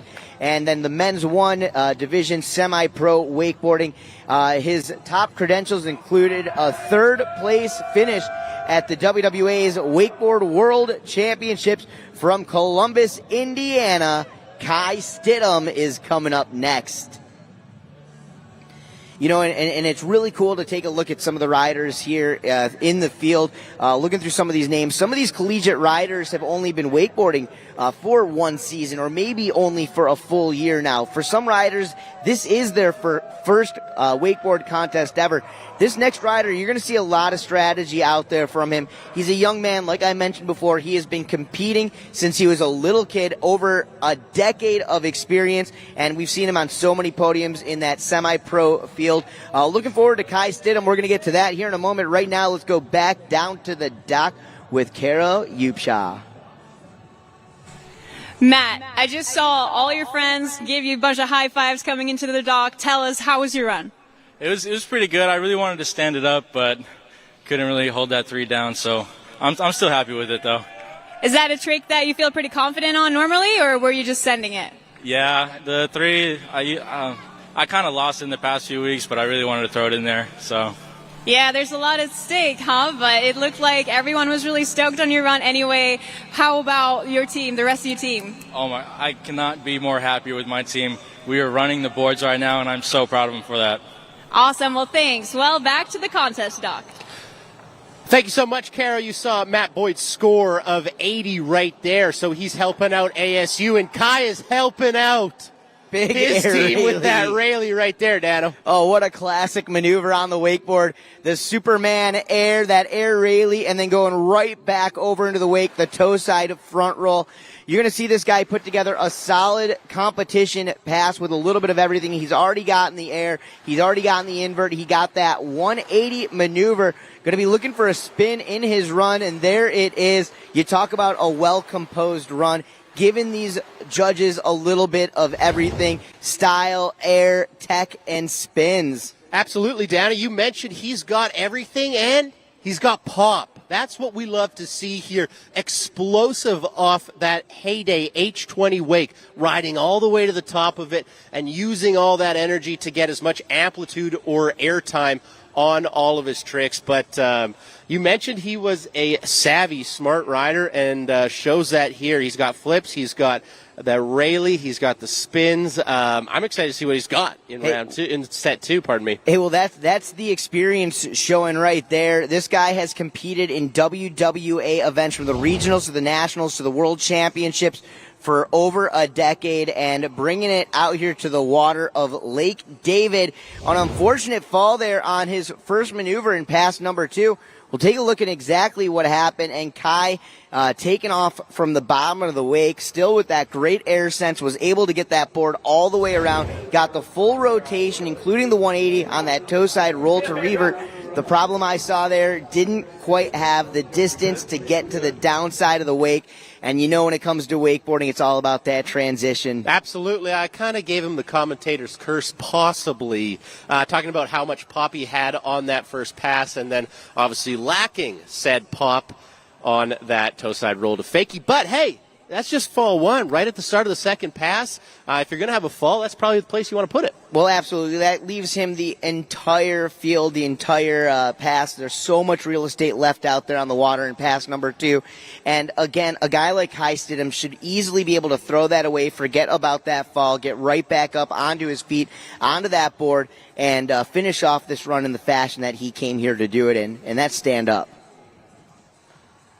Well, as you can see right there, throttles go down. Our rider is back up on his feet right now. Kai Stidham setting himself up as that wake shapes up and shapes out. He's going to take that big cut outside the wake, and he is going to set that heel side edge up, over, and in. Time for takeoff. There's a heel side back roll. Nice smooth landing on that maneuver.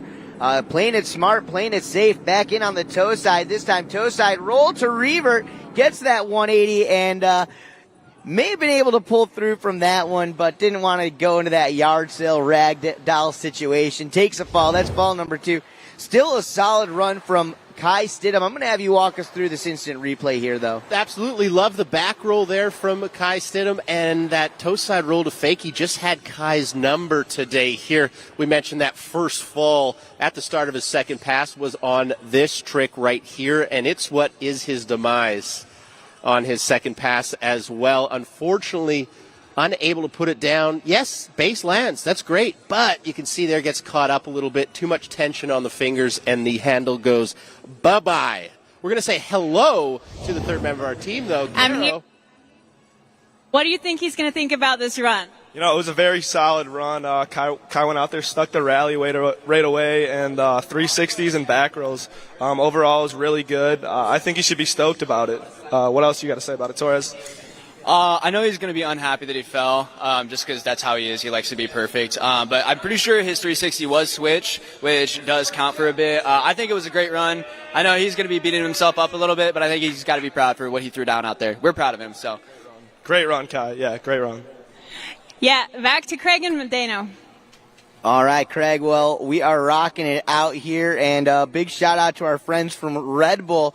Just dropping off a couple of cans for us up here in the announcer's booth. That little extra boost of brunch energy that we could use.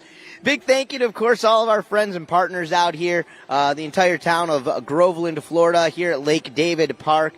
Mike Dowdy and the crew from WakeU, of course, Mercury Marine in the house, along with the rest of the sponsors.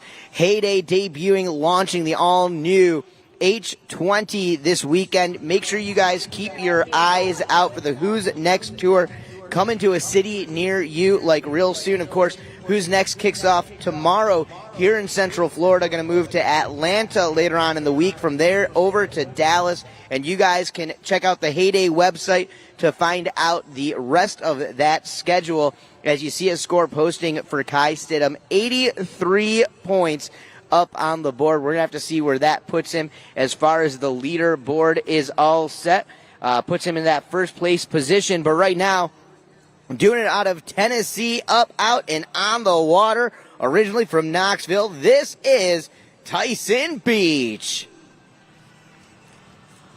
Tyson Beach, he is a collegiate athlete through and through, former Division II baseball player before coming to UT.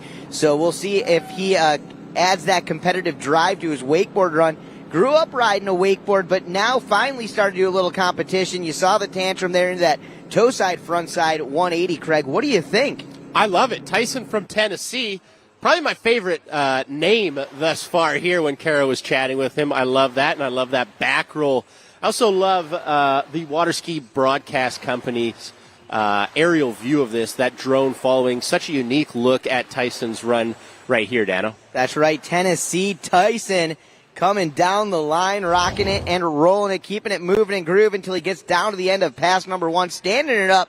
Man, taking a look at that tantrum a little early off the wake. He still got it around, so that was pretty nice to see. If you were watching your screen there, you saw the bottom. ASU solidly in first place. Remember, this is a team competition. We're currently in the middle of the men's intermediate division, but every division, your scores count towards your overall team score. Currently in first place, ASU, followed closely by Indiana, and that could change because Indiana's rider, Kai Stidham, is currently in first place of this men's intermediate division, Dano. All right, well, back at it with Tyson Beach. Tennessee Tyson rocking it out, keeping it going back through. There's that roll to revert, just blasting off that wake into that perfect transition down the second wake of the Heyday H20. Now going to put him into a regular stance. He's a goofy foot front rider. There's a backside 180. That backside, that unnatural rotation, the blind landing,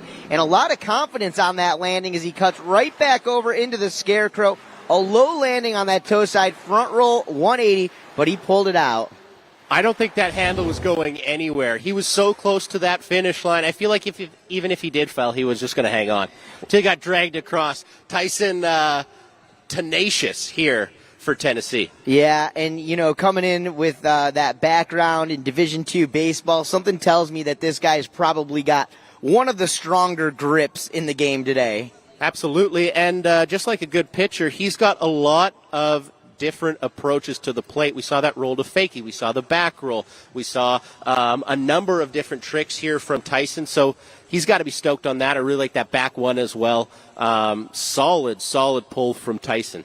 Man, for a guy competing in his first ever wakeboard competition, he definitely came out looking like a seasoned pro. I might call a bluff on that. I don't know if that's true. He looks too seasoned, honestly. Yeah, no doubt about it. But again, going back to that baseball experience, this guy competing in Division II baseball, he's definitely been in front of the big stage before, so should be able to press through here, no doubt about it. But right now, let's go back down to the dock with Kara Upshaw. I'm here with Graydon from UCF. You were here at the collegiate event last year, and you did pretty good, right? It was pretty good. It was a great time. I loved the comp last year. So do you feel good going into this one? Oh, yeah, I feel pretty ready for it. How have you prepared for it? Not much. I wakeboard a lot at the cable park, so. So it's pretty much the same, right? Did you want to say hi to anybody that might be watching right now? Oh, yeah, I want to say hi to my sister back home in New York and my dog Ryder. What's your sister's name? Becca. Is she your number one wakeboard supporter? Yeah, probably. She and the team? Oh, yeah. Well, thank you so much. Good luck out there. We'll see you later. Back to the studio. Hey, thanks, Caro. Taking a look up on the leaderboard, it looks like we do have a new leader with a score of 90 points. Congratulations, Tennessee, Tyson Beach. That's a big 90 points for Tennessee. Currently, you were looking at the men's intermediate leaderboard, but on the overall leaderboard, they're a little bit closer to the bottom, so that 90 is going to change their fate. Remember, $25,000 prize purse. So the winning team is going to walk away with $15K. You want to be in that number one spot, and that number one spot currently held by ASU. But I think this next gentleman from Texas A&M will want to change that. Well, and you're taking a look at it right there with that score of 90.00.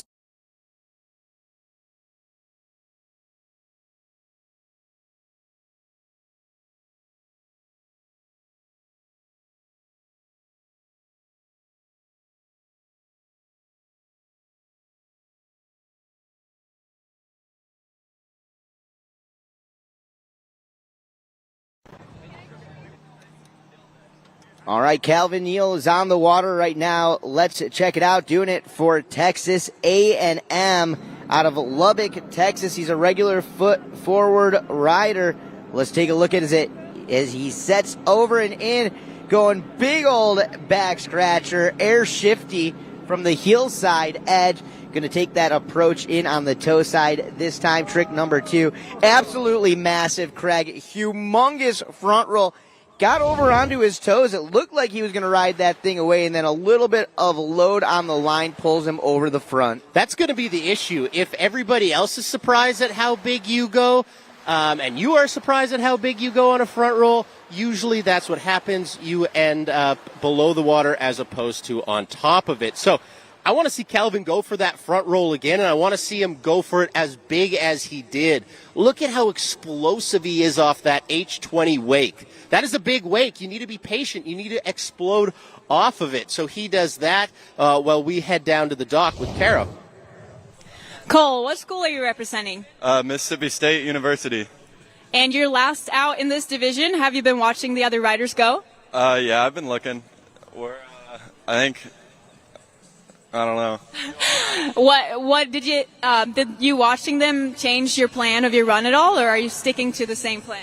I think I'm just going to stick to the same plan, throw what I can do, and see what happens. Have you practiced a lot for this? No, not really. But what is your favorite trick that you're going to throw out there? Probably some grabs and hopefully get some 180s. What's your favorite trick? Probably indie grab. That's cool. Well, good luck to you. We hope that you have a good ride, and we can't wait to see what you do out there. Back to you guys. All right, Calvin Neal back in, straight at it. There's a tantrum with that indie grab. It was that toe side front roll that took him down in pass number 1. And, going back to that toe side front roll, man, I would have to say out of the basic inverts, the toe side front roll probably the most difficult of them. Absolutely, and when you take it over that second wake like Calvin did, landing in the flats there a little bit, that makes it infinitely harder to ride away from. So understandable he went down on that. But Calvin doesn't like to land in transition. We saw him go big on that front roll and that tantrum he took to the flats as well almost. So high-impact rider. Absolutely. Well, let's take a look as we cut back into pass number 2.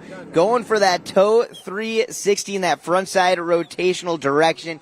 He unfortunately goes down, and that is going to be fall number 2. That's going to do it for Calvin Neal. Hopefully he still puts some big points up on the board for his team. But as you see right there, it almost was as if he was questioning, do I stop at 360 or do I want the 540? Off the wake, it looked like he wanted the 540. A tale as old as time. The second that you hesitate on a rotation and you kind of have to make a decision of, am I going for it, am I not? You're already gone. It's too late. So when you're mid-spin, remember that. Go for the 540. Don't try and stop it because it's extremely difficult, as Calvin did there. So he goes down. That is his second fall.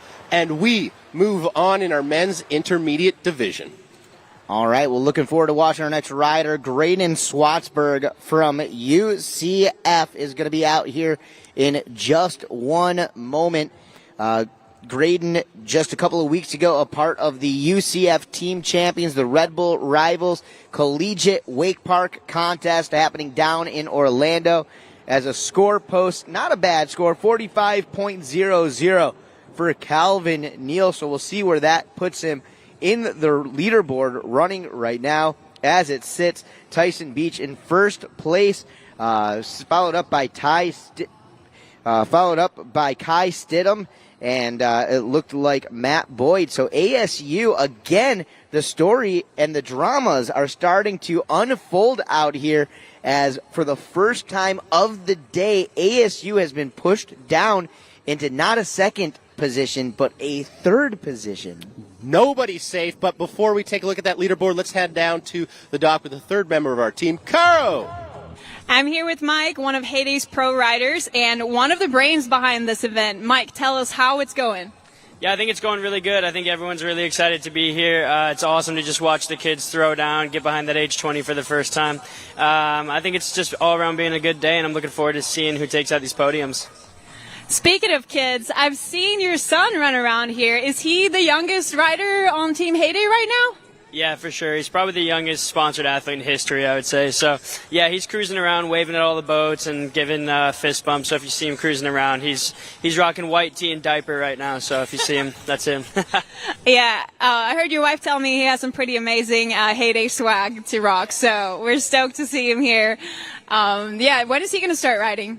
I took him wake surfing for the first time like maybe a month ago, so I wanted it to be a wakeboard first, obviously, but surf was a little bit better. So soon, though, he loves it. He absolutely loves it. So how old is he?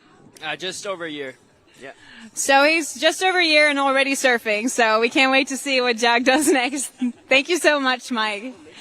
Back to you guys. Hey, thanks, Caro. Thanks, Mike Dowdy. And right now, it is Graydon Swatsburg for UCF. The University of Central Florida is on the water. Many-time National Collegiate Wake Park champions. And let's check out what Graydon is going to throw it down. As you heard from him a little bit earlier, spends a lot of his time riding the cableway here in Central Florida. But no stranger to a little boat riding. There's an explosive tantrum off the hillside edge, that straight backflip right there.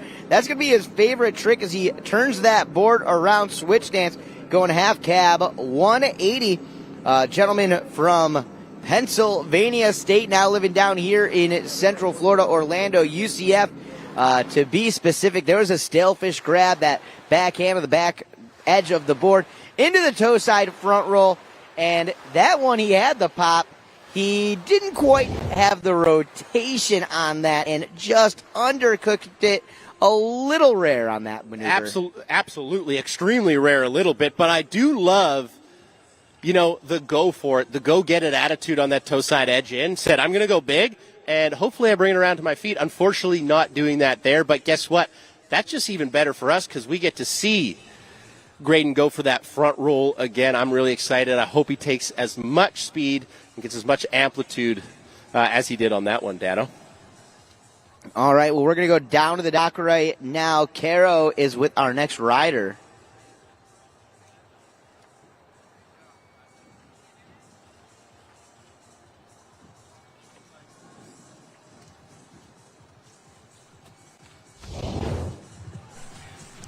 I'm here with Calvin from Texas A&M. We saw you do some cool stuff out there, but we also saw you take a fall early. What went through your head right after that fall? Just what do I need to do next? But when I was coming down on that front roll, definitely got a little bit more booted than I was expecting. How was the wake? Was it a little bit bigger than you thought? The pop was really nice.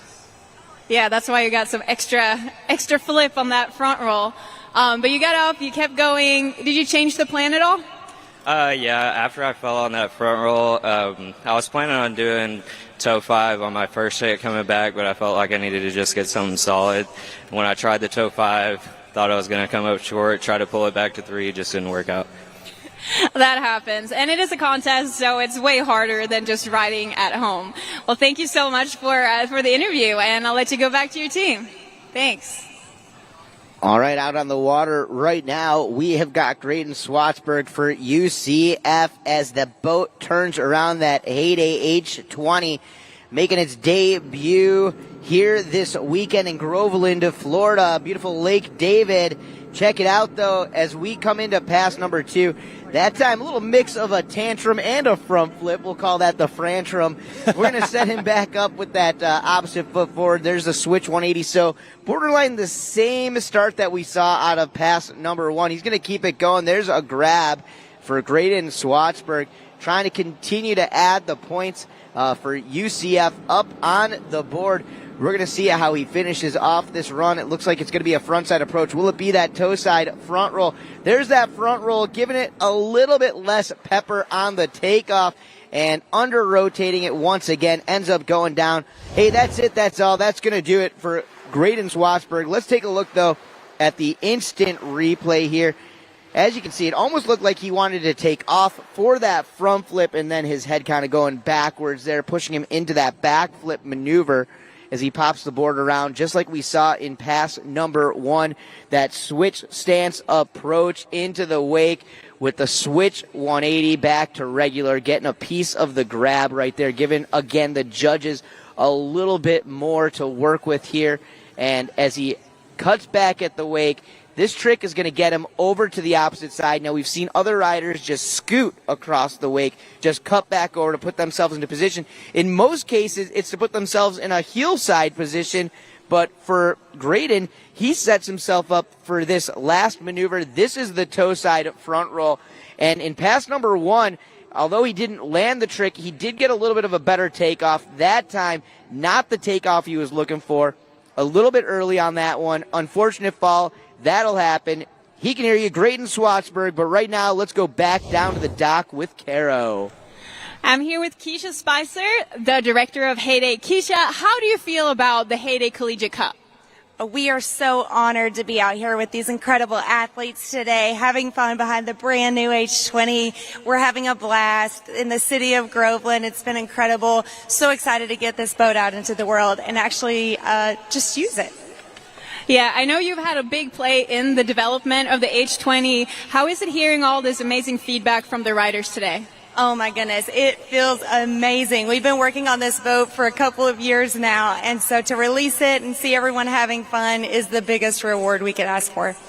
It's been a big secret. Has it been hard to not tell everybody? It is extremely hard to not tell people when you're so excited about something the way we are. So we've kept a secret for a while. Now it's out there. Now we get to talk about it nonstop.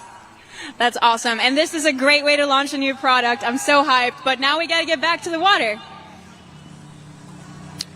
Thanks so much, Caro.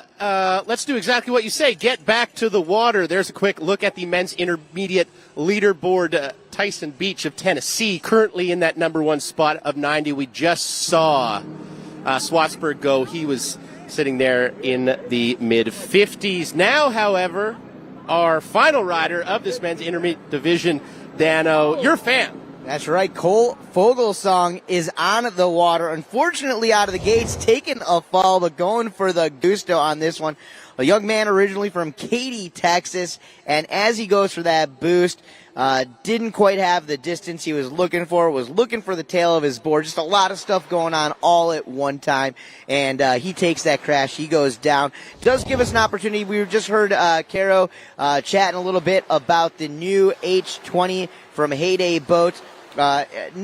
A beautiful boat and a great debut, no doubt.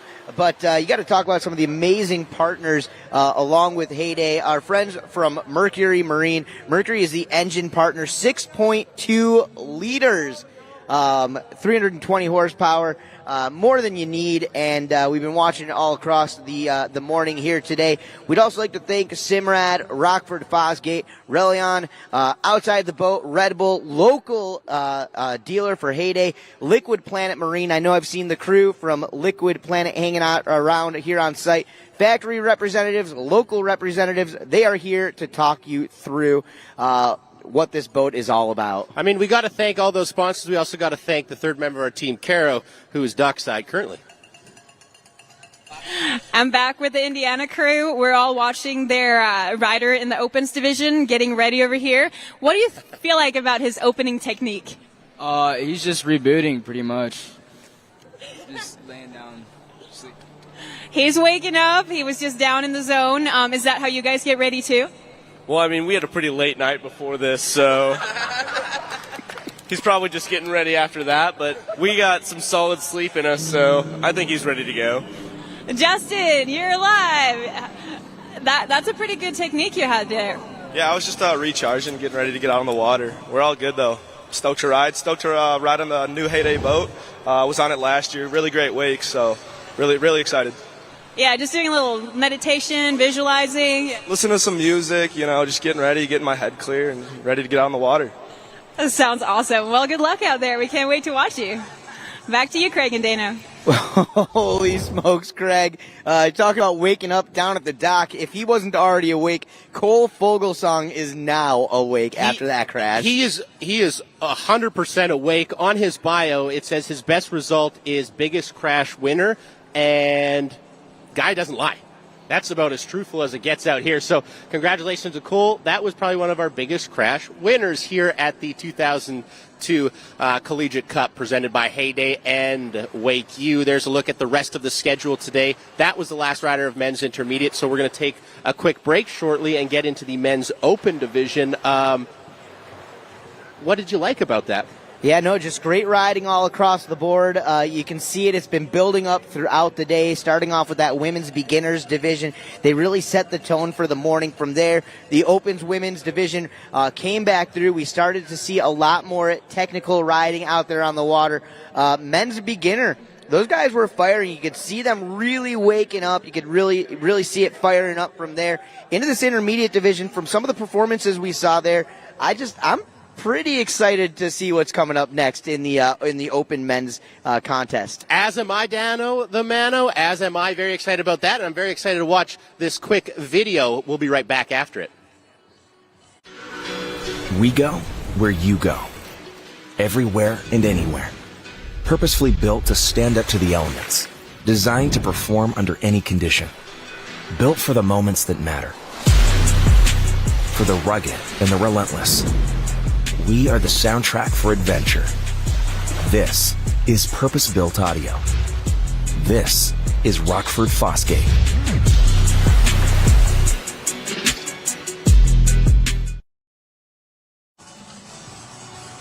All right, well, welcome back, ladies and gentlemen, to the Heyday Collegiate Cup, brought to you by WakeU.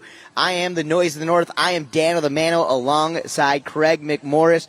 And what a morning it has already been, Craig. We have been rocking it out here. Groveland, Florida, just about 30 minutes to the west of Orlando, Florida. It's been a great day. Talk about some of these results so far. Absolutely. That's our men's intermediate division, our second to last division. It was Tennessee's Tyson Beach taking the win there, earning his university 100 points towards that overall score with a score of 90.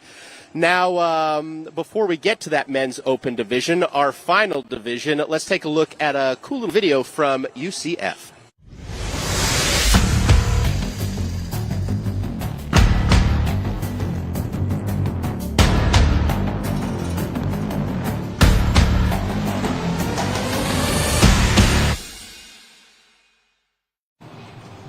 All right, well, great to see the crew at UCF. Definitely a club to watch out for. But right now, let's go back down to the dock with Heyday team rider. Oh, Kara what happened Yusha. out there? Just wasn't used to riding behind the boat really, and didn't really know what to expect going out, and didn't go too well. You seem pretty happy, though. You and your friends are all over here giggling still? Oh yeah, we're really just here to have fun at the end of it all. So as long as you're having fun, it's all right.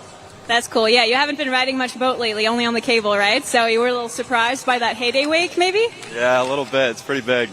It's got some pop on it. Awesome. Well, thank you so much. It looks like they're back on the water. Oh, yeah, watch out for this guy. Comes from Mundelein, Illinois. I got the same zip code as this dude. We live on the same lake.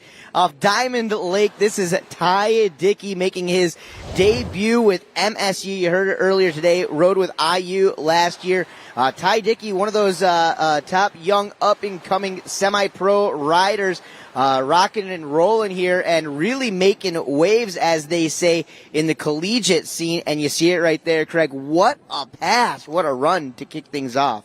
Clinical, surgical, if you will, from Ty Dickey here in that first pass. No mistakes, no bobbles, just came correct. So this men's open division is going to be hotly contested. Excited to see what Ty's got on that second of two passes. Well, that's right. Well, Ty now in his second freshman year of college, coming back through in his second appearance here at the Collegiate Cup, brought to you guys, of course, by Heyday and Mike Dowdy's WakeU. Getting some interesting shots there. Getting that heel side corked out 540. Landing on the knuckle, but showing you guys that control, that strength to ride away from it. Back up and over. There's a straight tantrum. That's that backflip. And once again, textbook, picturesque toe side approach into the wake. Toe side roll to revert. And taking a little bit of a conservative cut into it, not really taking as much of an edge as he probably needed, taking it a little bit easy, but hey, the rest of that run looked so good. Here, take a look at that. Corked out 540. I'm just blown away, able to ride that one away, Craig. Absolutely, the leg power that you have to possess to land on that uphill second wake and still stay upright. I want to talk about that toe side roll to revert attempt. Can we get a pulse check on Ty first? Because that was one of the most violent falls we have seen today. You said he kind of came in nonchalant. I didn't think he was going to do a toe side roll to revert, but he goes for it anyways. Respect through the roof. Here's a great look at it. If you can see a screen right here, if you're at the venue, gets stuck upside down, and that hurts. From experience, that hurts. So we'll see how Ty bounces back for that second of two passes here. Let's take a look at the start list right now. As we can see, Ty Dickey is in the water. But as you look down that list of names, That's Dan, right. who are you excited about? Yeah, well, Cam Winter, Justin Lublow out of Indiana, another name that you definitely want to watch out for. Liam Jeske from Tennessee, Jacob Keeper from Texas A&M, Gavin Giglio out of UCF. This guy is known as a cableway rider, but I've had the chance to watch him ride behind the boat at least a half dozen times in the last couple of seasons, and you better watch out, because if Gavin is firing on all cylinders, he might be the guy to watch out for in this open men's division. And Doc Bransom, another cable rider from Mississippi State. I saw him ride cable just a couple of weeks ago. A lot of style and last off the dock, so he gets the opportunity to sit back, watch what everybody else does in the field. This could go any which way. Remember seeing ASU taking that third place finish in that last division, still keeping them in the lead, but opening that door just a little bit for the rest of the teams. Ever so slightly. The window is cracked ever so slightly. So can somebody in this men's open division blast that thing open? Let's send it down to Caro, who's at the dock right now. Caro, what's up? I'm here with Gavin, representing UCF. Gavin, tell me how the hurricane has affected your training for this event. Yeah, so about a month ago, Florida got hit by a hurricane, and so since then, all the lakes have been so flooded that they've been closed, so haven't gotten much practice, but we've been at the cable, so hopefully it translates a little bit. Well, that sounds good. I'm sure it will. Is your goal to take first place in your division? I mean, I hope to throw what I can and, let the judges do their thing. If it works out, I'll be stoked, but here to have a good time. Sounds good. Well, good luck, Gavin. Looks like they're back again. Craig and Dano, take it away. All right, doing it for the ASU Wake Devils, coming to us from Livermore, California. He is the Cactus Classic champion. This is Cam Winter on the water. And take a look at this. Would you look at that? Already underway with some fantastic maneuvers. There's that toe side back roll, that drone shot right above as he cranks back in on the heel side edge. That's the tantrum. So 2 backflips just coming in from different directions as Cam Winter continues to press down the line in on the toe side edge. And just getting thrown off on that last trick, that last maneuver. That's a fall. All good. We're going to go back to instant replay. What are you seeing, Craig? I'm seeing a lot of talent. That 360 was very well done from Cam. A little style on the ride out there, so lots to like there. That toe side 540 that took him down, though, he kind of got stuck in what I like to call a constant cork. When you do a cork on a wakeboard, you got to come out of it. It's where your body goes off axis, and then you have to get out of that. Cam, unfortunately, does not get out of that, but still lots to like in this first pass. As you mentioned, those 2 unique backflips, toe side back roll, and the tantrum there. Here's a great look at the tantrum. Patience and lands a little bit far down there, but still hangs on to it, Dano. That's right. Wait, we're looking for Jacob Keeper down at the dockside area. Hey, Jacob Keeper, if you are in the house, please go check in down at the dock. And for those of you guys just joining us here, welcome one and welcome all. We are hanging out at the Heyday Collegiate Cup, brought to you guys by Mike Dowdy's WakeU. If you have not had an opportunity to stop up at the top of the hill and take a look at some of the beautiful boats by Heyday, please make your way on up here and check it out. We've got factory and local representatives to talk you through the latest and greatest from the Heyday brand. Of course, Heyday boats powered by Mercury Marine, that 6.2 liter engine. Head on up and find out more, but right now let's get back down to the lake. Let's get back down to the water. This is Cam Winter from the ASU Wake Devils. We'll see how he puts it together here in pass number 2, the 20-year-old from Livermore, California. This dude just had his growth spurt like 2 years ago. Come to hear that he was under 5 foot until senior year of high school. Well, he's going to have to grow to this challenge. Right now, ASU currently in the lead, but how do they solidify that? With a hammer pass from Cam Winter. Can he perform under pressure, Dano? Well, they're putting a lot of pressure on him. He's going to be the final Wake Devil of the day, and there you go. How about the moneymaker right there? That's a tantrum to front side 180, a trick you don't see very often, I'll tell you that much. Unorthodox on that tantrum to fakie, and that toe side 540. Giving Cam Winter some trouble again, Dano. That's right. Well, let's keep our eyes on this instant replay. As you can see, there's the Scarecrow. That's a front roll with a 180-degree front side spin. Classic maneuver, no doubt about it. And nice and easy as he cuts back in. Nice slow-mo maneuvers here.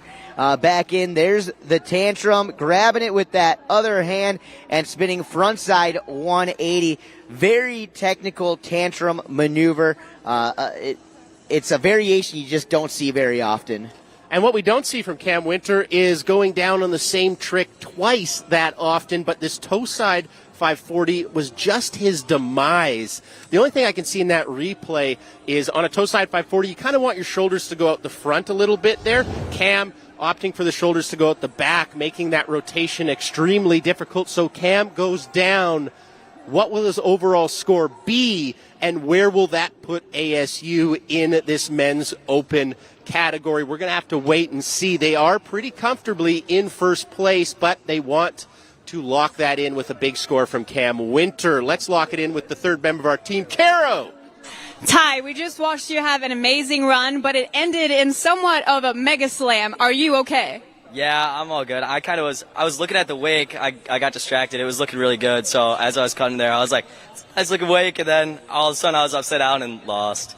I wish I had that trick. It was a pretty good run other than that, though.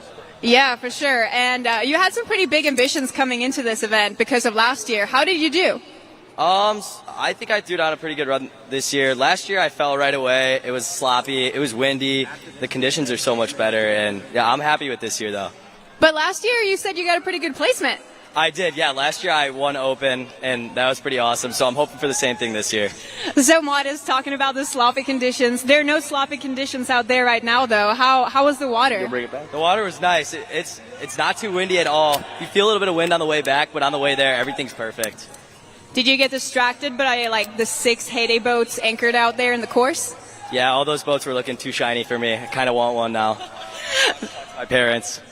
Maybe you guys will have to steal one back to the school. Yeah, if one goes missing, don't come to MSU looking. Sounds good. Well, thank you so much. Good luck to you. I see you watching everybody else. Yeah. Back to you guys. Thank you so much, Caro. That was Cam Winter in the water. Previous to that interview right there, Cam Winter representing ASU, who is currently in the overall lead of our team competition. Cam with a score of 75, so that will help their cause to get that 15 grand in the water. However, right now, from Indiana University, it's Justin Lublow. And Danny, you got lots of good things to say about this young man. Oh, yeah. I've been watching Justin Lublow for many, many years, whether it's behind the boat or under the cable. A second-place finisher at the WWA Wakeboard National Championships. If this guy's not riding behind the boat, you can find him up in Michigan, riding out at the Action Wake Park down there. There's that toe side back roll to revert, and representing for Indiana University, you can hear the crew from IU getting loud, getting proud, getting wild down there at the dock. But hey, that's what happens when you roll 17 strong to this event. That's what happens when you roll 17 strong to this event, and your boy goes top to bottom on that first pass. A little nuclear grab on that tantrum there. Very, very well executed by Justin. Dano, so much to love here. Backside 360, we haven't seen that yet in the competition today. So the judges have been rewarding uniqueness and creativity, and I think Justin has that.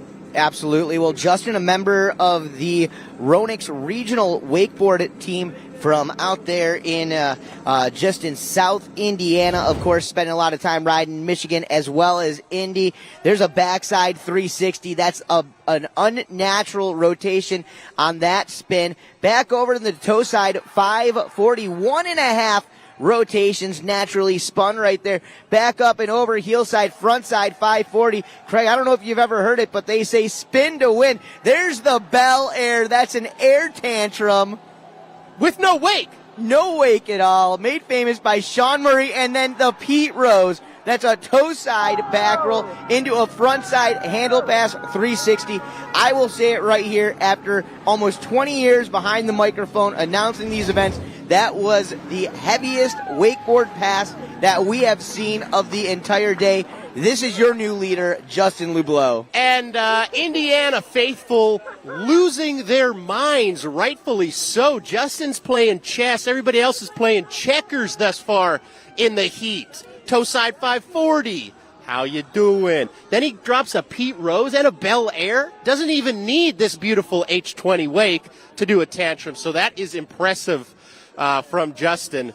But this is going to be an absolutely monster score. Oh, yeah, just eyeing it up, linking up 3 spins in a row right here, and then take a look at this. There it is. There's that tantrum. He loads the line. No wake needed at all. That's the air tantrum. Super classic trick, of course, made famous by Sean Murray. But here, take a look at this as we slow it down. Toe side, throws his head back into the back roll. Front side, full 360, and he lands into that funny wrap right there. Very, very impressive, visibly fired up, and rightfully so. That poor life jacket's taken a beating because Justin just went top to bottom. We are not worthy, says the Indiana faithful. I'm a big fan of that run, and I think the judges will be too. What's interesting here, Dano, in the overall team event, yes, ASU is currently in first place, but guess who's in second? Indiana. And with a monster score like that from Justin, will this leaderboard change? We're going to have to wait and find out. How big will his score be? All right, well, we're going to find out just that here in just a few moments. But right now, let's go back down to the dock with Caro.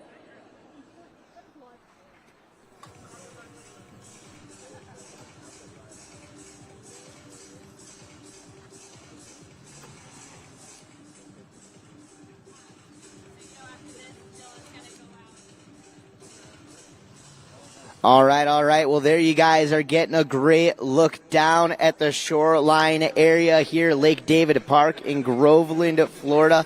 We have an awesome day still ahead of us. Not only are we going to finish off this men's open wakeboard division, some of the pro team riders from Heyday are going to be doing a little demonstration coming up later as well. Hey, I hear a lot of stuff going on down by the dock. Let's check out what's happening with Caro.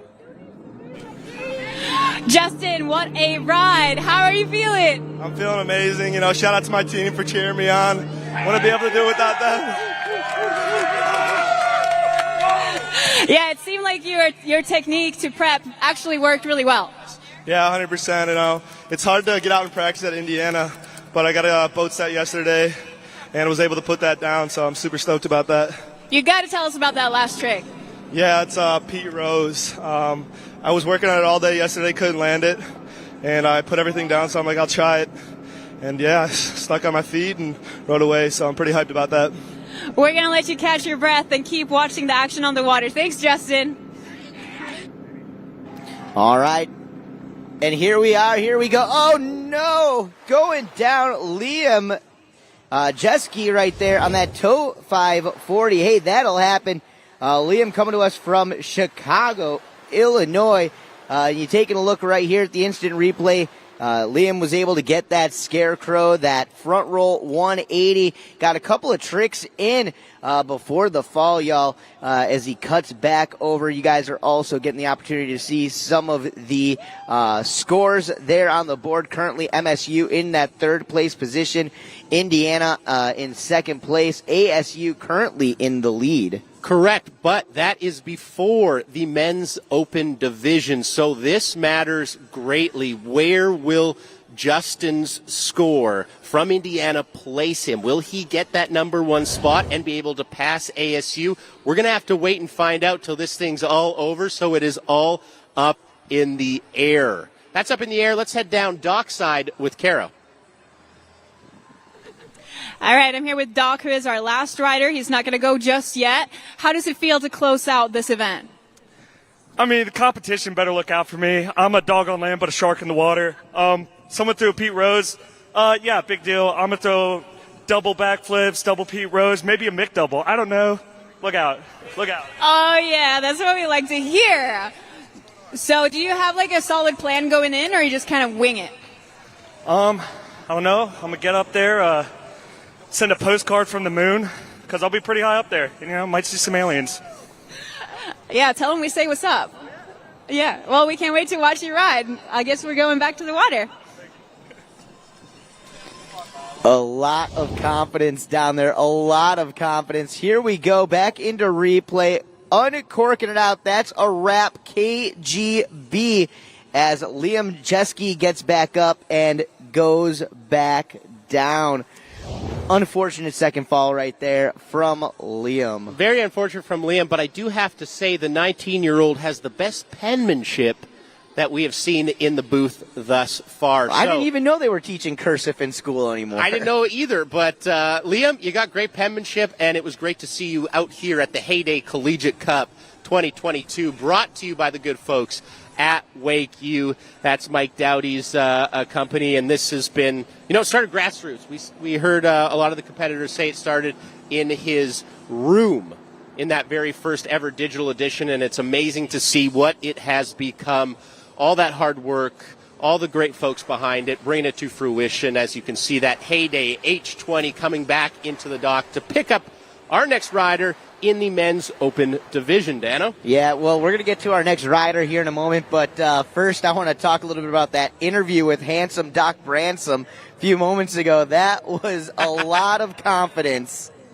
Yeah, and definitely, hopefully that shines through to the judges in just a little bit, but hopefully Doc is going to be able to back it up out there on the water as well. Great name, handsome Doc Branson. A lot of energy, a lot of focus from that young man. So excited to see if he can live up to that hype. I believe he can. Dano, I believe he can. Well, we're going to find out here in a little bit. We've got two riders before that, so let's get back down to the dock. 19 years young from Texas A&M. This is Jacob Kiefer Jake Keeper getting ready to rally down the line. The H20 coming down to the dock, of course, powered by Mercury Marine, 6.2 liter. And guys, we're going to get back down there with the Jake Keeper in a moment. First, let's hear what Caro has got to say. I'm here with Zach Gresham, the Director of Marketing for Heyday. Zach, tell us a little bit of what's been going on this week.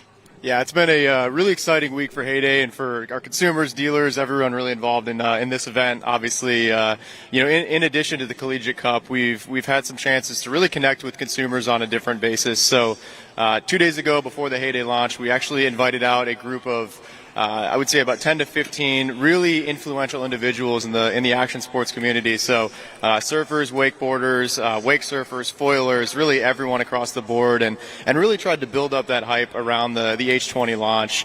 We were able to develop different content streams that we originally hadn't been involved with or working towards. So really excited to try some new methods with our marketing this year and hoping to continue the momentum into next. Yeah, for sure. It's been a great week. I actually got to watch our very own Craig try and do a handstand on a surfboard. You should ask him about that, Dano. But back to you guys. All right, well, let's find out about just that, Craig. Are we going to see the handstand on the wake surfer? Absolutely. I think that is the next progression in wake surfing. If it's too easy on your feet, just do it on your hands. I was unable to master it behind the H20, but give me a couple more shots, Dano, and I may be able to pull it off. We'll see. All right, my friend. We'll be looking forward to watching you make that famous on Instagram. But here we are, and here we go. Jake Keeper for Texas A&M. He is on the water, the 19-year-old, getting ready to rip rally here in his first ever wakeboard competition. Check it out as he cuts in. Big old hillside approach, getting some boosted air and able to ride that first one away. Toe side approach for maneuver number 2. There's the toe side back roll, and unfortunate fall right there. And he got the back roll, but it looked like he may have been trying to take it to an extra 180 or so. Let's take a look at this right here. So going through the legs and finding that grab on that one. We'll leave it up to the judges, chicken salad or roast beef. And as he cuts back over here on the toe side, let's see exactly what happens. He throws that toe side back roll and just slides out the back. A little bit of weight on the front foot, definitely not the easiest to land, but what I do like from Jacob is attempting to grab during the flip. All right? You got to go for the grab. You got to add something. Separate yourself from the rest of the field because the rest of the field is coming correct today. As we mentioned, ASU currently leading the team event, followed closely by Indiana. There you can see Justin Lublow with a score of 96. So he is currently in that number 1 spot of our men's open division. There are still a couple more riders left, Dano. If it were to end right now, that would put Indiana over the top, but it is not over. Can Justin stay in that number 1 spot, or will somebody take it away from him? There you see the overall leaderboard, ASU just ahead of Indiana, but Indiana has their men's open rider in that number 1 spot, Dano. Oh, no, Jake Keeper going down right there on that scarecrow-esque maneuver there, almost a mix between a scarecrow and a 540. That's going to be his second fall, so definitely, unfortunately, that's going to cap it off for his day. We still have 2 riders left to go here in this men's open division. But, hey, check this out. If you hear your name, you are the lucky winner, the recipient of a ride in the H20 for what's about to happen next after this division. We're going to get a live pro demo from Heyday team athlete Dylan Miller and Windsor Williams, Alyssa Williams, Veggie Melnitsky, and Tyson Beach so far. So Tyson Beach, Veggie Melnitsky, along with Alyssa Williams and Windsor Williams, please get down to the dock. You have won a ride in the boat for the Dylan Miller demo coming up next. So all of our first place finishers so far in the day, they get a little personal demo here in a few moments. What aren't we giving away here at the Heyday Collegiate Cup? A $25,000 cash purse And if you win your division, you get to watch Dill Mill, a.k.a. Pickle, ride. That's going to be pretty exciting behind the Heyday H20. I got to see him go a little bit over the past couple days behind this beautiful machine, and he rides it right, Dano. He rides it correctly. Oh, yeah. Well, you had the opportunity to sit there and get to watch Dylan grow up together up in Canada, and I know throughout the grassroots days into his semi-pro, into the full pro days. And the cool thing about a rider like Dylan Miller is that he has pushed all aspects of wakeboarding, whether it's boat riding, whether it's cable riding, whether it's two-tower, whether it's winching. He always has brought his own unique style to it, and just very well diverse across the board. Absolutely. And speaking of board, let's take a look at the leaderboard right now. There you see Indiana University's Justin Ludlow in that number 1 spot. Remember, they are in second place in the overall event. If they finish in second, great. They walk away with $7,000 and silver medals. Great. Happy for you. But if they can leapfrog ASU, they are walking away with $15,000 in cash, the Heyday Cup, and gold medals for everybody on the team. That is a big difference. So can Justin Ludlow stay in that number 1 spot, or will UCF's Gavin take it away from him? He's coming up next. You're a big fan, right, Dano? Well, absolutely. The fact that I've been around for so many years, getting to announce some of the biggest events in wakeboarding, been watching a lot of these riders come up through the ranks from their days as junior athletes into the boys athletes, into junior men athletes, and now into this semi-pro pro field here. And Gavin Giglio, one of those guys to watch out for, represents for Ronix. This guy has traveled the world doing cable wakeboarding last season, spent a bunch of time in South America. If you've never actually watched this guy ride the cable, I definitely recommend you hop on YouTube, you look him up, and you check out some of his past action. This guy, absolutely amazing. I don't think so. He is unbelievable from Belle Isle, Florida. Ladies and gentlemen, give it up. This is Gavin Giglio, the 20-year-old sophomore, born and raised here in Central Florida, Orlando. Definitely been spending a lot more time under the cable over the past few seasons, but this dude knows how to ride a boat, and he knows how to do it with style.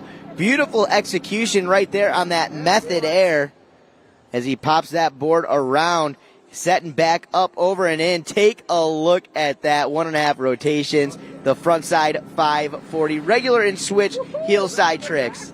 Boom, mirrors it right there with that front side 540. So cab 540 into front side 540. Gavin putting on a demo, and then toe side. Down. That toe side 3 ends up taking him down. Take a look at this though right here. There's that method, bringing that board all the way up and nice and proper. Maybe not quite the grab he fully wanted on it, but he knew it. He knew it.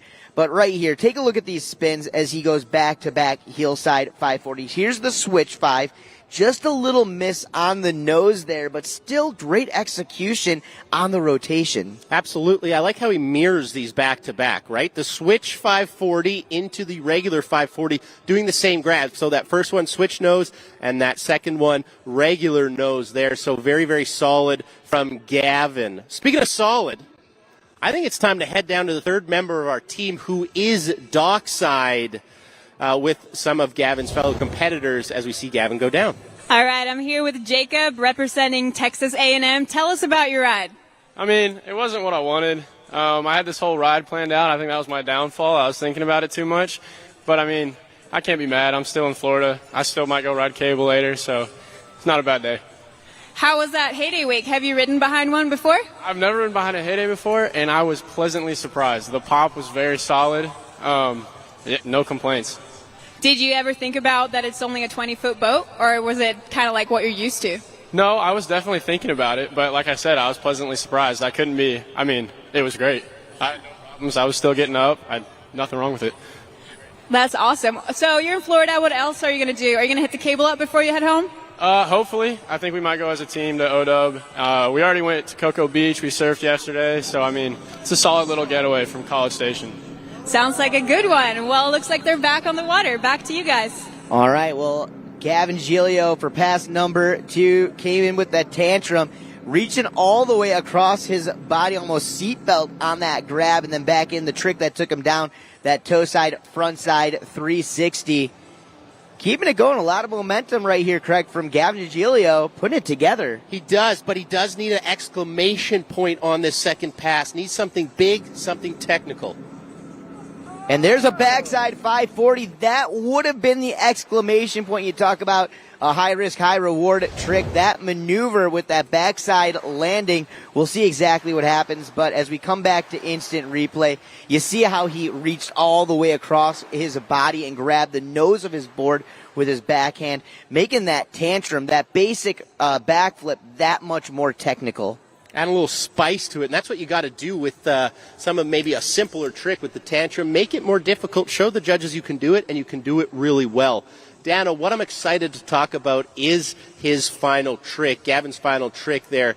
It was a switch backside 540 attempt. In my opinion, probably the most difficult trick, if landed, we will have seen today. What goes wrong for Gavin here, and what is most difficult about this trick is patience. You got to be so patient riding up all the way up the wake and then initiating rotation. You can see there the rotation is what took him down, lack thereof. That's right. You got to have that confidence and know that board's underneath your feet, and we're going to ride it away. Getting a little bit too much load on that back arm upon landing, just getting snapped out of his fingertips.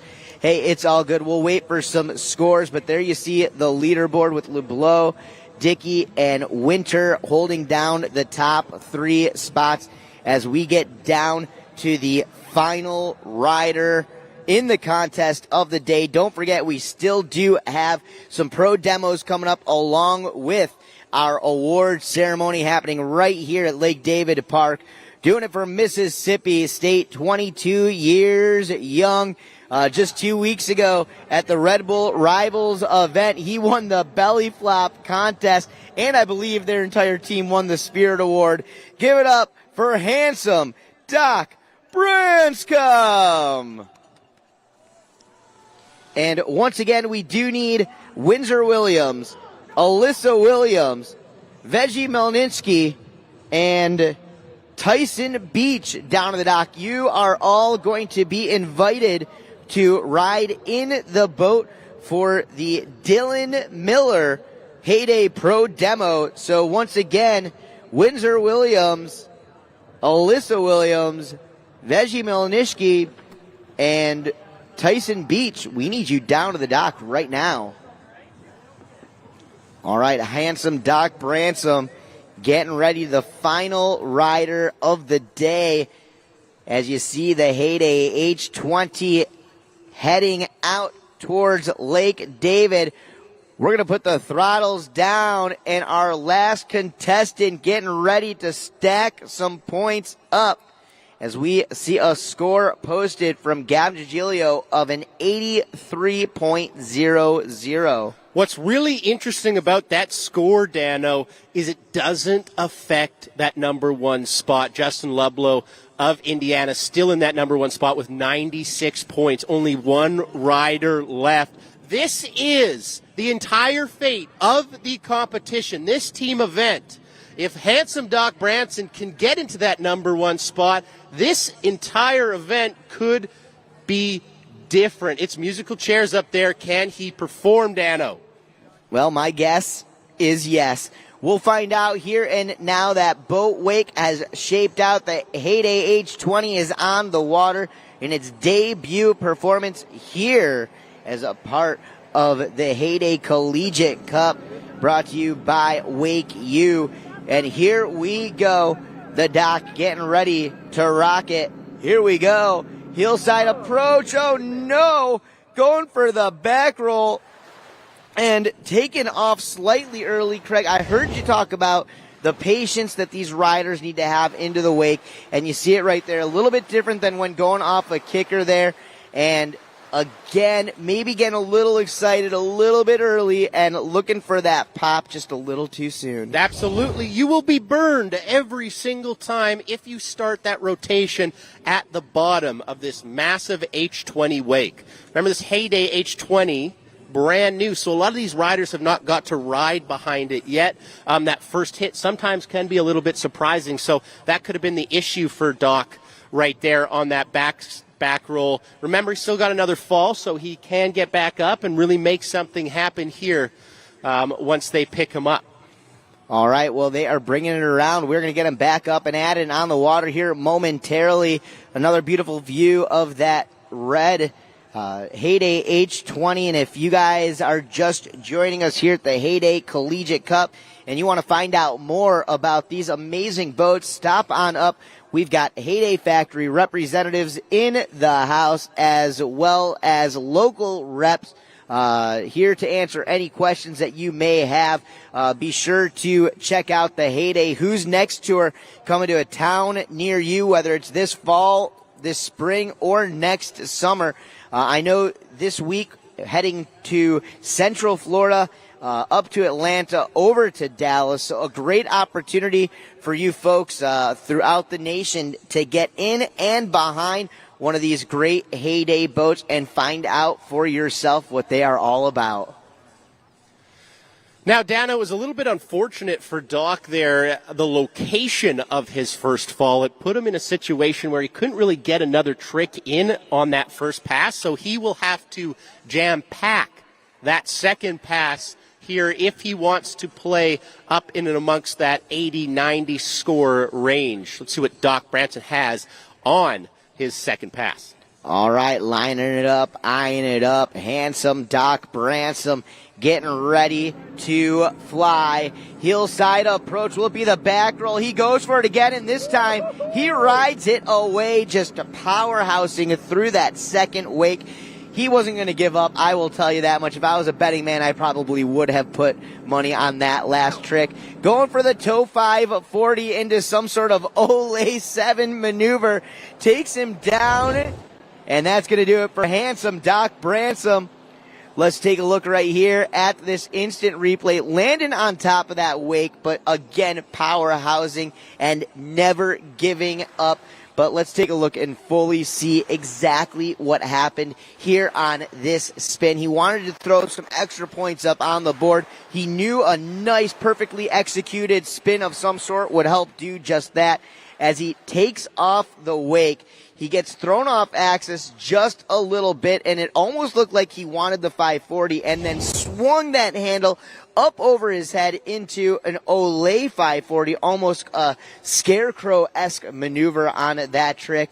And it was a fall, so it is what it is. We'll see how that ends up with the rest of the crew as we wait for some scores to post. But right now, let's take a look at how we set. And you talk about some drama. Take a look at that ASU's Cam Winter being pushed down into that fourth position. And I got to ask you, Craig, how is that going to affect the overall scores today? Well, ASU as a university, as a team, is currently in that number one spot, closely followed by Indiana. But representing Indiana in this men's open division is Justin Lublow with a score of 96. So he is going to earn his team the max amount of points you can in one division. We're going to have that official leaderboard, that official team leaderboard for you very shortly. But before we get to that, we have a special treat for all the folks watching at home and all the folks here at Lake David.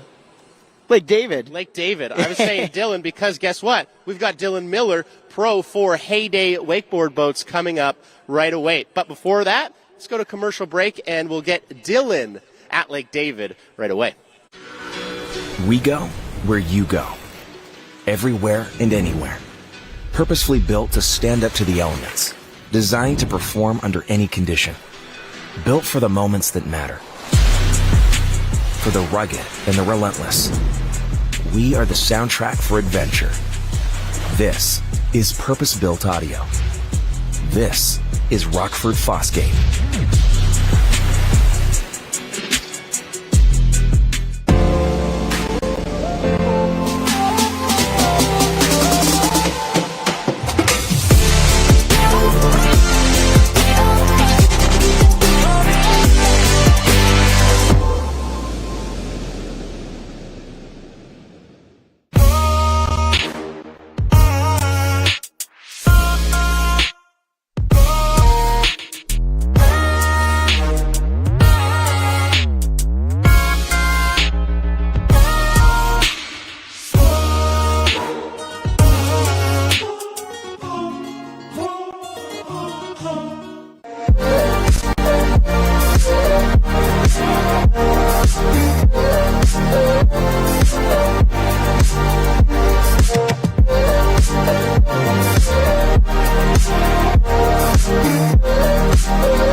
up, everyone? This is Mike Dowdy, and if you are watching this video, that means you have received your official invite to compete in the Heyday Collegiate Cup powered by WakeU. Congratulations. The Heyday Collegiate Cup powered by WakeU takes place this October 22nd at Lake David Park in Groveland, Florida.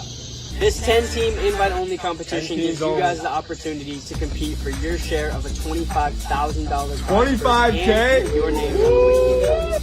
The invited teams include MSU, ASU, Indiana, Texas A&M, Tennessee, UCF, Baylor, Mississippi State, and Oklahoma State. We look forward to hosting you guys here in Groveland, Florida on October 22nd at Lake David Park. Don't miss this. You guys are going to want to be here. Let's let the games begin, and I'll see you guys there.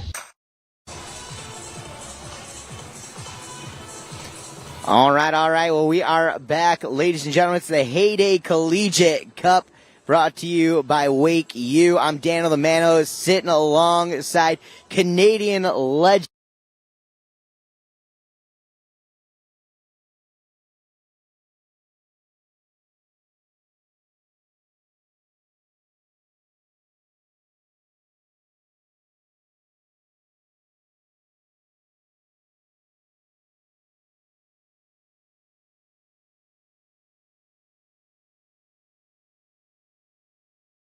Williams and Justin Lublow. We need you all down to the dock. You guys are all getting front row seats for what's coming up next, the Heyday Dylan Miller Pro Wakeboard Demonstration.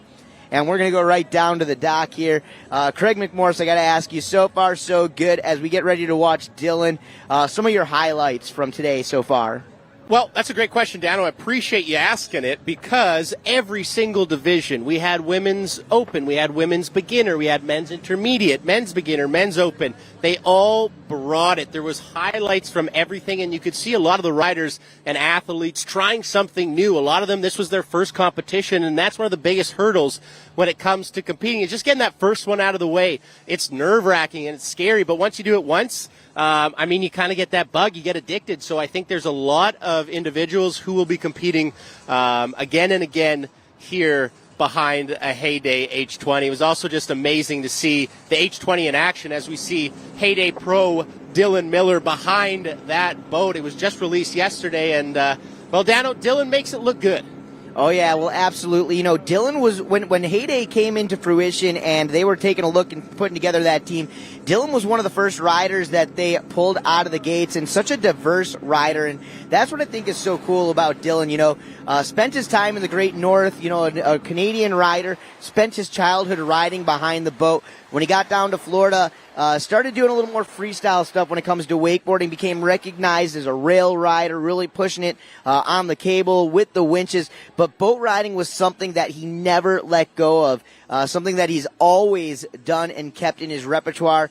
He's been a part, of course, of the R&D team at Heyday since day number one, and it's amazing to see him continuing to push forward and rock it out here, brings so much to the table. Absolutely, and I think that's just kind of a testament to how talented Dylan Miller is, right? He can ride any terrain, he can ride any wake, he can do it all, and he's continued to do that through his entire career. And not only does he do it all, he does it in his own way. As you can see, one of the best wrapped wakeboarders, so he's always doing super unique tricks behind the boat. Here he's wrapping up again.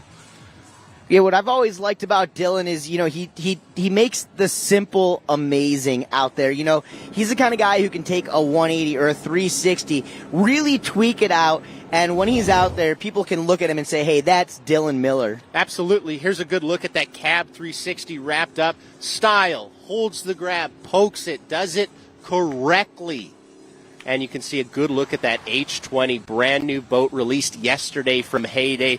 Dylan Miller's been loving riding behind this thing. If you're just joining us, this is a 20-foot wakeboard boat that sacrifices nothing in wake size. You can see pro Dylan Miller doing some really, really sick tricks behind this Heyday H20, and that's what was pulling this entire competition, which we had a blast calling, Dana. Absolutely. Well, we're not quite done yet. You know, Dylan out there right now giving a little demonstration for our top podium finishers in all of the divisions. We are going to be rewarding those divisions on stage along with the overall team champions and $25,000 in prize money.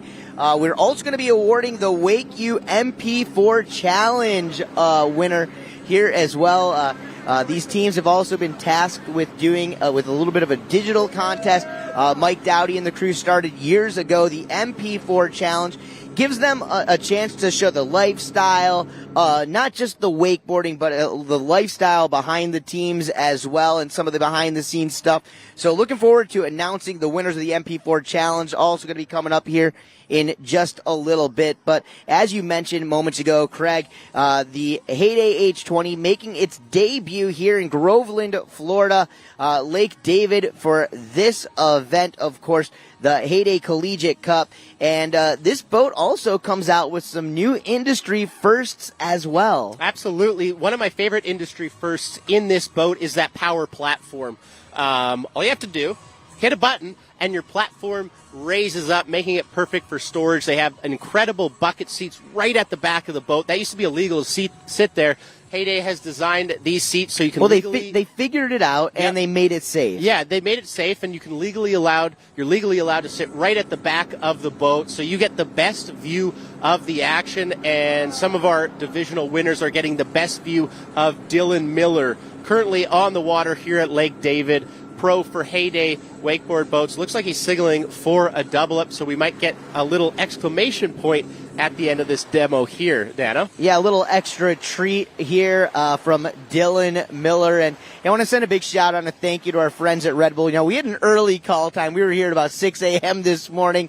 And a big shout out to Red Bull for keeping us awake all throughout the day. But one other thing I want to mention about Red Bull is over the past month or so, they have put on some incredible events here in Central Florida, kicking off back in September with the Parks Double or Nothing contest. Just a few weeks ago, there was the Red Bull Rivals contest. But here's Dylan Miller as those wakes converge. The natural kicker, the double up, going for that double 360, that hillside 7. What do you think, Craig? I loved it. I like how you mentioned Parks' Double or Nothing competition. That's exactly what it is, double up competition. Dylan must have heard you and said, hey, give me a left-hander. So that's what he got on that brand new H20. Looking good for the nose grab 720 attempt. Let's take another look at it here, Dano. Oh, yeah, as he pops up into the air, he gets that full rotation right there, but maybe just a little bit excited there on the landing. Hey, that'll happen, but always fun nonetheless to watch Dylan Miller out there. And I got to ask you, though, over the years, I know you and your brother did a little bit of wakeboard competition. Did you ever get to compete against some of the Canadian greats, guys like Dylan Miller or Ollie and Raph Jerome, anybody like that? Absolutely. Competed against them all, honestly. A lot of worlds, a lot of nationals, and it was a great way to grow up, spending time behind the boat and kind of honing your competitive prowess, if you will. Wakeboarding is very unique. You're very solo. You're very by yourself, and you have to coach yourself when you're out there. So I think it's great for any competitive career, which is pretty amazing. So thanks for that shout out. Great to see Dylan Miller. But we have another surprise for you. A little video from St. Augustine's. Let's take a look at that right now.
Well, that was a great little video there from St. Augustine.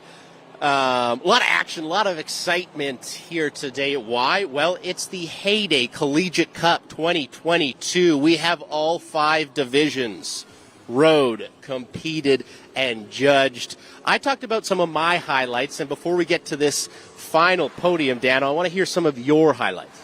Yeah, again, generally speaking, I liked watching it all, but, for me, it's watching those beginner divisions. I'm all about the grassroots. I'm all about the next generation of riders. I am all about just having fun out there, and I love seeing riders who maybe have never competed in an event before, and we got a great taste of that out here. You see how much fun they're having. You see the camaraderie between the teams out there as well. So definitely a big fan of that, but as we progress throughout the day, I got to say one of the standout riders for me is going to be that Justin Lubleau. We saw him take the W in the Open Men's Wakeboard Division just a little bit ago, and watching Justin grow up riding under the cable for many, many years, but watching him now as a collegiate rider, bringing that prowess to behind the boat, it was just really, really great to see. But again, if you're looking for my overall highlight from the day, again, it's going back to watching all these beginners and the first-timers competing in their first contest ever. Absolutely, and what a first contest to compete in. You're competing with your team. You're competing with your club. There is so much on the line. How much? $25,000 in a total prize purse. That means the winning team will walk away with $15K, $7,000 to the second place team, and $3,000 to that third and final team. That's a lot of cash, and I think it's time to give it away. So let's, Dano, take a look at the overall podium. Is it ASU? Is it Indiana? Who was able to climb to that number 1 spot? Let's have a look.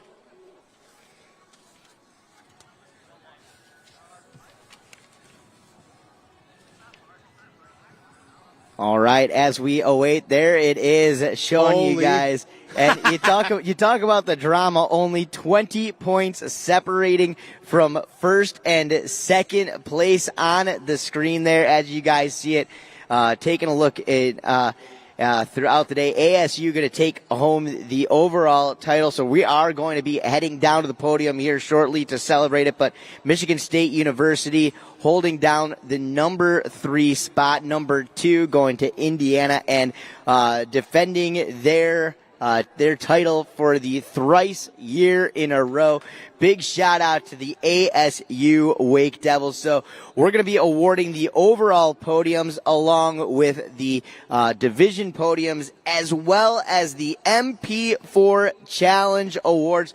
That's going to be coming up here in just a few short moments. Again, a big shout out and a thank you going to all of the amazing sponsors. Of course, the entire team from Heyday Boats, along with, of course, our friends here in Groveland, Florida at Lake David. I'm talking Mike Walker, Frankie, Steven, Bubba, and the entire crew from right here locally. Of course, the WWA, the World Wake Association. If you guys have not already downloaded the Rideline app from the WWA, make sure you guys do that to keep up to date with any news, contest results, and so much more.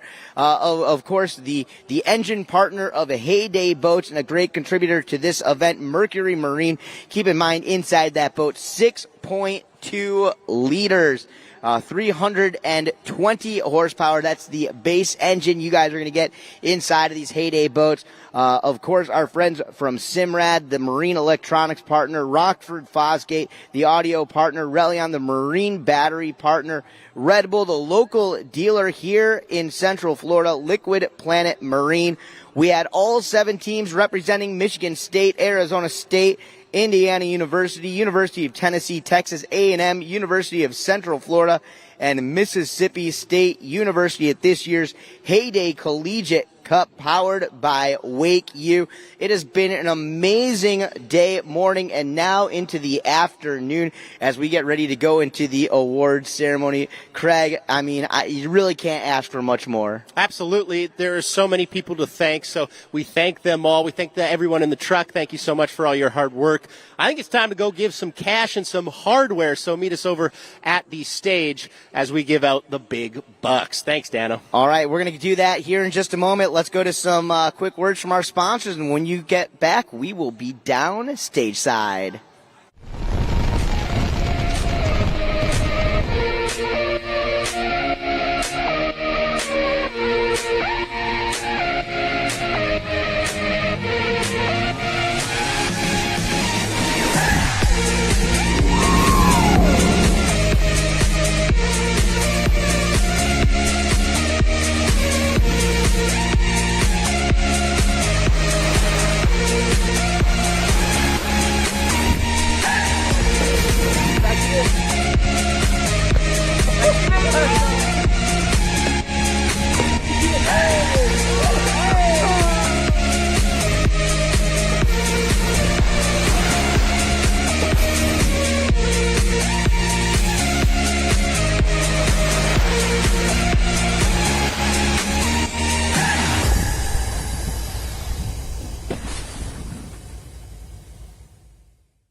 We go where you go.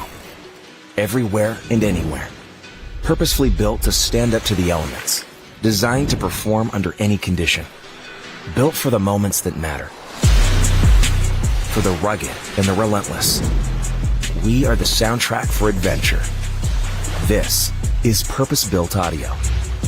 This is Rockford Fosgate.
What's up everyone, this is Mike Dowdy, and if you are watching this video, that means you have received your official invite to compete in the Heyday Collegiate Cup powered by WakeU. Congratulations. The Heyday Collegiate Cup powered by WakeU takes place this October 22nd at Lake David Park in Groveland, Florida. This 10-team invite-only competition gives you guys the opportunity to compete for your share of a $25,000 prize. $25K? And your names on the WakeU Cup. The invited teams include MSU, ASU, Indiana, Texas A&M, Tennessee, UCF, Baylor, Mississippi State, and Oklahoma State. We look forward to hosting you guys here in Groveland, Florida on October 22nd at Lake David Park. Don't miss this. You guys are going to want to be here. Let's let the games begin, and I'll see you guys there.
We go where you go.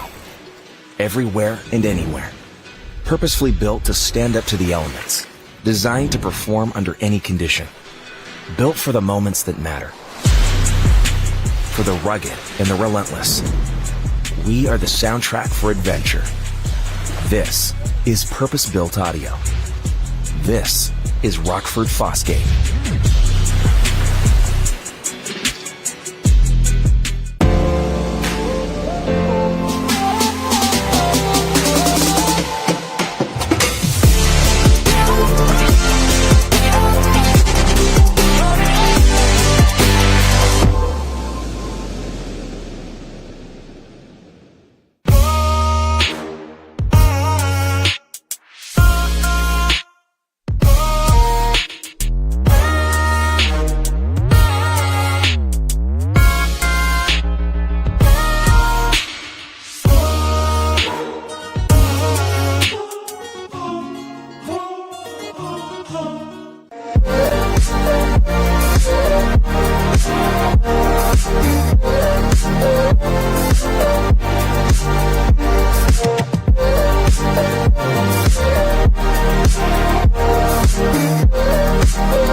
Check.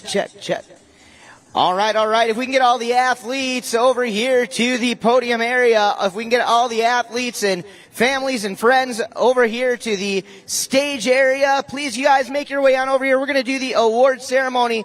Right now, we need all of the teams to please make their way over to the stage. We are going to get right into it. The award ceremony getting ready to kick off. Give you guys about 20 more seconds to make your way on over here.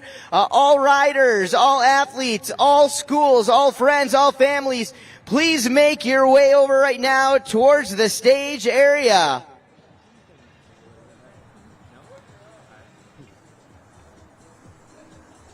Oh yeah, don't be shy or bashful. Come on, crew, make it on over here. Don't forget, we are live webcasting all around the world.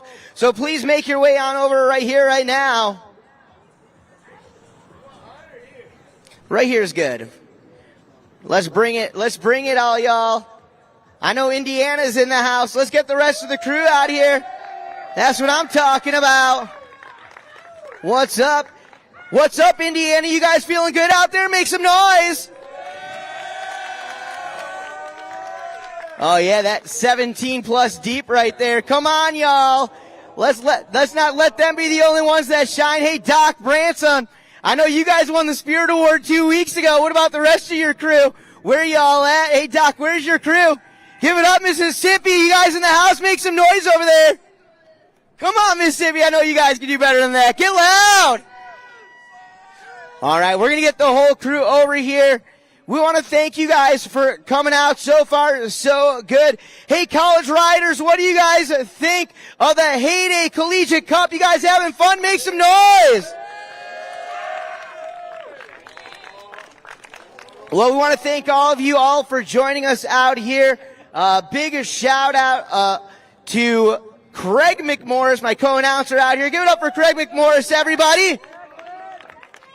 We want to thank all of our sponsors here, of course, first and foremost, the entire crew from Heyday Boats. Give it up for Heyday Boats, everybody. Doing a great job with this event. Want to send a big shout out, a hello and a thank you to Heyday Pro Team members hanging out with us here on the microphone all day long, interviewing you all. Caro Yupshaw, along with Dylan Miller, who you guys got to see ride a few minutes ago.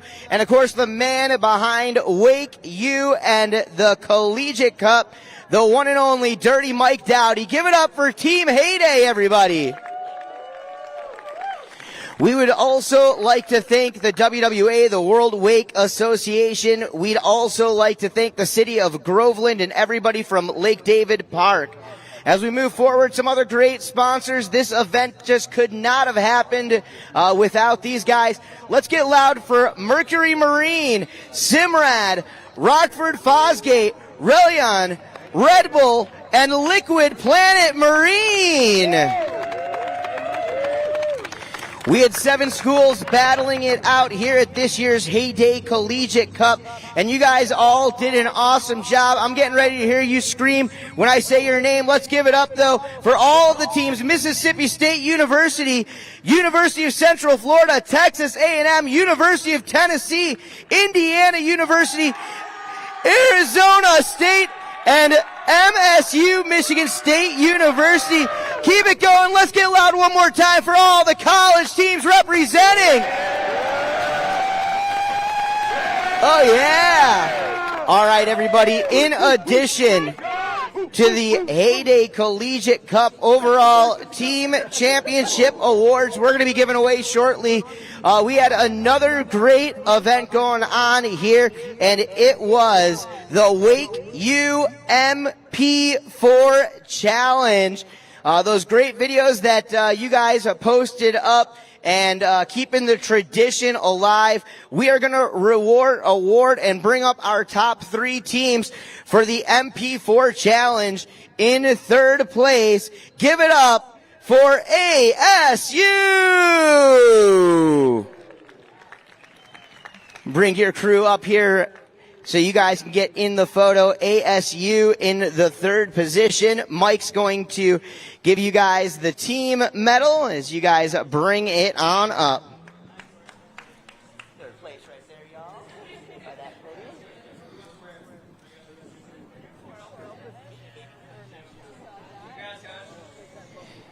The runner-up in the MP4 Challenge, Mississippi State University.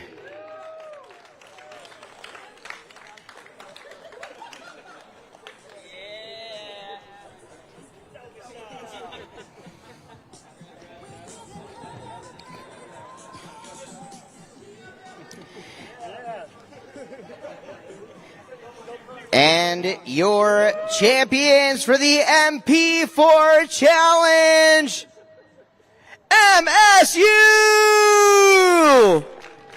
Michigan State coming on up to the stage. Congratulations, MSU.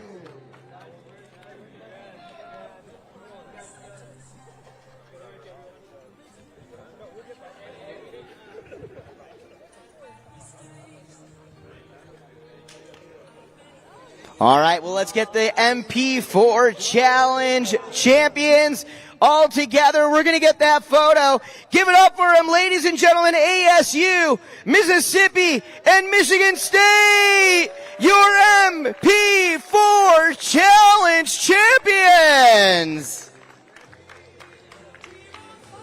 All right, well, very good. Congratulations, you all. Do not go too far, because right now, to announce the award winners for the overall Heyday Collegiate Cup Championship, give it up for Craig McMorris. Wow. That was an intro. Thank you. Get off the stage. Come on. Let's get some hustle here. Okay, this is the moment that we have all been waiting for. Everyone rode so well. That was so much fun. Before we get to this, let's just give it up for Dano the Mano, the voice of wakeboarding. I've been listening to him for my entire life. Dano the Mano, thank you so much for your time. We appreciate that. Okay, what are we doing this for? Why are we here now? Well, $25,000 cash purse. Okay, that's a lot of cash. Not only that, but the Heyday Cup. This thing's beautiful. You can drink out of it. You can do whatever you want with it. It is yours for a day. So that's pretty exciting. How does this all break down? First place, $15,000, the cup and gold medals. Second place, $7,000, silver medals. And third place, obviously, bronze medals and $3,000. Who's giving this all away? Keisha Spicer. She's got a check. That's a big old check. You take that to a big old bank, as well as Mike Dowdy, the medal man. The great people from WakeU. There are so many people to thank, and we're going to thank them right away, but we're also going to give away $3,000. MSU, get on up here. You got $3,000. Get on up here. Get him up here, too. Get him on the ramp. Not too fast. Not too fast.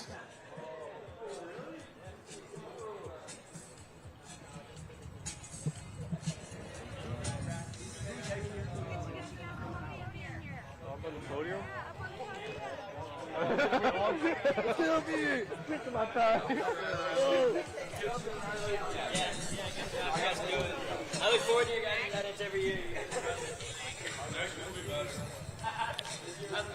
I'm looking forward to it. Nice job, guys. Little three-point turn there. There we go. That's a giant tag. That's Keisha Spicer, the director of Heyday Wakeboard Boats, who have been so generous in this Collegiate Cup. Thank you so much. Congratulations. Stay up there. We're going to do a big team. Stay there. Get used to it. Put on your sunscreen.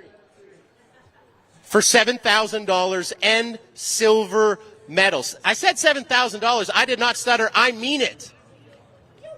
With a score of 430 points in the overall. Give it up for the loudest team. Indiana, get on up here!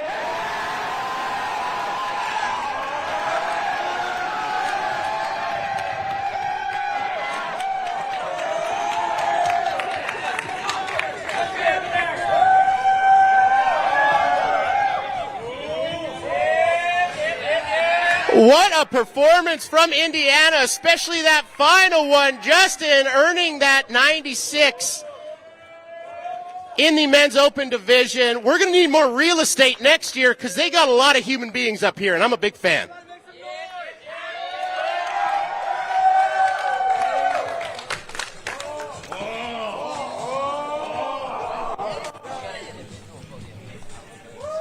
$7,000 to Indiana University wakeboarding team. That's exciting. Get your photos.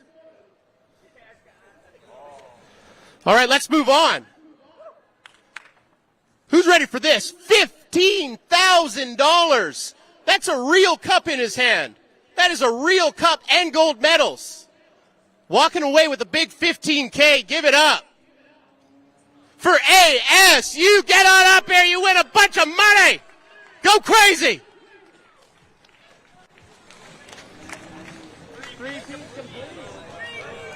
That's a three-peat for ASU. You gotta be happy for them.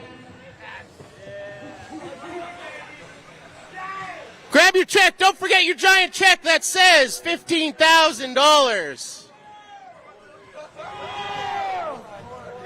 And your medals. You gotta get your medals. Let's get some medals on these folks. Medals are right behind you. That's Mike Dowdy handing out the medals.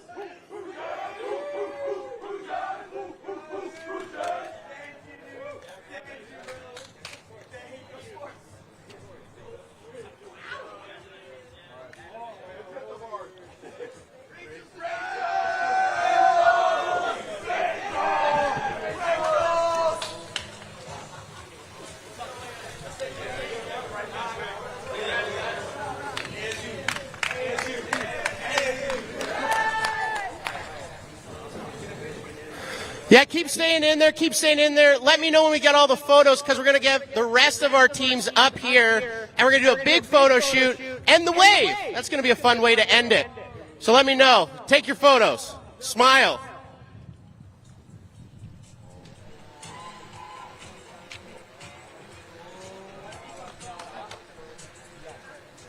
Okay, that's got to be enough photos. I mean, we have technology now. This is no film, okay? Let's go rapid fire. Everybody else that was in the contest, get up here. Let's take a big photo with everybody. Come on, Doc, get up here. Keep your boots on.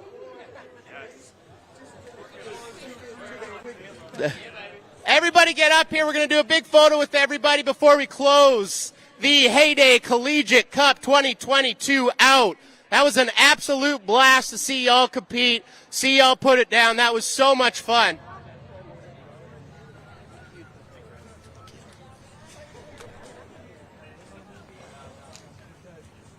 Get in there, Tennessee. Don't be shy now. Nobody bites. Nobody bites here.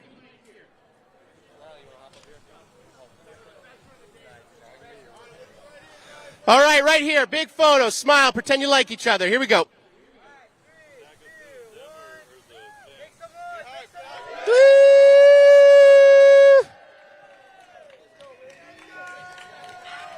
Now do a fun one. Do a fun one. Pretend you're crazy. Ah! Never mind. Either way's fine.